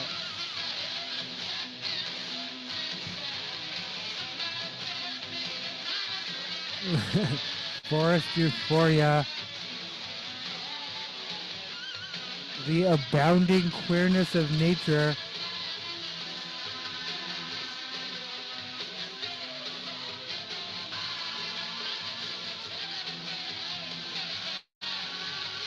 By Patricia Anyaniwu Kaishian.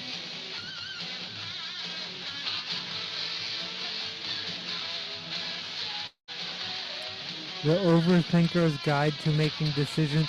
Yeah, I'm sorry if you're just tuning in. This is Library Halls. These are books I checked out of the library, and if you recognize that Peak Pick sticker from the Seattle Public Library, you know this is due back in 2 weeks. Though most books are due back in 3 weeks. The Overthinker's Guide to Making Decisions. How to Make Decisions Without Losing Your Mind by Joseph Wynn.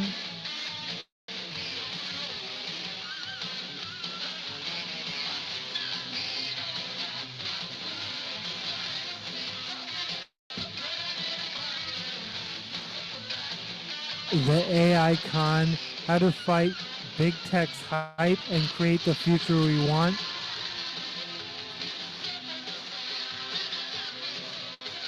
By Emily M.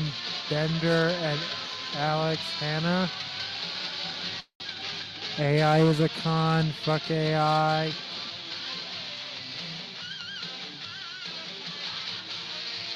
A Grain, a Green, and a Bean, that's the name of the cookbook.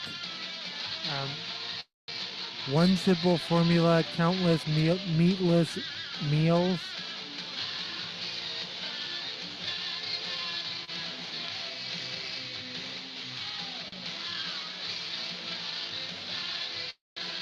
Sabzi, Vibrant Vegetarian Recipes by Yasmin Khan. Again, due back in 2 weeks, so I better cook some of this shit up fast, or at least like photocopy the recipes I want. Well, photocopy me. Photocopy. I will just take screenshots or pics of. Yeah.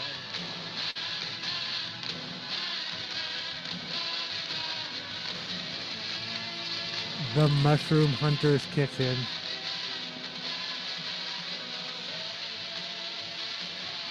Nobody does it like mushroom hunters. No, nobody doesn't like a culinary. What did you think I said? A culinary homage to wild and cultivated mushrooms by Chad Hyatt.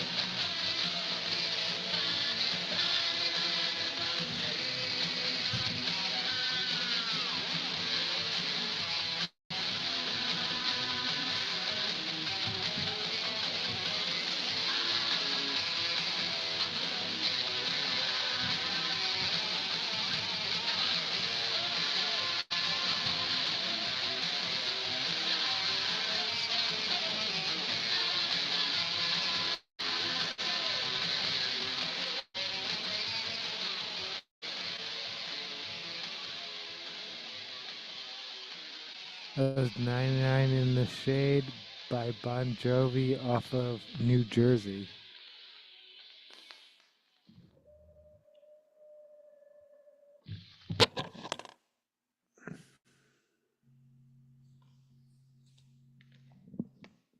I'm like, last track, and I'm like, what's the last track that'll prove I'm super duper punk or whatever?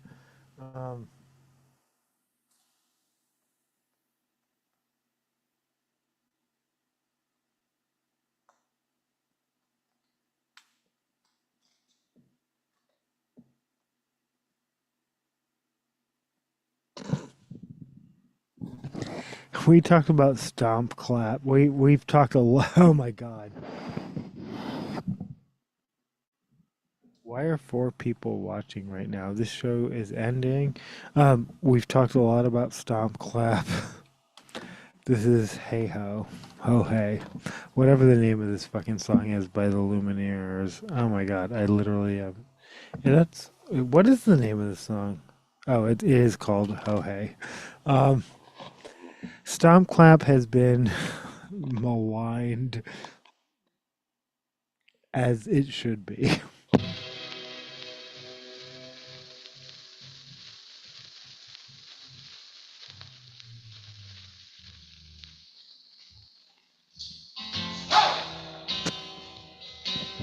This is where I'm pretty sure, unless someone comments something that makes me add like 10 more hours to this episode, I'm pretty sure this is the end of it. And oh,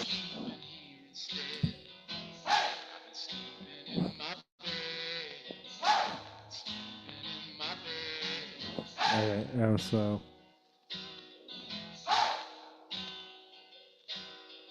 So share the family of the blood that I would bleed. I don't know what happened now. I don't know where I went wrong. I can write a song. I belong with you. You belong with me. My sweetheart. I belong with you. You belong This with goes out to no one. Fuck everyone. Sorry. And if you're like, wait, fuck everyone, me too? Yeah, fuck you too. Fuck everyone. Total misanthrope, proudly.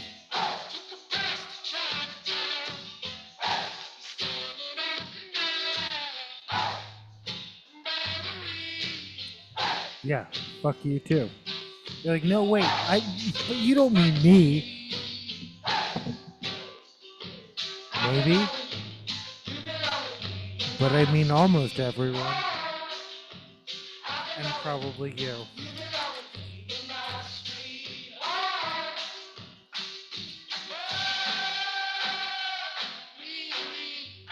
Fuck everyone.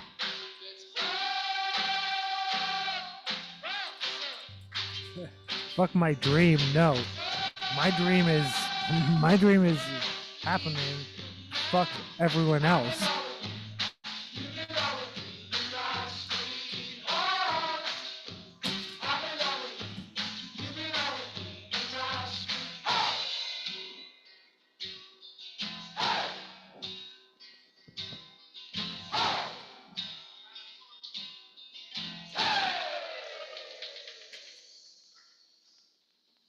But me also when I'm not closing out with the Lumineers. Like I was like, that's the end of everything, and I'm also like, no.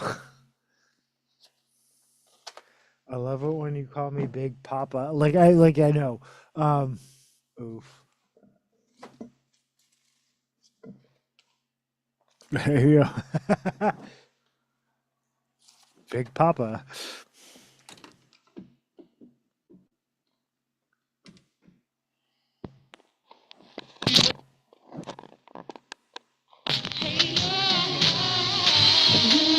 Thank you, good man.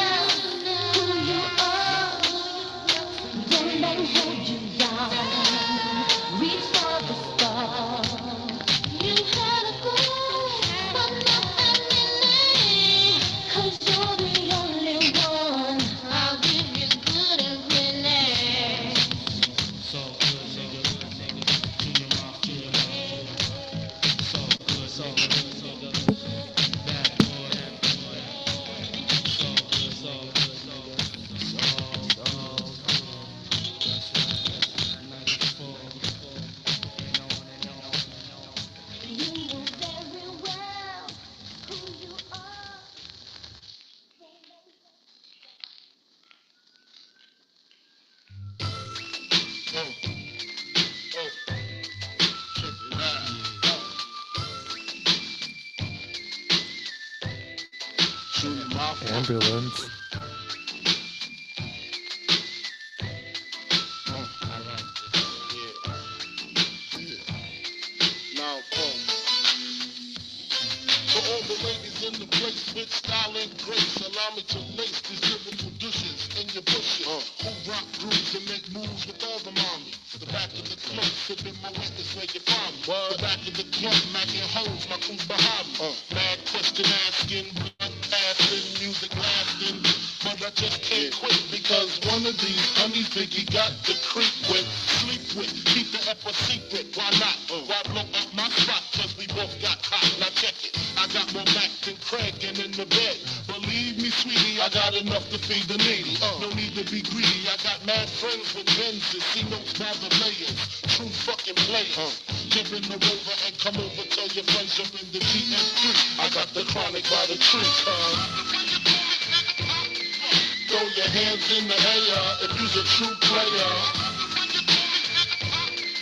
To the honeys getting money, playing niggas like dummies. You got a gun up in your waist, please don't shoot up the place. Cause I see some ladies tonight that should be having my baby.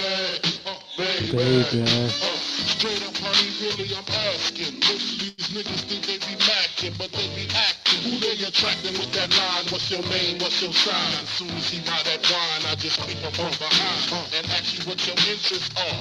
Who you be with? Things that make you smile. What numbers to dial? You gon' be here for a while. I'm gon' call my crew. You gon' call your crew. We can rendezvous at the bar around 2. Plans to leave. Throw the keys to little C. Fill the truck up front and roll up the next month so we can steam on the way to the telly. Gon' fill my belly.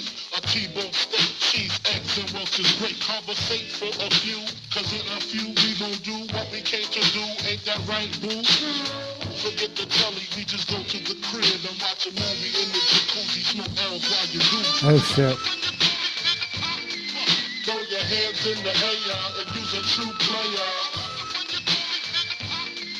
To the honeys getting money, playing niggas like dummies. You got a gun up in your waist, please don't shoot up the place. Cause I see some ladies tonight that should be having my baby. Mansion and Benzes giving ends to my friends and it feels stupendous. Tremendous cream, fuck $1 and a dream. Still tote gas, me too. red pain. What? Chopping O's, smoking line optimals, money holes and clothes, all a nigga knows. A foolish pleasure, whatever. I had to find the very treasure. What? So grams I have to measure. However, living better now, coochie sweater now. Drop top BMs, I'm the man, girlfriend. Honey, check it. Tell your friends to get with my friends. And we could be friends. Shit, we could do this every weekend. That's right. Alright? Is that alright with you? Yeah. Keep banging. Throw your hands in the air if you's a true player. To the honeys getting money, playing niggas like dummies. You got a gun up in your waist, please don't shoot up the place. Cause I see some ladies tonight that should be having my baby. Check it out, now full shit, full that ass. Puff Daddy, big and small. No. Represent, baby.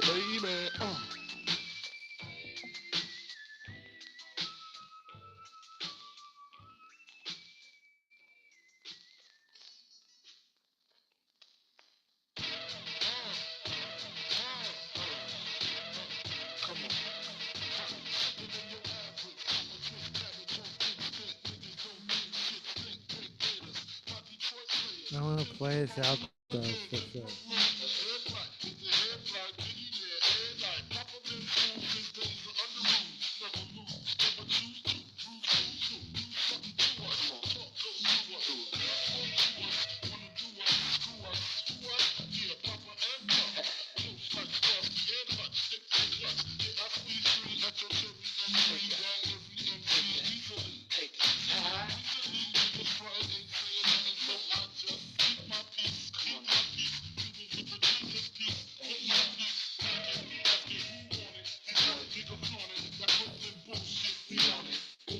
biggie, can't you see? Sometimes your words just hypnotize me. And I just love your flashy ways. I guess that's why they're broken, you're so thin. Biggie, can't you see? Sometimes your words just hypnotize me. And I just love your flashy ways. I guess that's why they're broken, you're so thin. I put those in NY on the DKNY. Miami, DC, prefer Versace. All Philly hoes, no it's no ski-no. Every cutie with the booty for the coochie. Now who's the real you? Meaning who's really the shit? Them niggas ride dicks. Point blank put stick on the back. LX, 4.5. Bulletproof glass tips if I want some ass. All glass feet first. Ass questions last. That's how most of these so-called gangsters dance. A nigga wrapped around blunts and bras. Chicks and bras, menage a trois. Sex and expensive cars. Still leave you on the table. Condo paid for, no car payment. At my awakening, no port the training. Your daughter's tied up in the Brooklyn basement. Face it, not juicy. That's how I stay true. Richer than rich. So you niggas come and get come on. Biggie, can't you see? Sometimes your words just hypnotize me. And I just love your flashy ways. I guess that's why they're broken, you're so thin. Biggie, can't you see? Sometimes your words just hypnotize me. And I just love your flashy ways. I guess that's why they're broken, you're so thin. So you been real millionaire shit. That's cargo, my cargo. 160, split free. Record by your new one. The crew run, your crew run. I know you sick of this name brand nigga with flows. Girls say he sweet like nigga with some hypnotist. Nigga, it's easy. Girlfriend, it's a bitch. Call me round the neck. Come through. Have sex on rough, that's her shit. Come up to your job, hit you while you're working. For certain, I'm a freaking, not speaking. Need that ass leaking like come on, come on, come on, slow it, slow with the force like Tommy, big black like Tommy, watch that room like Tommy. Look at it on me, with a say, show me, homie. Biggie, can't you see? Sometimes your words just hypnotize me. And I just love your flashy ways. I guess that's why they're broken, you're so thin. Biggie, can't you see? Sometimes your words just hypnotize me. And I just love your flashy ways. I guess that's why they're broken, you're so thin. Biggie, can't you see? Sometimes your words just hypnotize me. And I just love your flashy ways. I guess that's why they're broken, you're so thin. Biggie, can't you see? Sometimes your words just hypnotize me. And I just love your flashy ways. I guess that's why they're broken, you're so thin. Biggie, can't you see? Sometimes your words just hypnotize me. And I just love your flashy ways. I guess that's why they're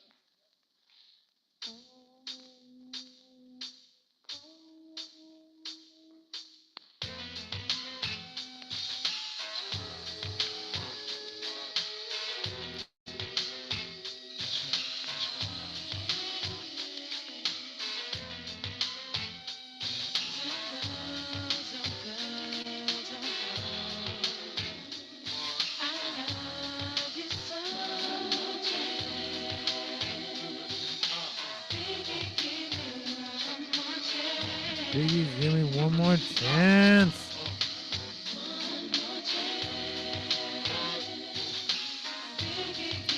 Sorry, I'm also like, give me a second. First things first, I pop, freaks of the honeys, dummies, playboy bunnies, those wanting money, those the ones I like, cause they don't get nothing but penetration, unless it smells like sanitation, garbage, I turn like doorknobs, heart throb never, black and ugly as ever, however, I stay Gucci down to the socks, swings and watch still with rocks, and my jam lock me to Mitsubishi, girls creepy when they see me, now the hoes creep me in their teepee, as I lay down laws like Allen Copy. Stop it, if you think they're gonna make a profit, don't see my ways, don't see my guns, get it? Now tell your friends, Papa did it, then split it, then two, as I flow with the junior mafia. I don't know what the hell's stopping ya, I'm clocking ya. Holy shit. Oh, shit.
home to you, I'm through. Can you sing the song for me,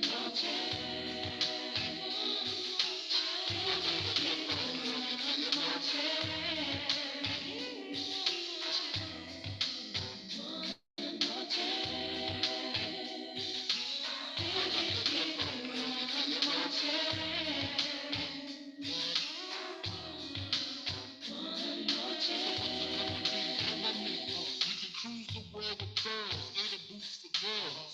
The envy of all women, crushed linen, Cartier wristband with diamonds in it. Finest women, I love with the passion. Your man's a wimp, I get that ass a good passion. I'm passion, flying in the all states. Sexing me like a man masturbates. Isn't this great? Wait, what? Lyrically, I'm supposed to represent. I'm not only a client, I'm the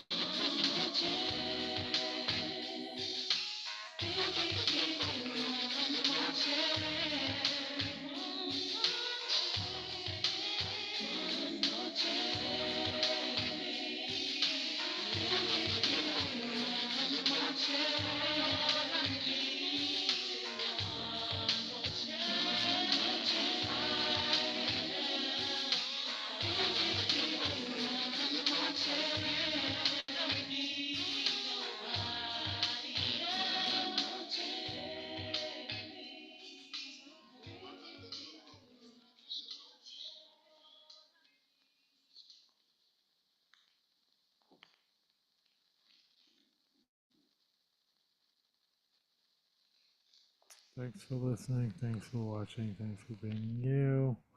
Boopity boop boop boop. I'm sorry. I'm literally like I'm multitasking, trying to do a bunch of shit here.